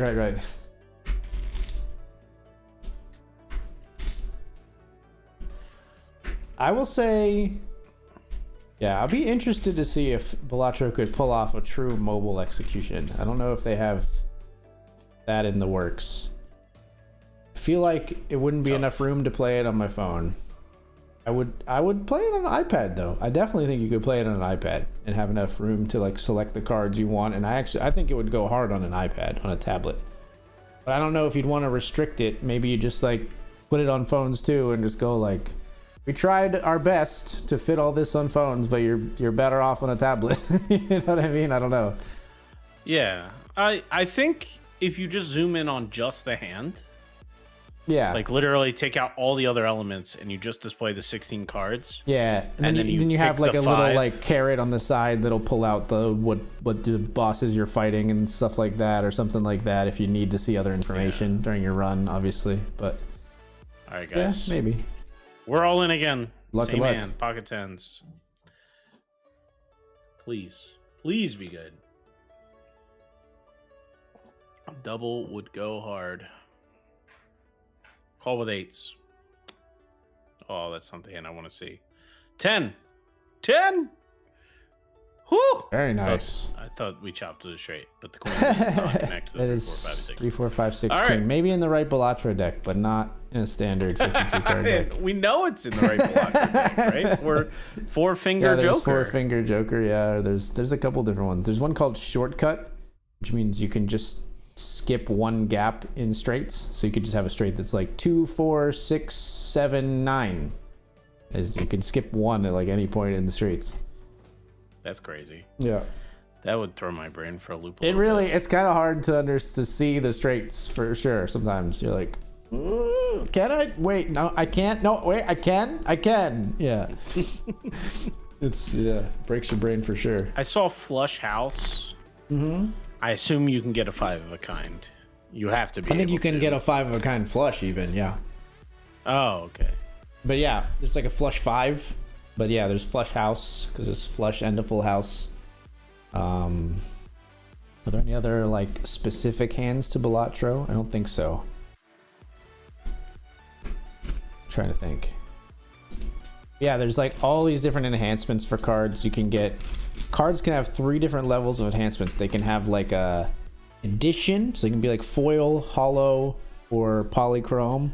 They can have an enhancement, which is like multiplier or bonus chips when you play them, or there's one called Steal where it gives you multiplier if you don't play it, if it stays in your hand while you play other cards. So it's like sort of you just sit it there and you play other hands. Of course, that gets dangerous if you have more and more Steal cards. There's one called Glass, which gives you a great bonus, but it has a 1 in 4 chance to break every time you play it. So you can put that on a card, but then eventually it's just going to shatter. And then there's a lucky card, which just has a chance to roll like 3 different like good things, but there's like 3 different small chances, so sometimes they pop off. And then Buddy, there's I got a call down. Well, go here, ahead. I think. What do you got? Pocket tens. Good luck, 10, I have a 10. bad feeling, but this is just crazy. Okay. Bluffing away. All right, that's a nice spot. That's a very nice hand. Cool, Jacks versus Ace 4. All right, we're officially 1 off the money here. 6 of 7. And I would go bounty hunting if the opportunity presented itself for Ashy Larry. We do not. Pocket 9s now. Thank you, Bink Boards, for letting me know I am on the bubble. The pressure wasn't high enough.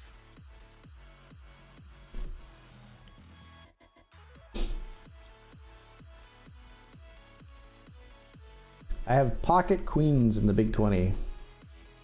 Pocket queens.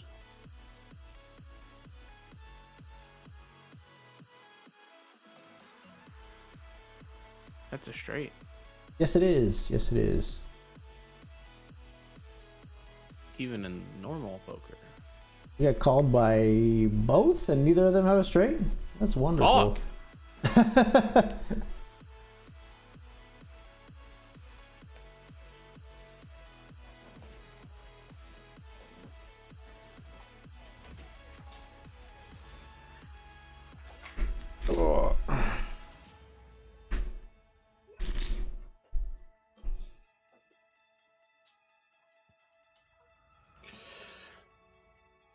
But I mean, all of that about Balatro is to say the game is very, very good, and you should play it.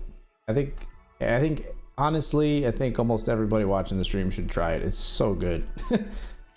I don't know if there's still a demo that you can get for free. If there is, you should absolutely 100% do that and at least try that out. But even if there's not. Sixes versus King 9. Okay, we have made the money. 120 bucks locked up. Very nice. 6 Alright. out of 6. Good luck, sir. That is a little bit of healing, but we need like second to break even on the session. First would be a great win. It's pretty up toppy. Oh, I flopped it straight. What do I know? Do you want to put in like pocket tens right now? No.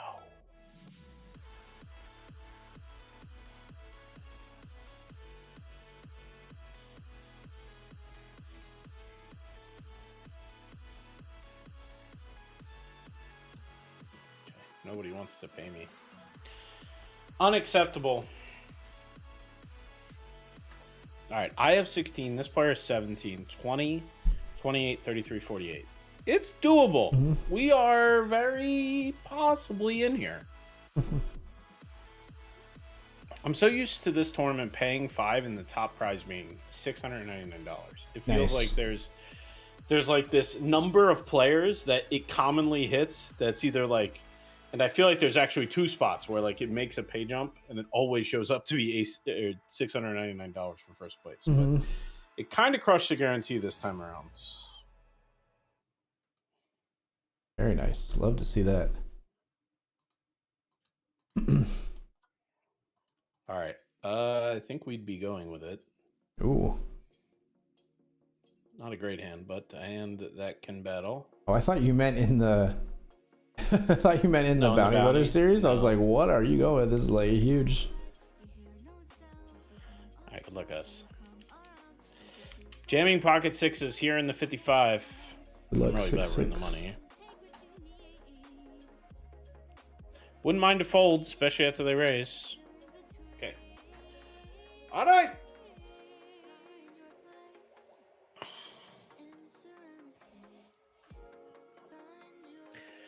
Told Danielle we're gonna win this one.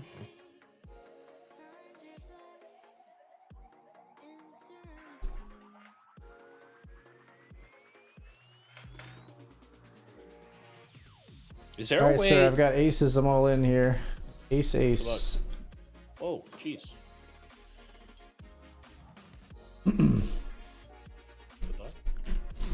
Oh, 7? Oh, jeez. Thank you for calling it. You ever look up at a poker hand and you're like, how did we get here? 27 big blinds just went in on the turn. On the flop. That was all on the flop. Yeah. It went limp, limp. He raised a 6.46. I flatted, and then the 2 limpers flatted. And I did not want the pot to be that many ways.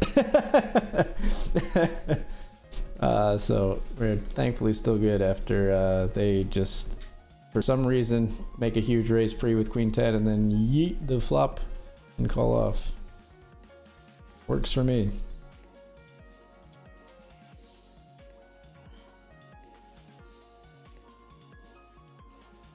Shorty finds some chips. Makes us kind of the shorty.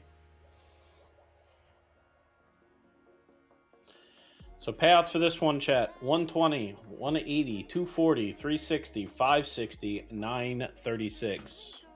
Quite top heavy, but overall I would say pretty good structure. Good pay jumps. I feel like everyone's worth fighting for. For sure.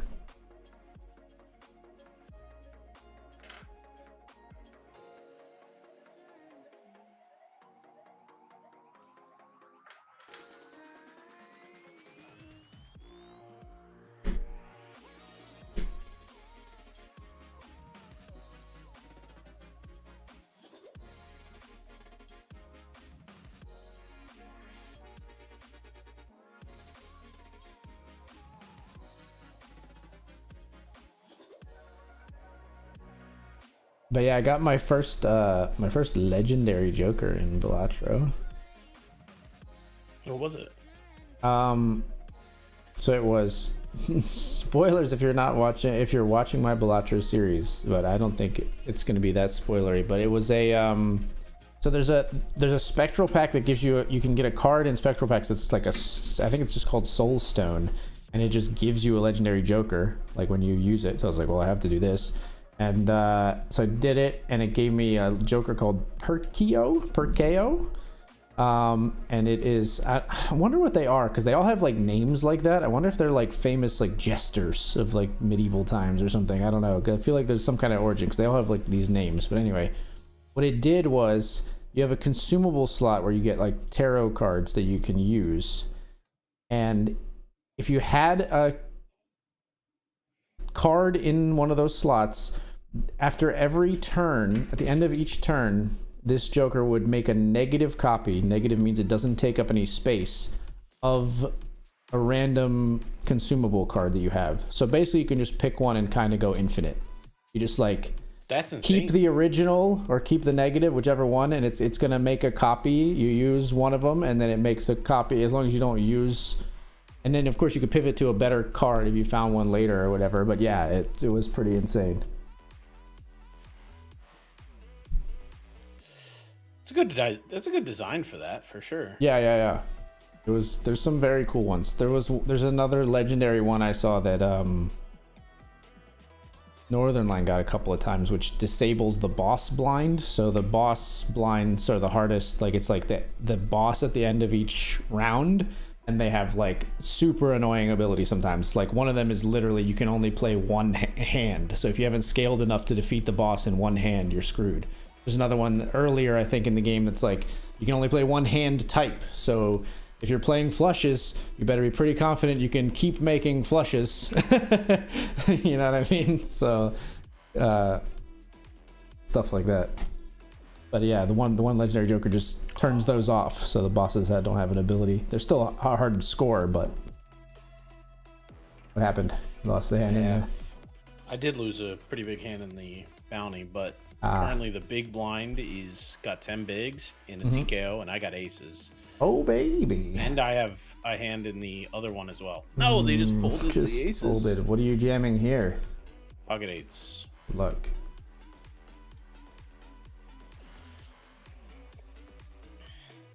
Good luck. 8-8.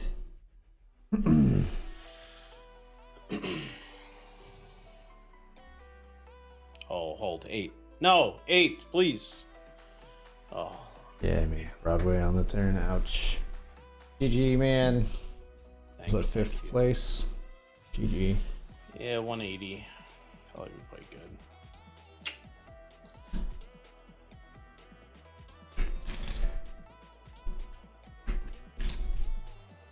Oh man, my aces are wasted.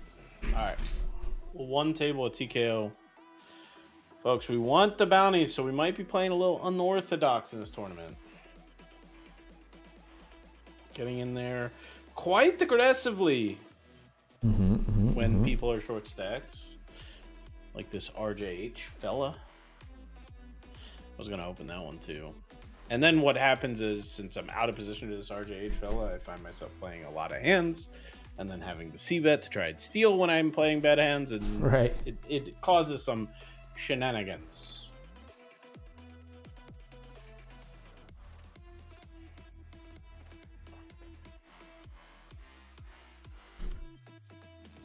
This player doesn't want to ever put chips in, it appears, though.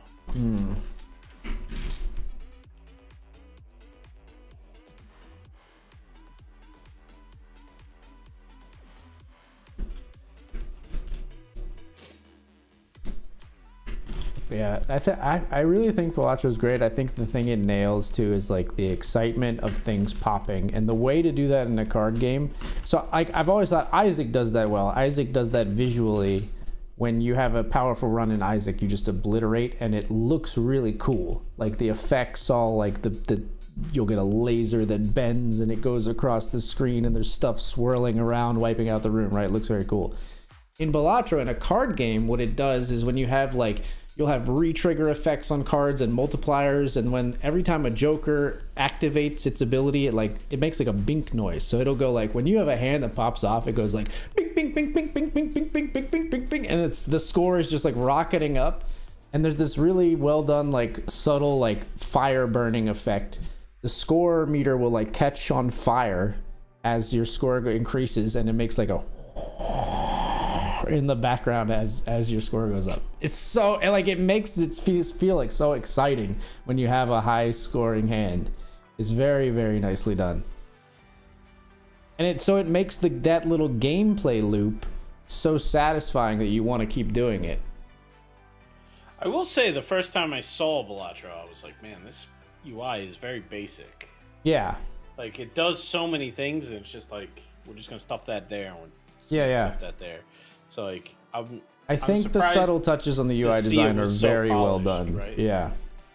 The I always remember in like gaming development hearing like the Halo developers and like Halo 1, Halo 2 talk about that gaming really boils down to, or a lot of gaming really boils down to like a repeatable like 7 to 20 seconds. In Halo, it's like, you know, you pop the elite's shields, you throw a grenade, and then you headshot the elite. And you just rinse and repeat that over and over again. And they work on making that like as satisfying as possible, right? That there's like this loop.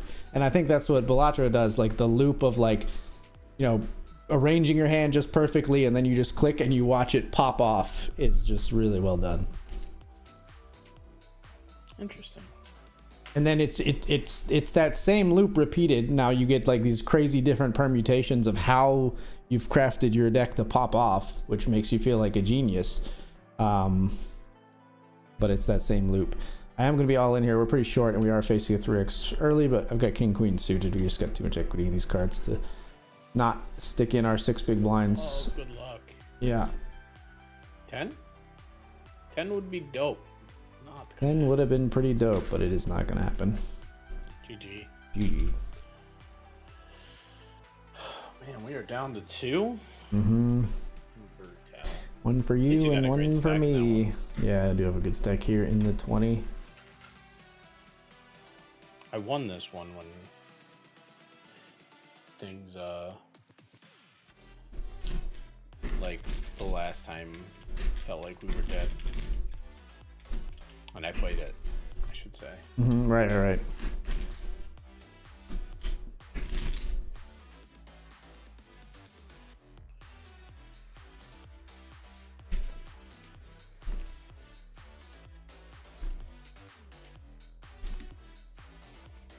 Wow, this is weird. This TKO right now has an overlay of 7 grand. Mm-hmm. And has an hour and 6 minutes left of late registration. So normally I'd be like, yeah, this isn't going to overlay, of course. But in this TKO format where so much money has left the prize pool already, maybe it's a different ball game, you know? Right. I don't know. Yeah. All right. Well, we were going to bluff hearts, and that's a good one. We have the ace of hearts, so we've picked up a straight draw and the nut flush draw. Let's hope it comes in. Heart or 3. There's a heart.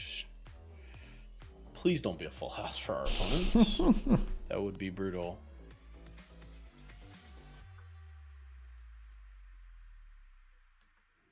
Okay. Nice.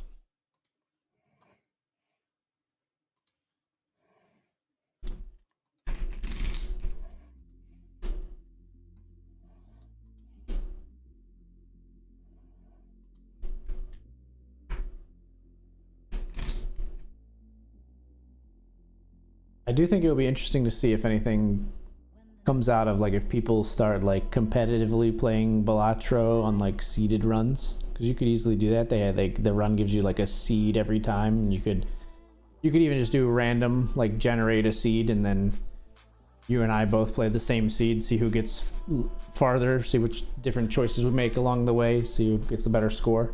Or if somebody finds a seed that's like, oh, this seed you randomly get like this legendary joker if you do this the first like 2 levels, and like then you just can like share it and go crazy. Yeah, I'd definitely be down to do that. Be a cool stream. The yeah, Isaac seeded runs, so occasionally like people would share fun seeds and stuff. Or like challenge seeds, you'd be like, in Isaac it was like, oh, this run you get like no damage ups for the first 3 levels. Good luck, have fun. Gotcha. All right, folks, we're gonna take the break. Thanks for being here, everybody. We'll be back in just a few. We'll see you in a bit.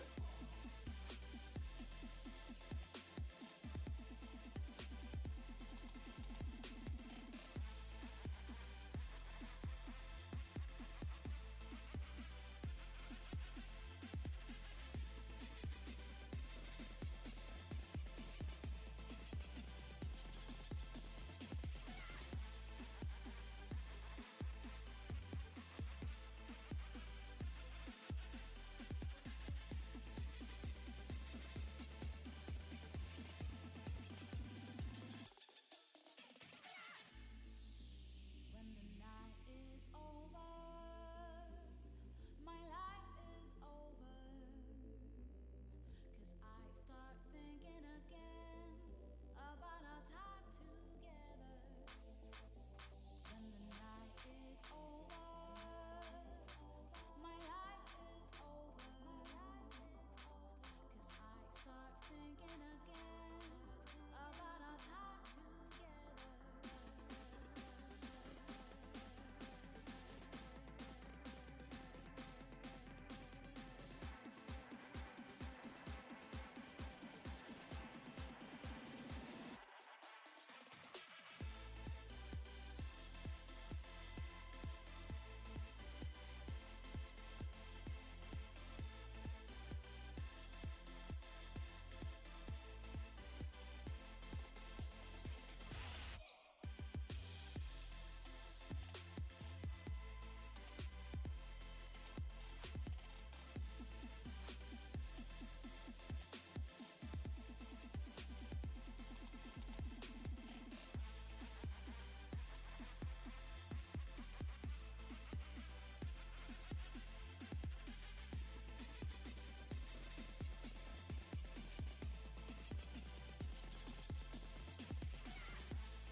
Yo, yo.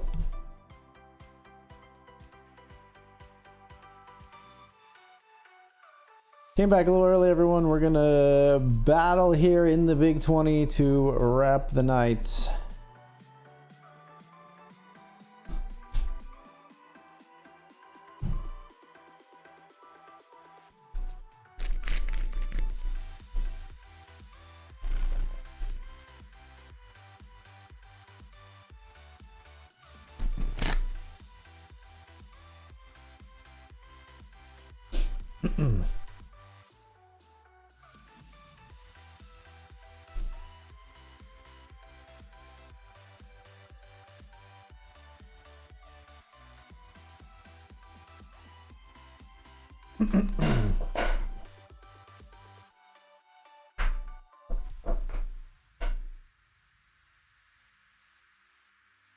Hopefully this is the one to bring us back. We've got 96 big blinds. chillin'.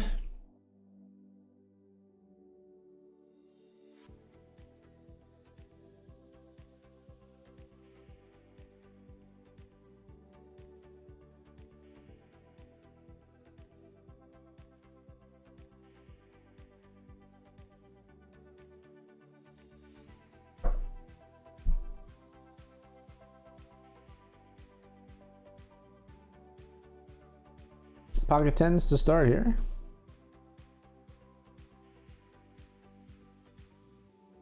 Hey, man. Hey, bud. What up? What up?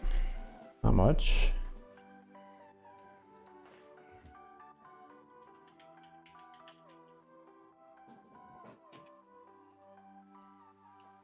What are you 3-betting? 10-10.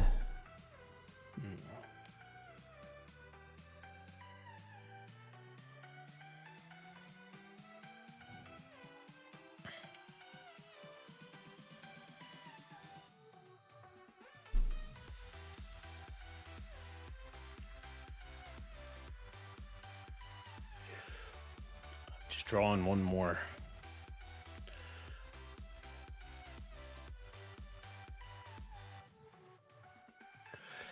All right. Well, oh man, I think we're gonna go bounty hunting for 25 here. Hopefully it's ace king that we're up against.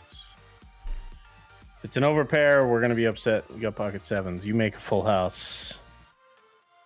Hopefully we do too.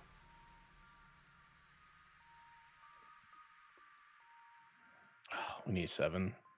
7, please. 7, please. No. GG. I'm still alive, but yeah. Oh, shoot. Sorry. It hurts. Goon Hood says, oh, the Poker Stars special. Full house versus flush. STFU. Those have the ace high flush. It says, of course. I wouldn't have called there if I was that guy. Yeah. It feels like a pretty easy fold, honestly.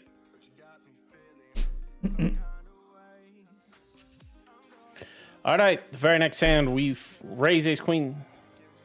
3-betting the same Let's opponent. think when you both, Ace make queen. on the river. Ace king versus their ace jack now.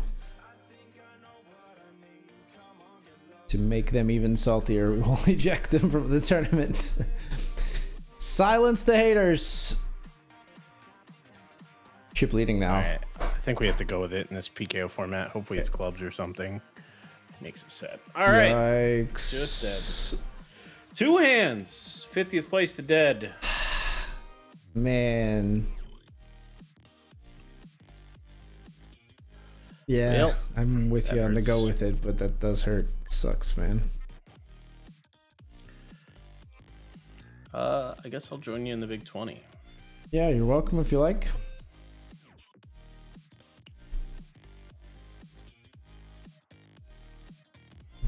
You might move right next door. No, I'm already in there. Oh, you are? Okay. I'm not next door. I'm gonna put it in slot one. What slot do you want it in for you? Well, It's that's not good with slot anything. 3. I'll put it in slot 1 for you. Okay, So I can put it on my monitor here. sounds good. I'm 3-betting kings here. Look, man, you've had it, kind I of. have kind of had it. Oh, Oh. boy. Well, they might have the El Clasico cooler, but it's 8s. Let's hold versus the 8-8. Okay. Okay, they just decided to play for so many chips with pocket 8s. We were already chip leading, and that's another like 60 big blinds. Okay. Well, just 30K. Just 2 starting stacks higher than second place. Right. All right, yeah. Both our big 20 tables are on the screen. What was that? Sorry? I said both of our big 20 tables are on the screen. We're good to go. Gotcha, gotcha. closing down the other clients. If you decide to register something on one of the others, just let me know. Will do. Thanks for hanging out, Tom. If I missed it, not sure when that was typed. I had something over the chat for a moment there. Later, Tom. You want to do a little bit of frame.wtf while we're single tabling here? Yeah, we can do that.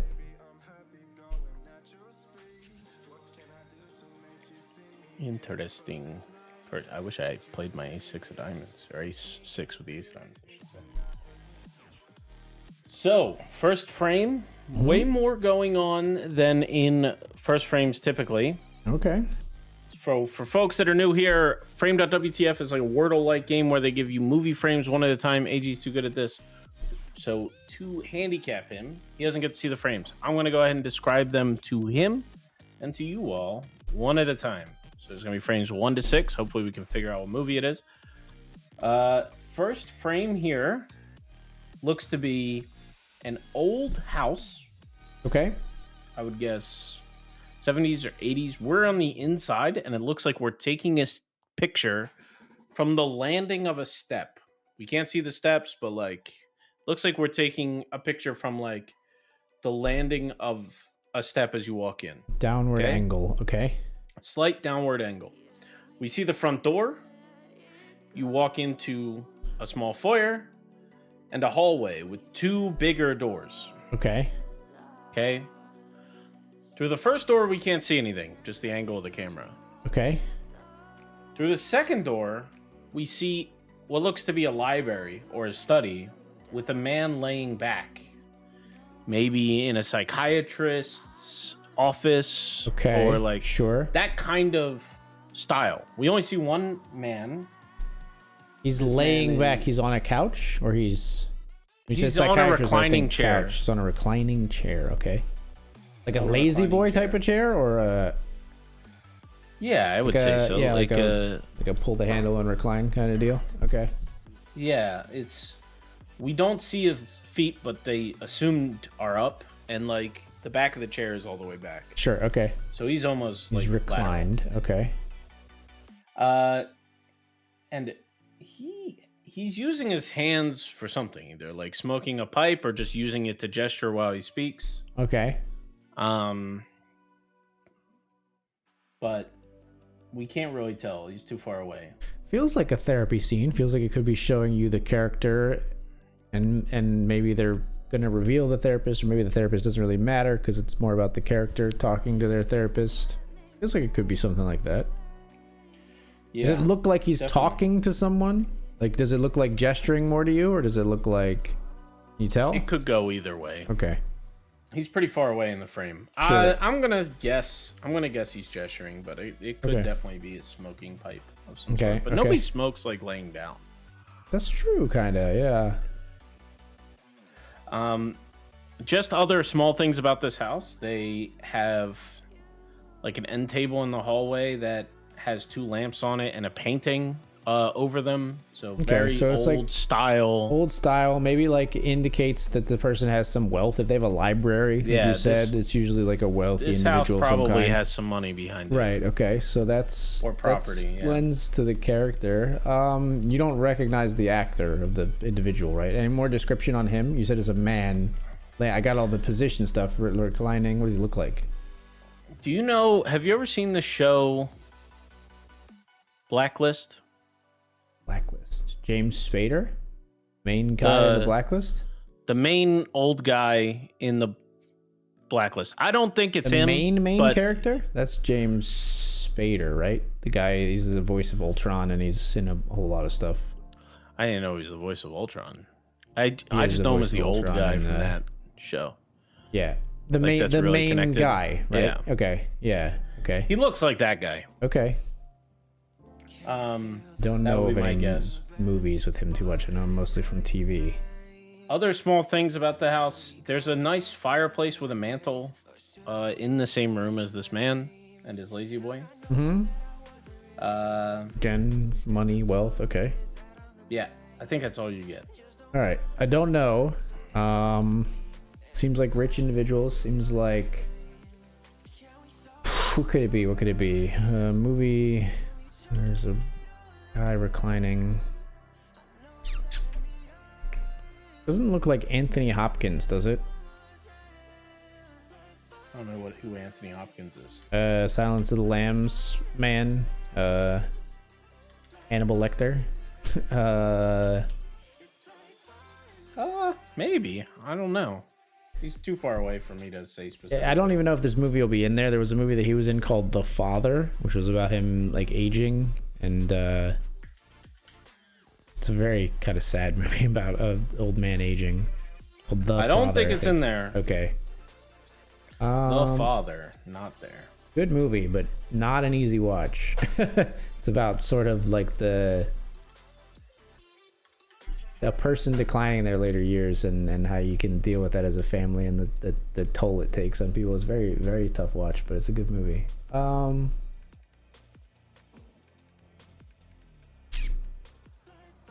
amazing performance by Anthony Hopkins, by the way, too. It's a great acting performance if you want to see that. I don't have any real guess here. I don't even know what I would like float as like a pretend guess. A movie with like people in a library reading, rich people. What movies have like rich older individuals in them?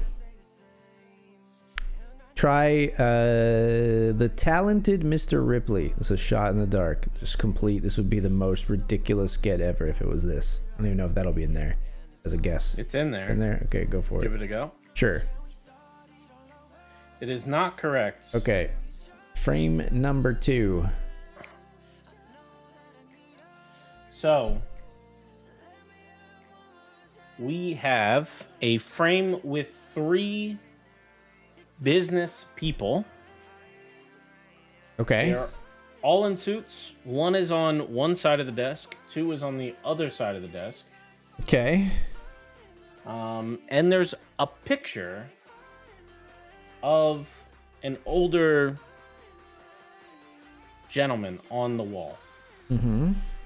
I have a feeling that this older gentleman's whose picture is on the wall is the same person from the first scene and is important to this movie. That's my theory. Okay, so like CEO of a company or wealthy man at least. Okay. The person who's standing on one side of the desk is standing where the other 2 are sitting. It feels almost like 2 people are like giving a status to a boss or manager. Okay. They're telling him what's going on, and he's evaluating what they're telling him. Okay. Yeah, and I don't think he's too happy. It feels serious, not like jovial, like we just made the most money we've ever made. What makes you think it feels serious? Body language, or yeah, he's standing up, is like he's looking down at the other 2 people. The other nobody's 2 people smiling, have like whatever. Okay. boring expressions. Like Sure. they're Okay. sheepish. Okay. Still same vibe, late night, like 90s, like kind of older movie. I would say at least like early 2000s, 90s. Okay. Not talking like 2010s, I would guess. Okay. And there's a really distinct, like, big circular window with a square in it in the back of this office.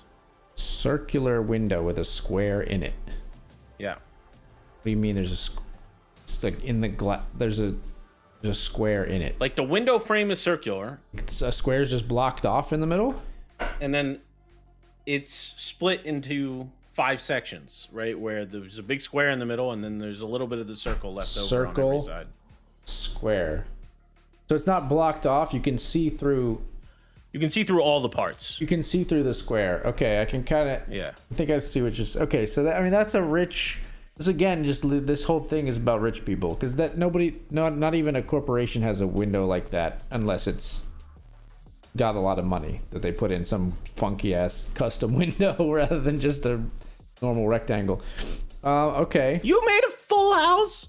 Ooh. That was Full House versus Second Nut Flush versus Nut Flush. The PokerStars Classic. That's what the guy said at my table, except you were the victim of it. Criminal. Sorry, man.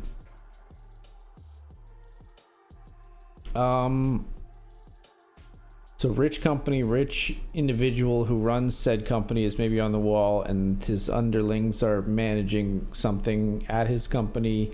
I have no clue.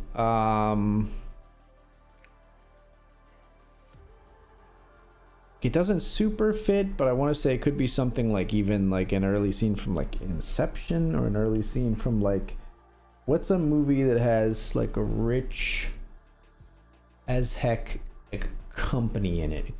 I mean, it doesn't feel like an early scene from like The Social Network, Facebook movie, but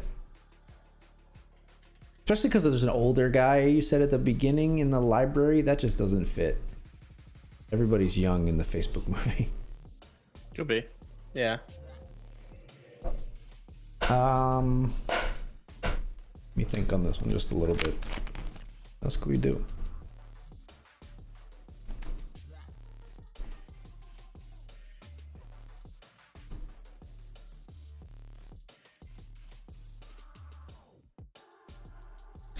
Big company, big company.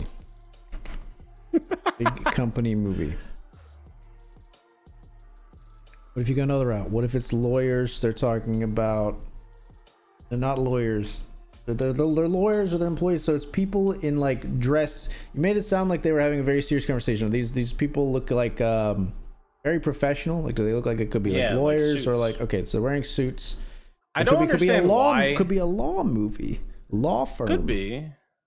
There is one thing that's weird about this. The third person, the person furthest away from us, has this going on right now. He hurt his face? I don't know. To me, it honestly just felt like... Wait a minute. Does it look like he broke his nose? Does it look like he maybe is like...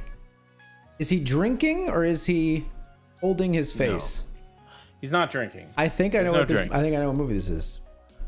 Early in this movie, which is hilarious, it's called Burn After Reading. Brad Pitt breaks his nose. If you zoom in, does that look like that could be a highlighted hair Brad Pitt? Maybe. I mean, it's really far. Hey, you could have nailed it. What is it? He's I forget how, but he breaks his nose in the movie. Burn After Reading. It's there. Let me try it. Yeah.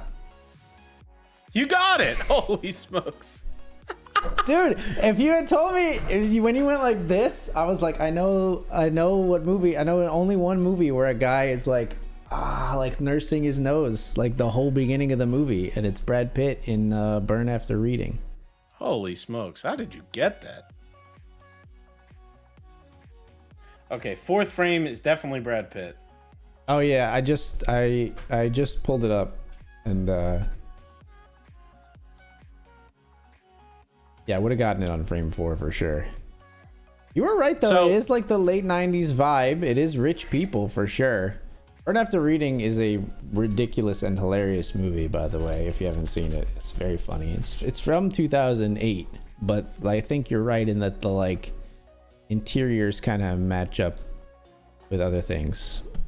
But I had an idea, and I was starting to feel pretty confident in my idea, and I was not right. I thought it was Finding Forrester.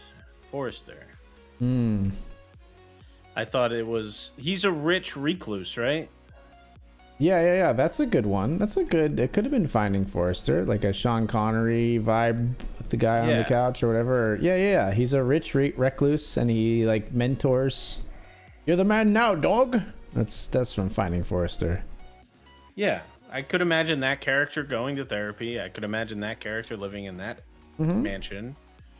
And I could imagine a place of business where his picture's on the wall just because he wrote amazing books, and like that's how all the people in this building made money. You nailed the vibe, 90s vibe though, because if I remember correctly, they like you got this one too. This is like there's a lot of stuff in this movie that's like late 90s. Like even if you look at frame 4, the monitor in there, it just has like the vents on the back that screams like late 90s, early 2000s. And then I think there's something in this movie, it's like they They think they think the guy's memoirs in this movie. So this is like a very dark comedy where like messed up stuff happens because of misunderstandings and stuff. But they think the old guy at the beginning was John Malkovich, I think, and he writes memoirs, and then someone finds them, and they think that they're, because he was a CIA analyst, they think that they're like sensitive government information, and they try to like. Some people are trying to return it, some people are trying to profit off of it, and it's all not true. It's not sensitive information. It's just like his memoirs that are mostly meaningless, I think. But they burn them onto like a CDR, like a rewritable CD, which is like the time frame is like the 90s, early 2000s when people burned lots of CDs. Jeez, it had quite the star-studded cast, huh? Yeah. George Clooney has a really strange role in this. I don't know who McDormand is. Frances McDormand. Oh, she's you might recognize her. She's a very award-winning actress. She plays a lot of like dramatic character roles. Yeah. She was in Fargo. She's in a really good movie called Three Billboards Outside Ebbing, Missouri. It's a weird name, but it's a great movie. Great drama movie that came out in like a few years ago. I almost didn't tell you about this guy holding his nose. I thought he was just sneezing. If you hadn't told me that, I was definitely not getting it until frame 4. I don't think I get it on 3. Yeah, no, because that's just Frances McDormand, and it just would have been lady sitting on the couch, and there's no chance in frame 3. Frame 4 is the slam dunk. Frame 4 was no problem. But they're at a gym, right? In frame 4, yeah, Brad Pitt is a personal trainer. You would have said Brad Pitt and gym, and I would have gotten it, I think. God, your movie brain, holy smokes. Brad Pitt trainer triggers nothing in my brain. Well, you haven't seen this movie either, I don't think, but not that it necessarily would anyway, but.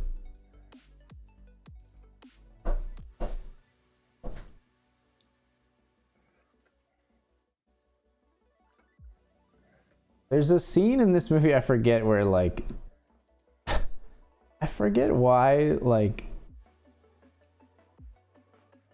George Clooney is like a serial, like, philanderer. Like, he just, like, sleeps around a lot, and he like, I forget, but there's a scene where, like, someone kicks him out of the house or something, or, like, I think either his wife kicks him out or his mistress is kicking him out or something, but he has like a sex pillow, and he like angrily storms out of the house with the sex pillow, and it's hilarious. He's like carrying this pillow, and then he's all mad, but it looks so stupid because he's carrying like this obnoxiously large pillow. He's like, whatever, and he's like stuffing it into his car. This is George Clooney's role? Mm-hmm. I don't feel like George Clooney has ever been that kind of character. No, it's a strange kind of sillier role for him, for sure, in a way. Yeah, great movie. Great movie.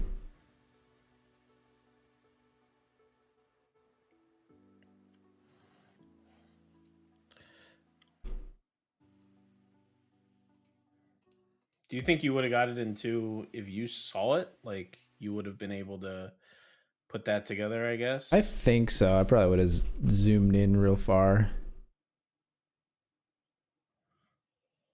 I think so.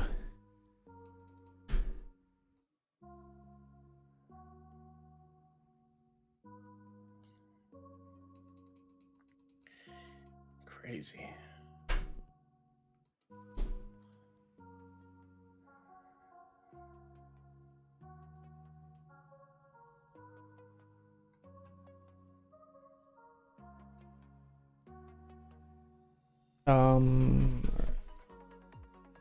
Think you'll fire anything up, bud, or should I maybe just? I mean, I'm so very deep here.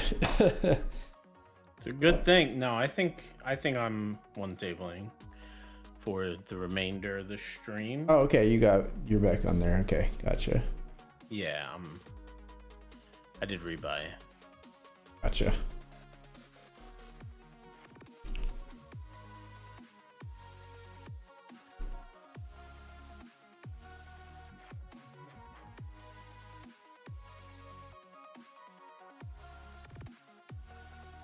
How do you feel about? Do we talk at all about? We talked a little bit about the Fantastic Four casting. Yeah, you got me pretty pumped up about it. I'm not gonna lie. I think Fantastic Four has a chance to be good. I tend to be optimistic about the Marvel stuff, but I think I saw some really good ideas on like what they could do to introduce like Doctor Doom. I think it could be very cool. Hopefully they pull it off well. Doctor Doom deserves to be a scary villain. I don't understand Doctor Doom as a villain. He's like incredibly smart dude. He basically is jealous of and sort of like a foil and rival to Reed Richards, who's in Marvel canon. Reed Richards is the smartest man on the planet. Like he's smarter than Tony Stark. He's smarter than Hank Pym. He's like he is the smartest man in the Marvel comic world and maybe even like universe. So he's supposed to be just an absolute super genius, can invent like anything all the time and all that, and he also gets like the super power to stretch, obviously. Doctor Doom is like jealous of and like inferior to Reed Richards, and kind of what he does, I think, in a way to... Yep, he's extremely egomaniacal, always wants to be considered the smartest and the best, and in many ways is, but he also like... he starts doing magic and sort of like the dark arts, I think, to sort of like find ways, shortcuts essentially, right? He doesn't want to always work, even though he's a super genius, to create things and get things done and whatever, but he so he's like a sorcerer as well, on top of being a scientist, like mixes them together in some Interesting. in some unrecommended, unsavory ways. So I an think evil Isaac Newton kind of. sort of, yeah. And he's also like, there's Doom's a complex character because he's also like a great leader. Like he's like the king or like the dictator of Latveria, the fictional country in which he lives, which is supposed to be like Eastern Europe, I think. And but his people like love him. He like he's a dictator, but he's like a beloved dictator because he just like is so smart. He like sort of figures out how to make Latveria kind of like a paradise, unless you break the law, in which case he probably like cuts off your hands or something.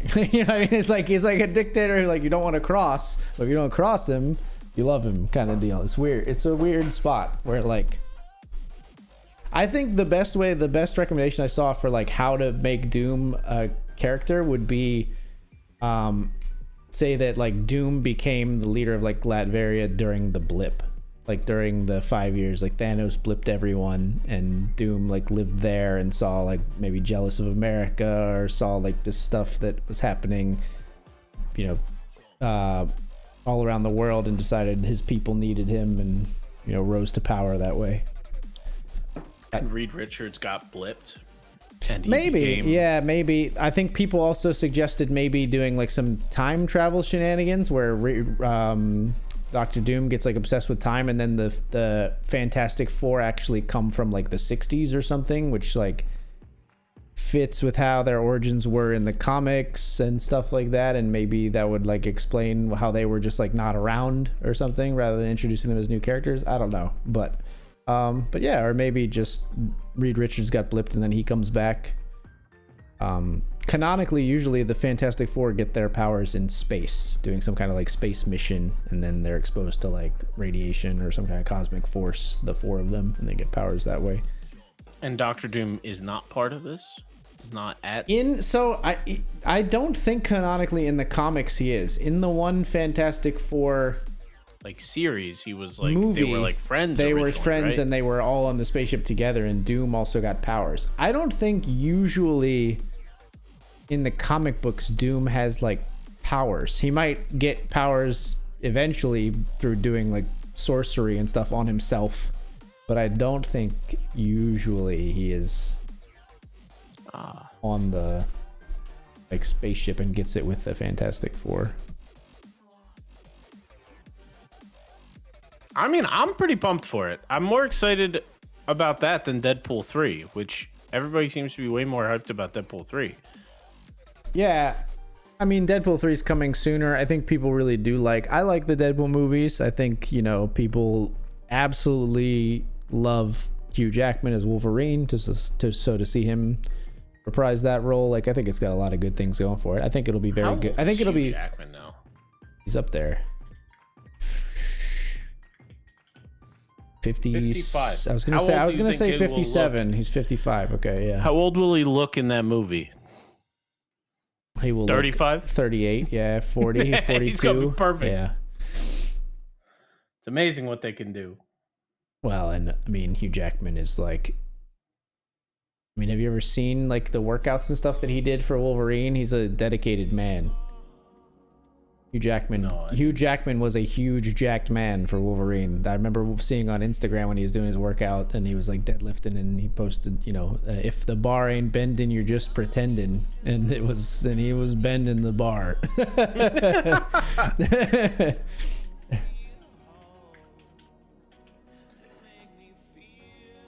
He looks pretty insane in that article. Yeah. Holy smokes. Nowadays they can CGI this, man. You don't have to work this hard, probably. I don't know. They still work really, really hard. He actually sort of hated, I think, at times spoke out a little bit about, I don't know if he hated it because obviously the paycheck's great and he did reprise the role a couple of times, but he spoke out about how people should not look at Wolverine's physique as attainable. Yeah. I mean, for one, just because they can dedicate so much time and investment into the best personal trainers in the world and all that, diet management, all that kind of stuff, but also because they do crazy stuff where in the hours leading up to a 30-second shot, he's dehydrating the crap out of himself so his veins pop as much as possible. Yeah. You know what I mean? So it's all this dehydration and stuff for just to make sure you get the perfect shot for a fraction, for a moment, I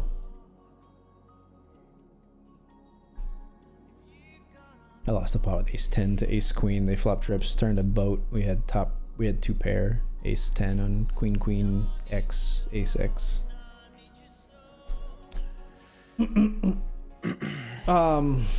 So he's gone off on that for sure, but yeah, he's a great Wolverine. I think that movie's gonna be great. It's funny to watch Ryan Reynolds, where I think Ryan Reynolds early in his career did National Lampoon's Van Wilder, and he has this personality where he's a wisecracking, hilarious dude, very laid back and sarcastic, and then he has just found roles, 100 more roles that let him be that exact same character over and over again. Let him just be himself. He's never branched out, but he is funny and it works for him. You know what I mean? He's the epitome of Ryan Reynolds just is Ryan Reynolds in every single movie.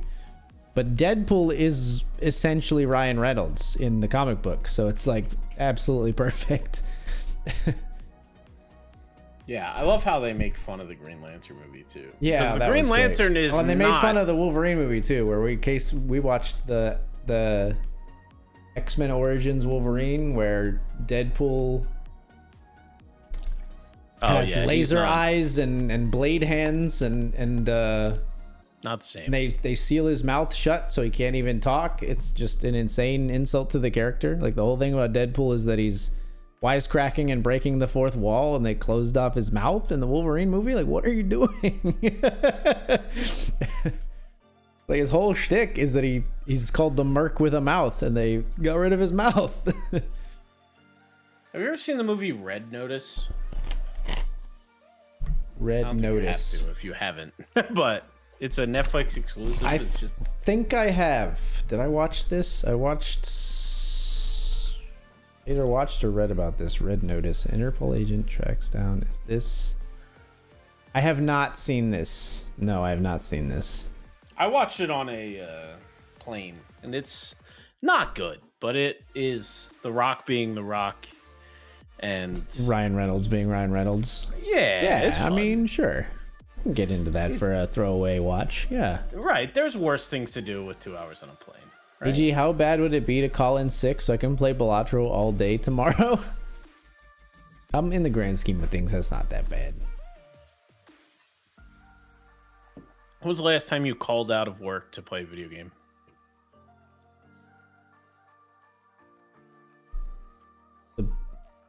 launch of Destiny 1, I think. I don't think I've called out. I've missed school for it. I missed college school a bunch for it, and that was a mistake. I went a little overboard. But actually calling out of work, I don't think I've done. But XCOM 2's release was like, it released on a Thursday, like work on Friday, but get back at like 1:30 p.m. Right. And like played that stuff through, straight through, basically 28 hours, and then we like by Sunday night. Yeah, I think I took like a couple days off for Destiny 1's release and went pretty hard on that. I was pretty hooked on Destiny 1's gameplay loop for a while, but they didn't iterate on it in ways that were satisfying to me.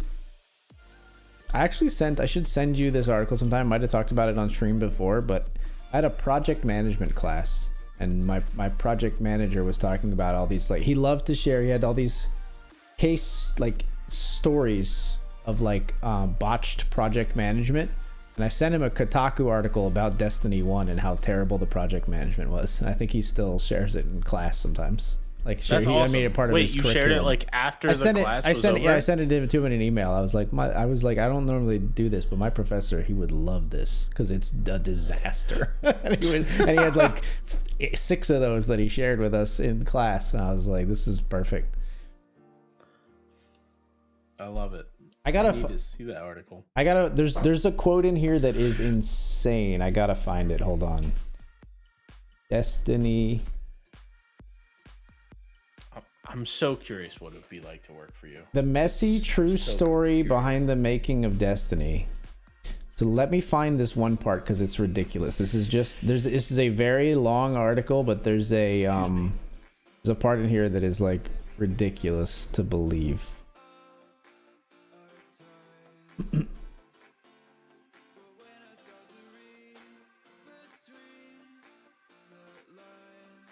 Okay, so they decided to like reboot the Destiny's whole story at one point. They changed the order in which players would progress between each planet. They cut apart each story mission, splicing together encounters from a variety of old pieces to form the Chimera that was Destiny's new campaign. The design team would have to cobble together and cut and restitch and reuse a bunch of stuff that was already built for a different thread, but now tie it together in some way that fit this amorphous, you pick which way you're going in the director's story, said one person familiar with Destiny's development. That's not the crazy part. Now, down further in this article,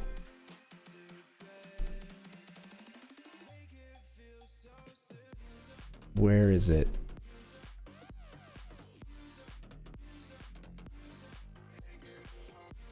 Okay, here it is. It's not uncommon for a game's scope to reduce during development, but Bungie had a unique problem. People who worked on the project say that one of Bungie's fundamental issues of the past few years has been the game's engine, which the studio built from scratch alongside Destiny. 4 sources pointed to Destiny's technology, the tools they used to design levels, render graphics, and create content, as an inhibiting factor in the game's development. So listen to this. Let's say a designer wants to go in and move a resource node 2 inches, said one person familiar with the engine. They go into the editor. First, they have to load their map overnight. It takes 8 hours to input their map overnight. They get into the office in the morning. If the importer didn't fail, they open the map. It takes about 20 minutes to open. They go in and move that node 2 feet, 2 inches, and then they do a 15 to 20 minute compile just to do a half-second change. Holy smokes. What?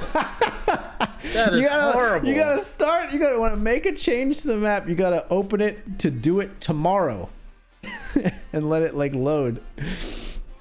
And you're telling me that this was all like, this wasn't something that was buried in a YAML file somewhere that like, if you were a true wizard, you could just try it. No, I don't think so. This is like binary. Yeah. You have to compile it? I think so, God. Yeah. That's unbelievable. Destiny's engine is subpar, and creating new maps and missions at Bungie can be grueling for developers. I complain about developer experience at my current job, and I don't think I can complain tomorrow. That's unbelievable. It's so bad. Holy smokes. Overnight. That's... I love the if it didn't fail. The implied in there is that sometimes it just fails, and you go like, well, I wasted my time because, you know, like the power blipped out or something happened overnight and it failed, so now I gotta try again the next day. How many maps are there? Why not just have a computer with each map loaded? There's a lot of why nots, I think, but yeah. Yeah, I guess. I mean, in Destiny originally, there were, I think, maybe like, I don't know, 5 planets or something, so probably like 5 maps. I'm not sure. But that's just the like campaign maps. There's also like subsections of all of that, right? Like the multiplayer maps, and then in the campaign you go like into like sub maps, I'm sure, that are not the same like file probably. I don't know. Oh my gosh. That's unbelievable. That's completely useless. Yeah, so it was like both like technical project management stuff and then like management where they like just like had a coherent story, and then they were like, no, chop this up, rearrange this, we're scrapping this, and then they had to be like, oh, none of this makes any damn sense anymore, how do we tie it together? And that's why the story has like no heft in Destiny. It's like we don't even really know what's happening. This player folds. I am all in. Okay, this player just snap folds, which is nice. I'm still here, which is cool. Destiny was really famous for they have these things called grimoire cards, which are like cards you can find in the game that like explain the lore, and they're fantastic. The lore is like amazing, but then people are like, how does the story suck? And this is the explanation of why the story sucks. The story could have been good. Like the lore is good, but they like totally screwed up the campaign and the story. Good luck, Mike Lavin in the money casino. Good luck, my friend. GLGL. Good evening to the two of you. How's the poker treating the two of you this evening? I've been getting absolutely crushed by poker. I have one big spot remaining. I'm 4th of 42 in the big 20. It's a nice spot, 55, but we're still pretty far from the 15 places paid. What are you all in here with, bud? 4-4. Fair fight. Not fair anymore. Not now it is. Nio, my dude, LMAO.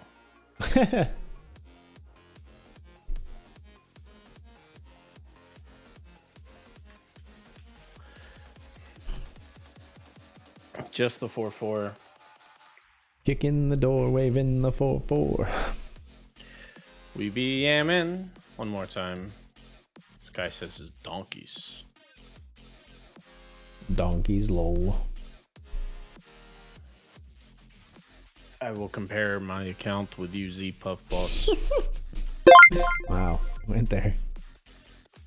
It's not really a fair fight. Oh, he runs into kicks. Ah! Donkey. I Please will hold continue after to that. compare Okay, nice. my account with you, sir. And now it includes your money. Okay, that was pretty funny.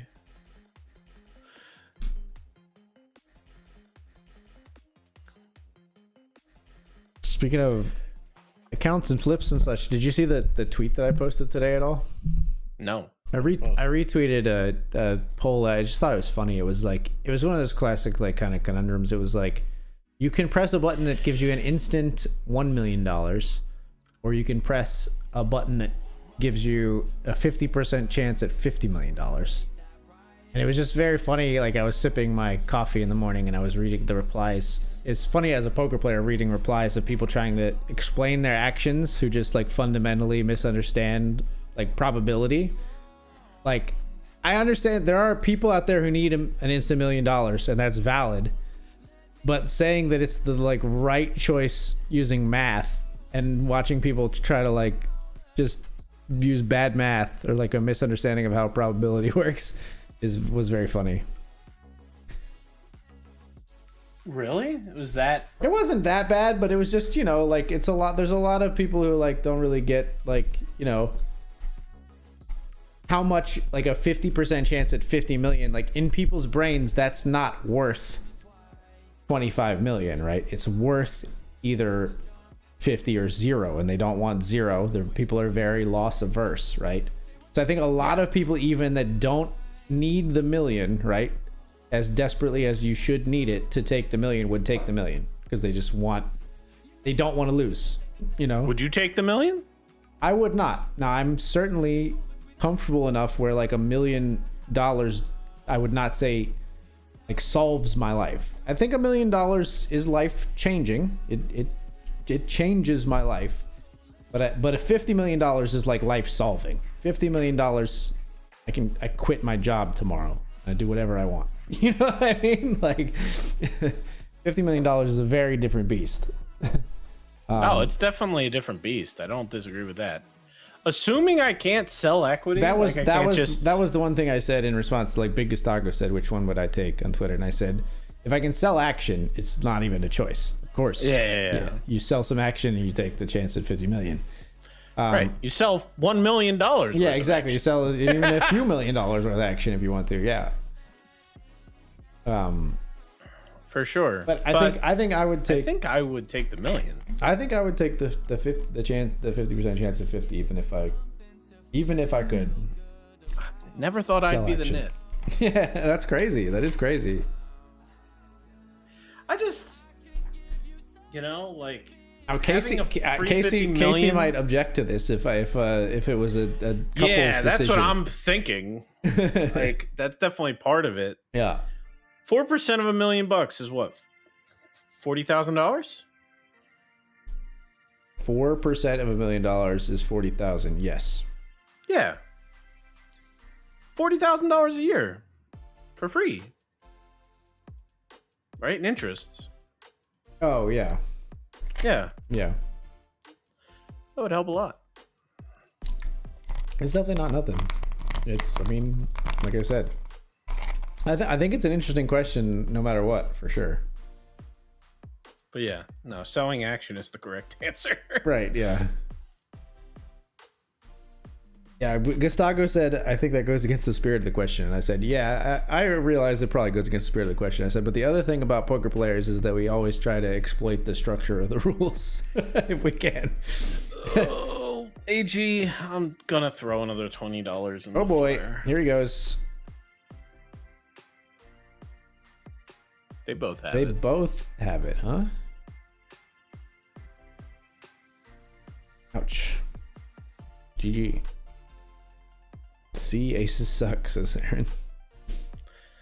All right, I'm back, you clowns. He's back.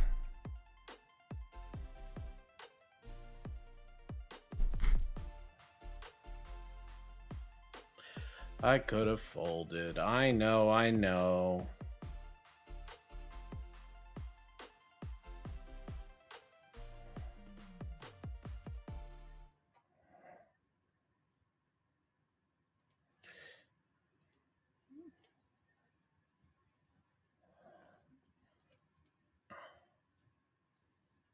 might be all in very next hand. I have ace nine suited of hearts. You are not going to be all in, sir. I got to walk. Easy game. I feel like there might be some alcohol flowing at this table. You think? Love you, bro. Yeah, On the internet. when the I love yous come out? I respect it. I think I've sent drunk text to a lot of people I care about. You? Once or twice. I'm very happy to have been the recipient of some drunk Discord DMs. It's been a long time. Since I've DM'd you. I'm sad because there were like it was a fun time. First of all, I wish there were more of them, but there were a couple where like there were some that I saw and it was funny, and then there were a couple where like I saw the notification and went to look, but you were quick enough on the old delete and like it never happened. Very thankful for that delete button. I do appreciate you, AG, even sober. Just wouldn't tell you. Reminds me of what's the bit in The Office? She's like, Michael Scott goes to see Pam's like art exhibit. And he's like, she's a wonderful artist. I would never say that to her face. And Oscar's like, why would you not say that to her face? I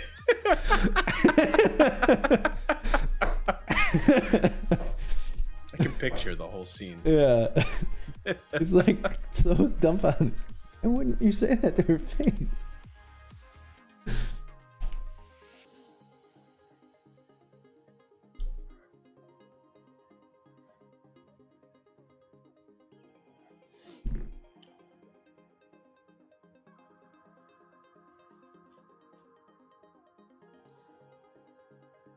Tens v kings. Okay. Kings are good. What's up, Sydney? Hello. Hello, Sydney. One of your OGs, right? Welcome back. It has been a long time. Put up some gaming videos the last few days, Sydney, playing some Balatro over on the YouTubes. I think I'm gonna do a Saturday morning stream of it as well. Something like 10 to 1, 10 to 2. Somewhere in there. Another stream. Yeah. You don't have much going on this Saturday. Yeah, you don't stream enough for sure. Right.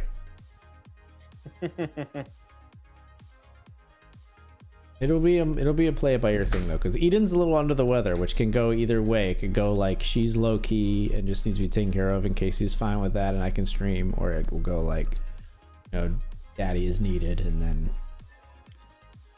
we got to reevaluate. Of course, makes sense.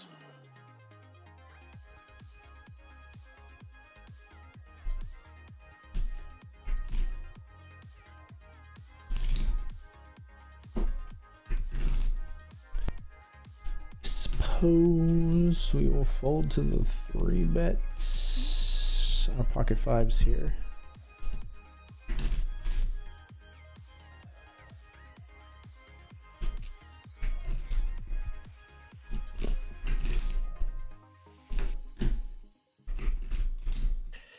This might be an all-in for me. Depends on where the jam comes from. Sure. About a limp and another limp. If it's all limps, yeah, I'm gonna see if I can steal it. Good Probably luck. flipping. They call. Oh, man. Yuck. Oof, GG, man. Yikes. Sorry, brother. 3 bullets. 3 bullets.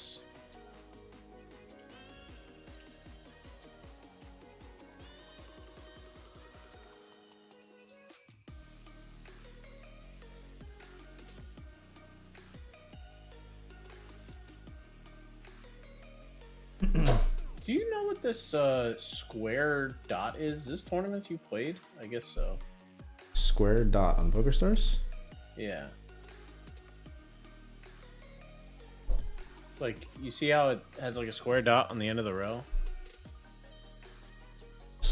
I don't. Square dot on the end of the row. The big 20 is like highlighted for me. At the end it has a like little got an triangle. outline. Yeah, okay.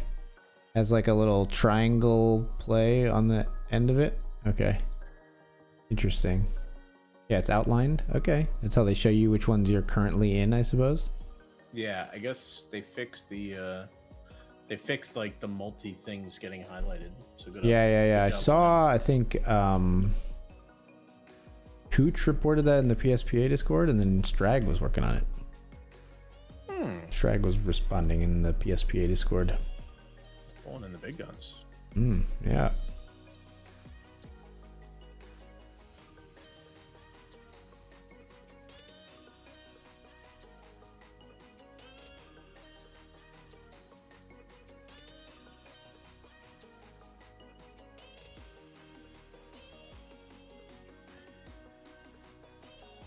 When did Kevin get invited back to that channel? Looks I like he did. don't know. I think maybe you just rejoined. I'm not sure.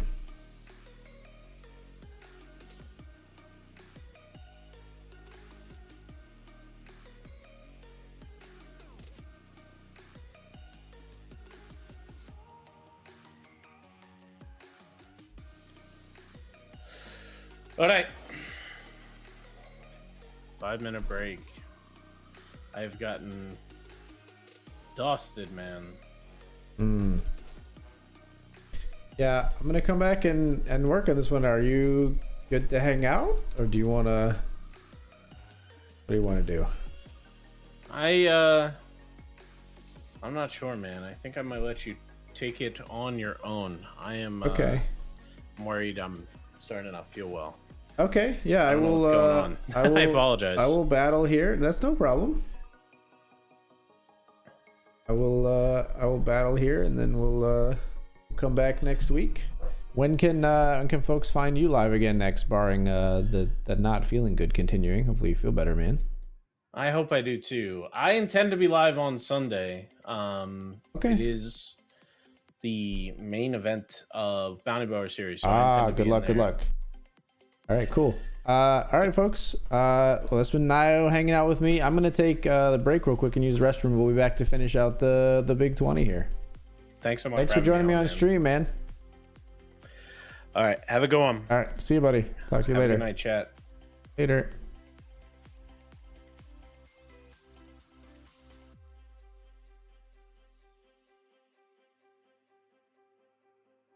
All right, chat. I'll be right back. I've been running around in circles,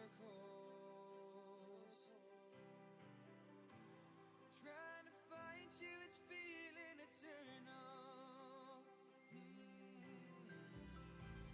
I don't wanna live like this. My life feels empty. You're what I miss. I'm standing here all alone, waiting for someone to make me feel at home. I've been craving for somebody, somebody to hold me.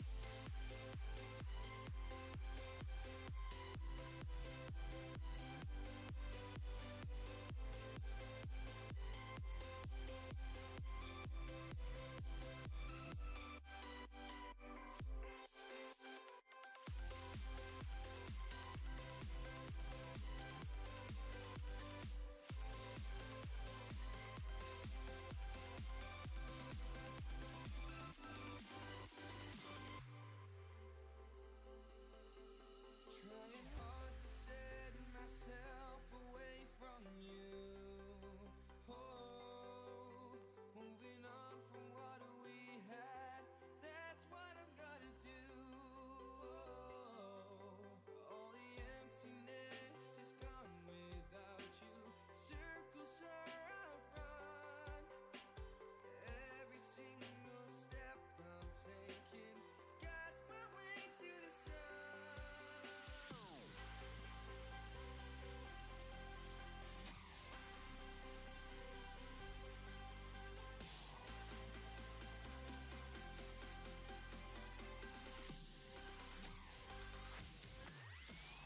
I'm standing here on my own, someone else than you used to know. I'm not craving for somebody, somebody to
Everything's falls apart. Nothing else covers me up. No one here to shine a real light. Shooting for a little star, but it's just too much right. No one here to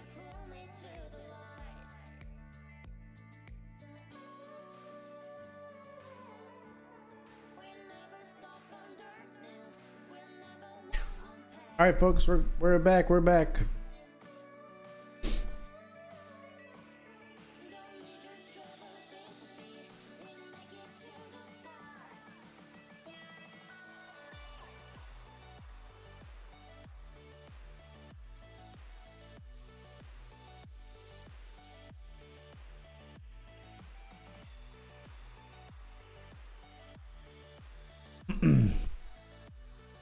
We are back.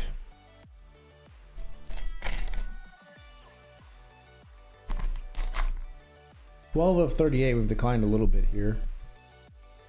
Big 20. Feel like I want to accumulate some chips. We'll fold the 10-9-0.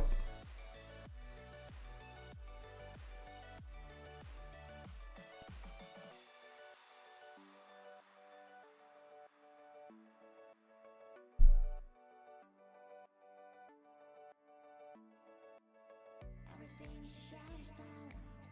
Back in this empty room. No one here to save me from the dark.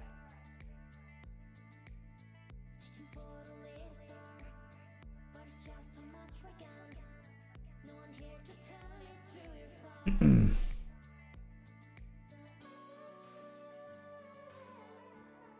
never stop on sadness. We never hide in pain.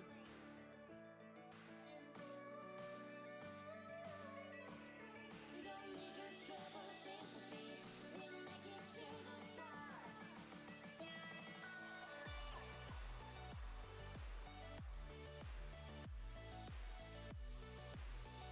How many ended up getting paid in this one? 17 paid, $471 up top.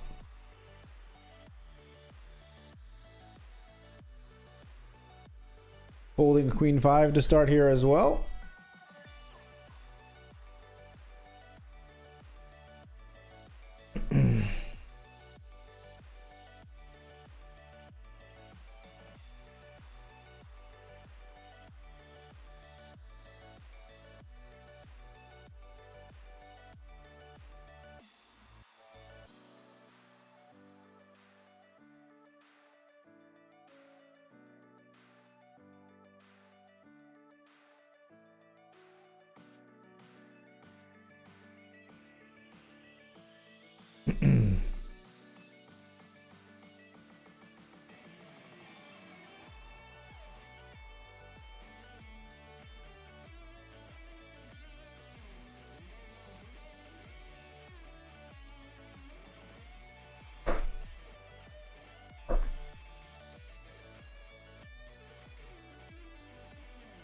And popping off a little bit here post flop.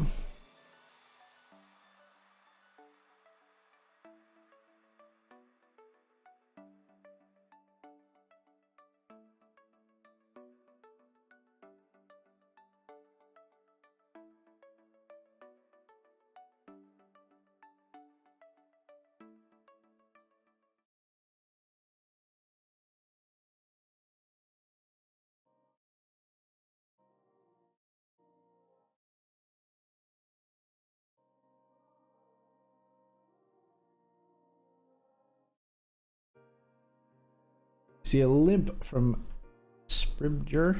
We're gonna fold here.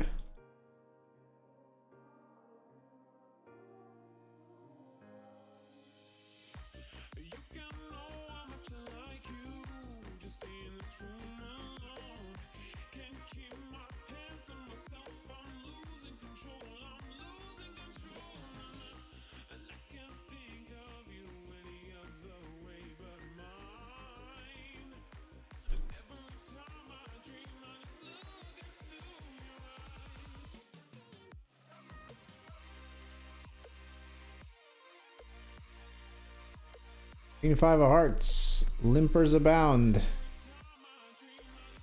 Miss the flop.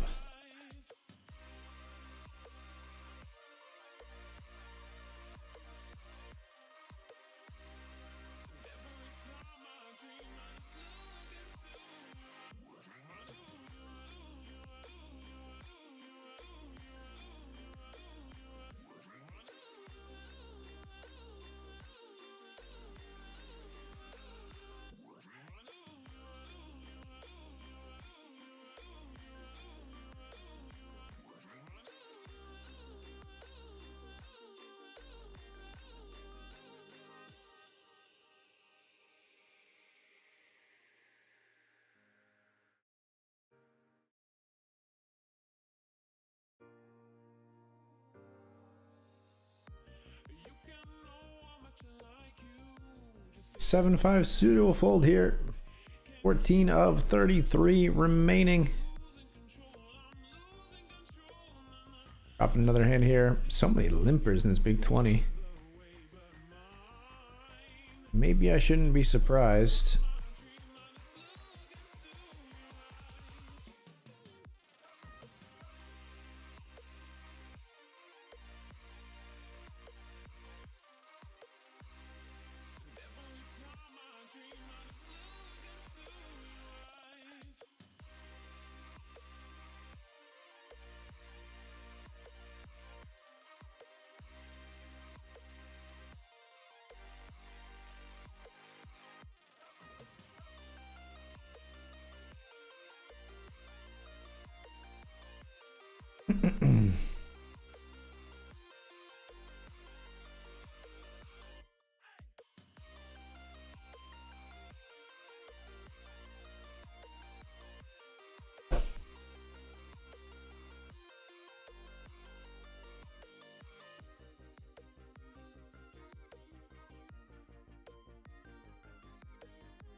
Ace and a king here.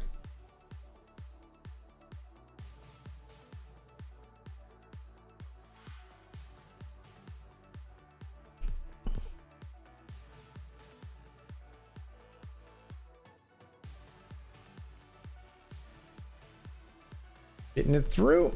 Not that we entirely want to with the ace king, but we get it through.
Queen three of hearts here.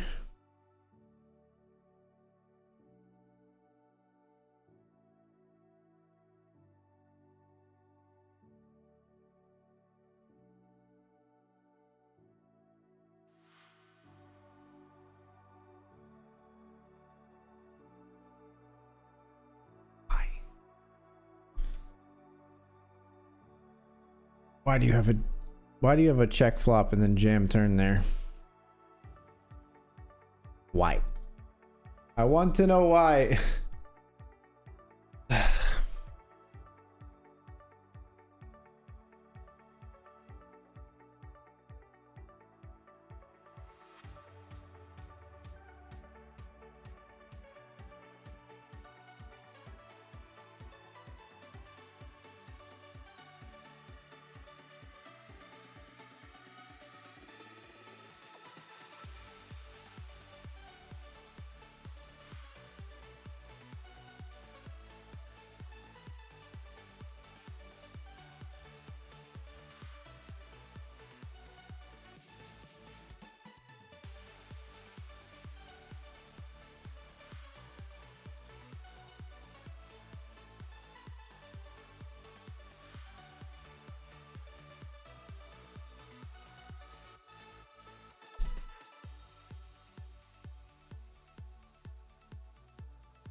Got aces here, folks.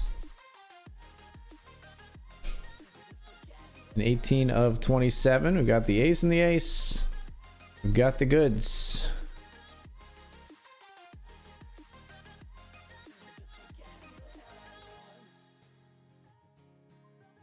This might look omega strong to those in the know.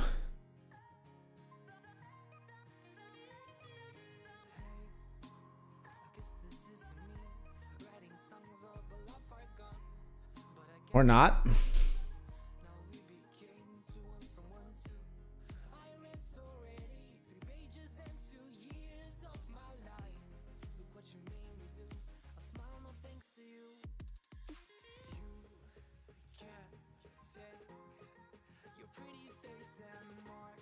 Ace ace versus king king. We flop top set.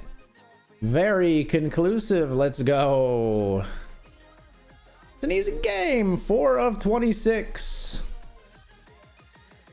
Don't need to worry about how omega strong it looks when it's aces v kings. We don't really need to be worrying about that.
Hold the king 6-0. We're back in 5 of 25, folks.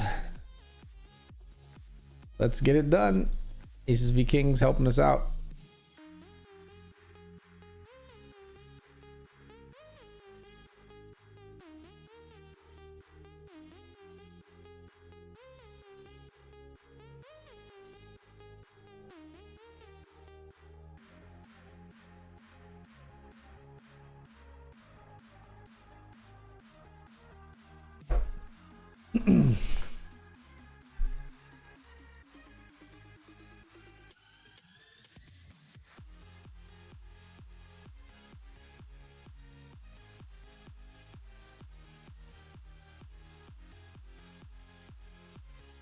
We've got aces again.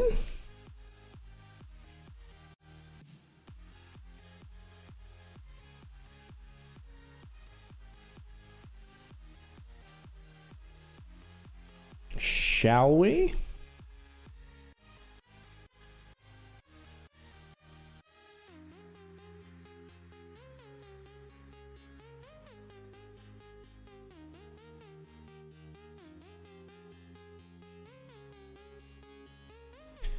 Shall we, Scripture? Shall we again? Oh boy, we shall.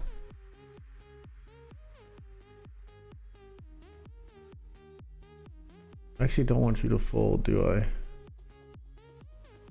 We're getting omega greedy here. That's not gonna work. Oh, they flopped the set with jacks. Okay, it didn't matter. We were getting that in pre, and we were losing to jacks on the jack high board. Oof, the aces giveth, the aces taketh away. That hurts, folks. That one hurts.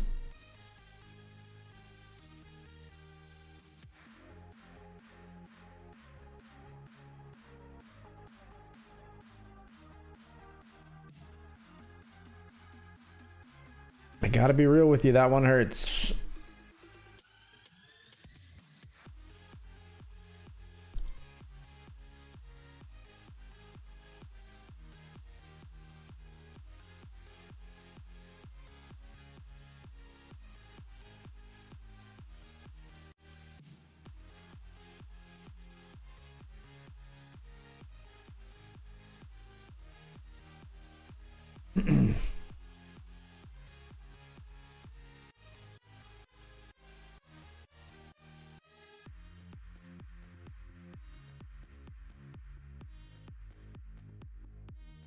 Back down to 14 of 25.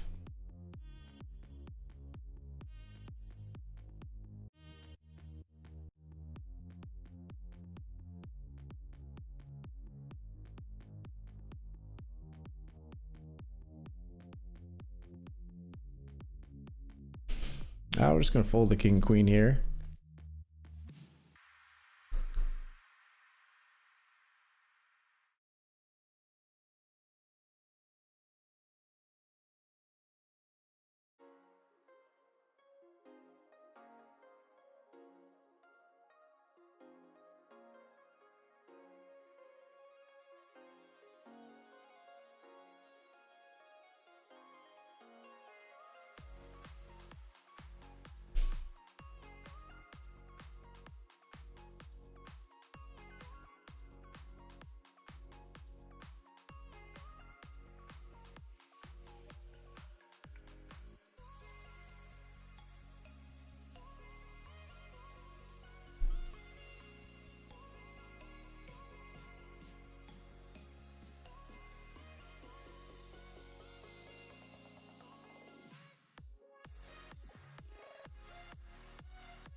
$15 to $25. Come on.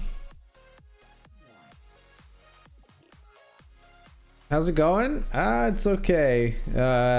We've gotten absolutely obliterated. Is Balatro going to consume my life? It's going to, to use Balatro parlance, it's going to molt your life. Gonna multiply your life, my friend. And you'll be better for it. Yes, trying it tonight. Yes, it will consume you.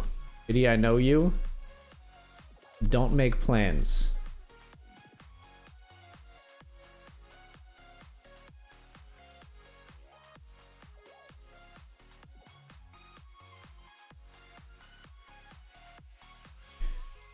Don't make plans, sir.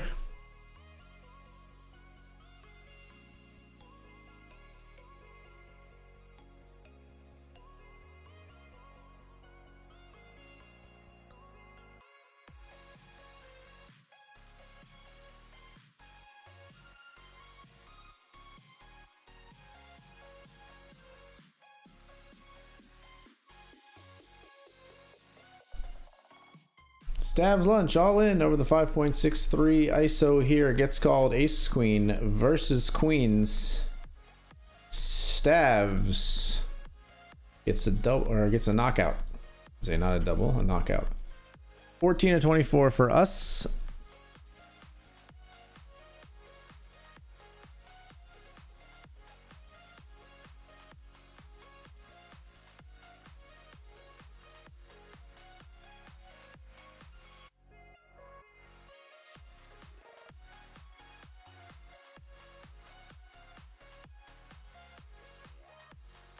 Yeah, poker tonight's been pretty rough. Not gonna lie to you. I've gotten crushed out of every single thing.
You're getting hyped? Love to hear it.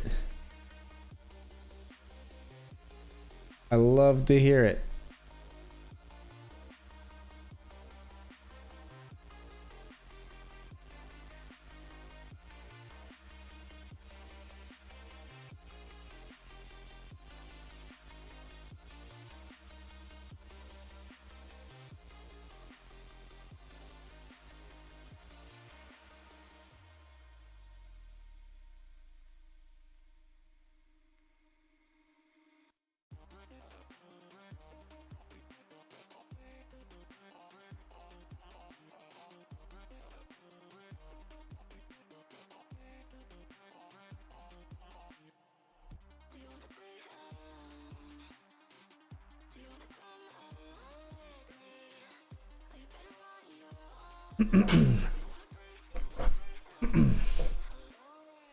Trying to figure something out here at 15 to 24, folks.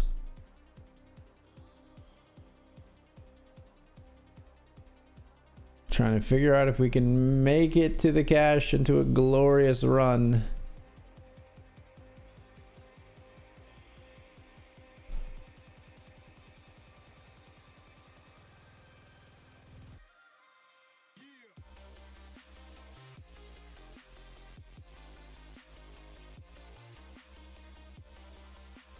Wow, 13 big blind jam.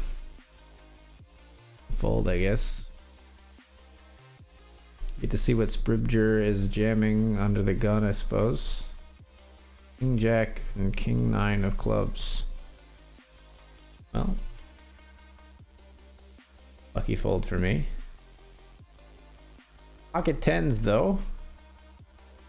Dem pocket 10s though. Oh my god. Fold again, I guess.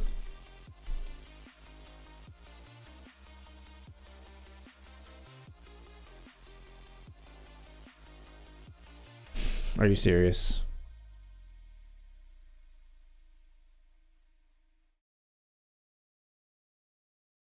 Could have been such a beautiful thing, chat. We could have had such a beautiful, beautiful stack. Instead, we knitted it up.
Let's raise the ace-5 of diamonds.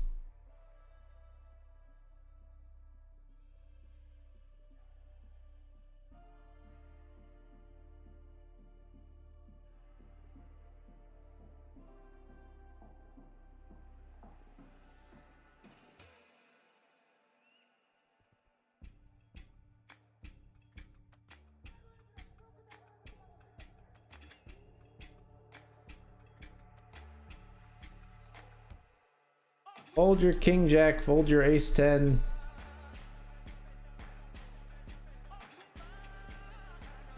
Really don't fold ace 10, but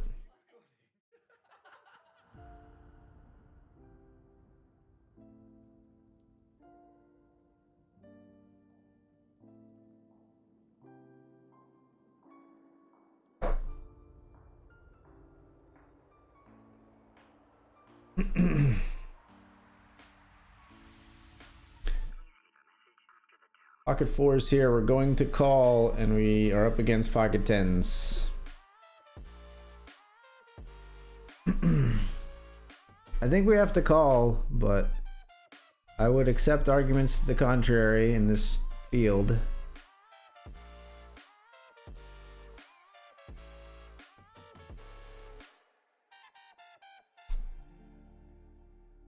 I suppose I would accept arguments to the contrary in the field that we're playing in. But we called.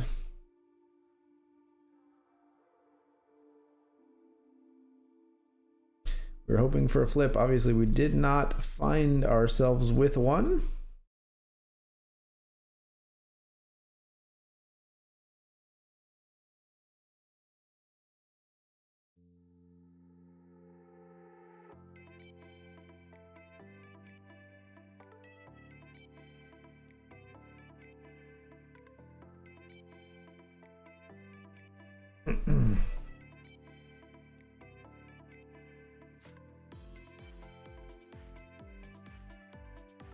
Ace 10 should be us all in, I think.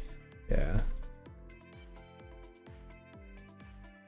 Don't necessarily love seeing a limp, but we're going to be all in here with ace 10. Good luck us. Ace 10 for 12. I think we jam after seeing a limper. And tell me you limp something super strong, and I'm going to throw up my hands and say, what are you going to do?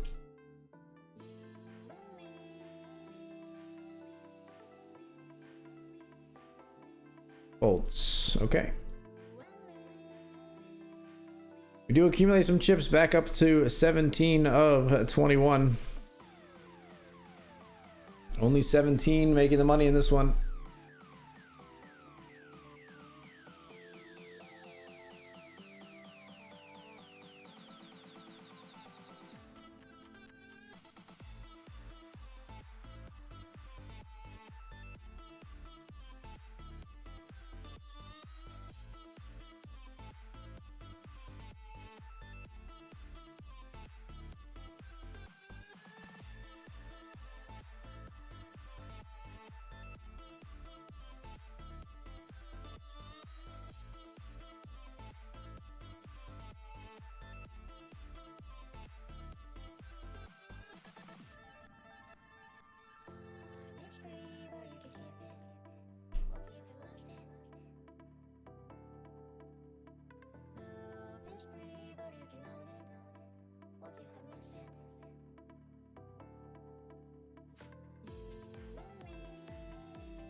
10-9 of clubs here, 17 of 21.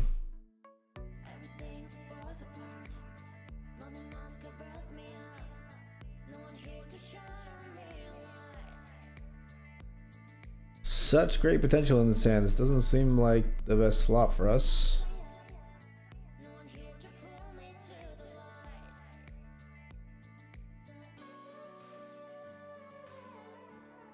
We never stop on darkness. We'll never walk on pain. Okay. Don't need your troubles sympathy. Fair enough.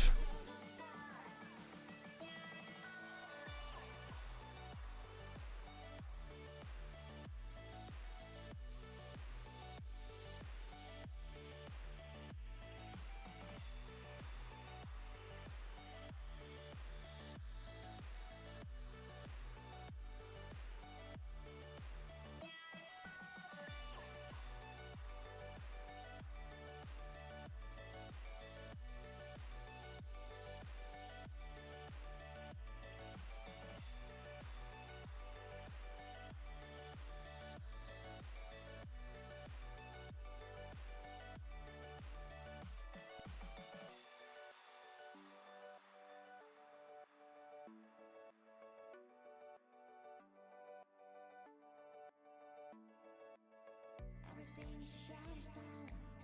Back in this empty room. No one here to save me from the dark.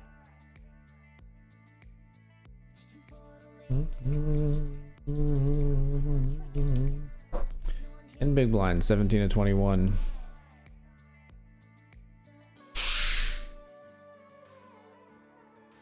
never stop on sadness. We never hide in pain.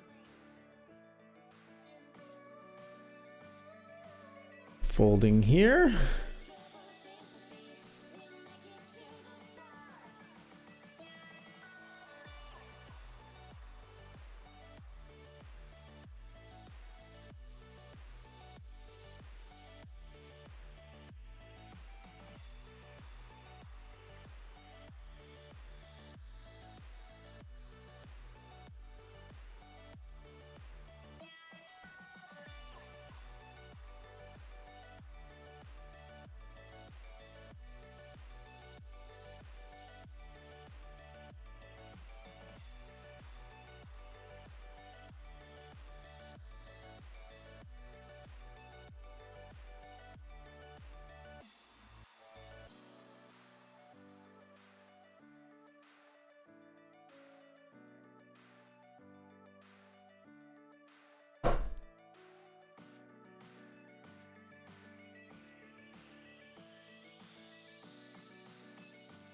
Folding here.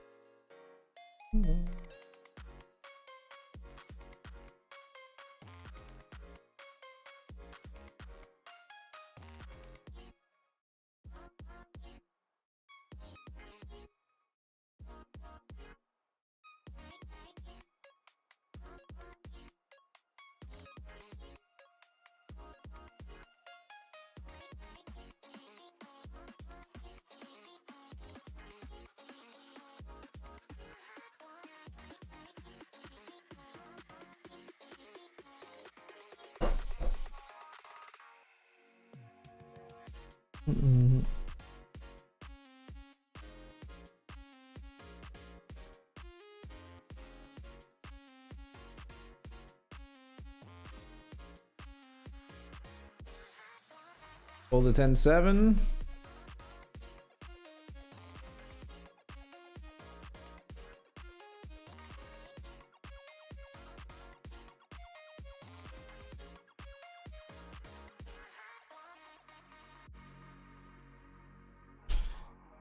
$17 of 20.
Come on, man. We need to get something going here. I need a double to get back into this one.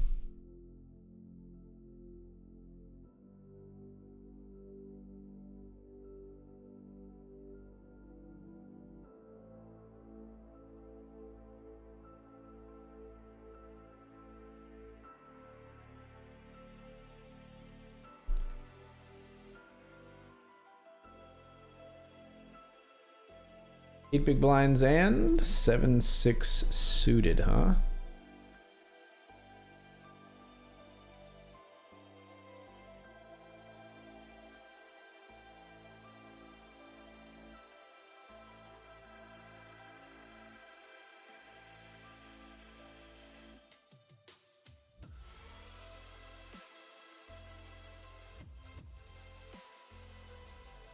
Do not fold that pre, we will defend, and then we will fold post flop.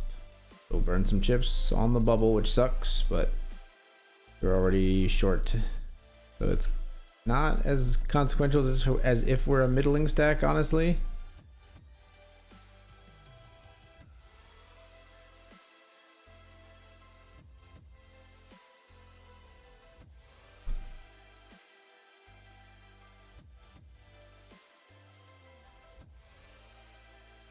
Raise and a flat here. And a 3-bet. Ooh, a little spicy action.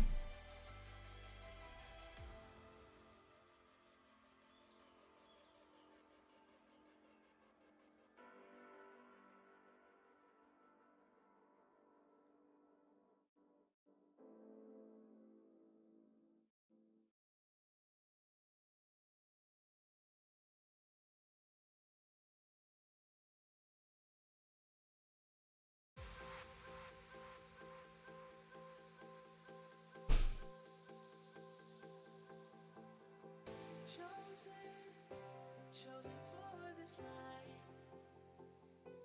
and we are glowing beautiful lights, and we are waking in the mind, and we are strengthened, unbreakable tonight.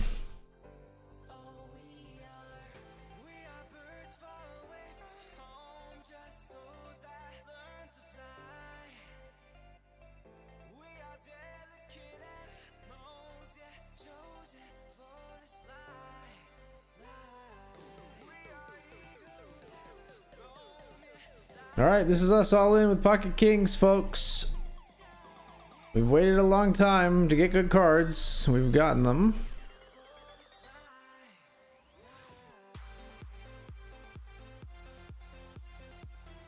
They're all in over the top. And kings into aces when I had 4 big blinds on the bubble. Okay. Game is mean right now. Chat, the game is just mean. We just bubbled that 19th. We'll come back again and do it on Sunday. Big Sunday session on Global Poker. I sattied into the Sunday scrimmage for free. Played a gold coin promotion, got a 0.11 sweeps coin ticket, and won like one of 5 tickets for hundreds of players. Sunday. I'm coming back strong Sunday. I'm going to go get some sleep. Thank you so much for being here and hanging out for the dual stream and the sad solo stream after the fact. I'll catch you on Sunday, folks. Good night, everybody. Peace.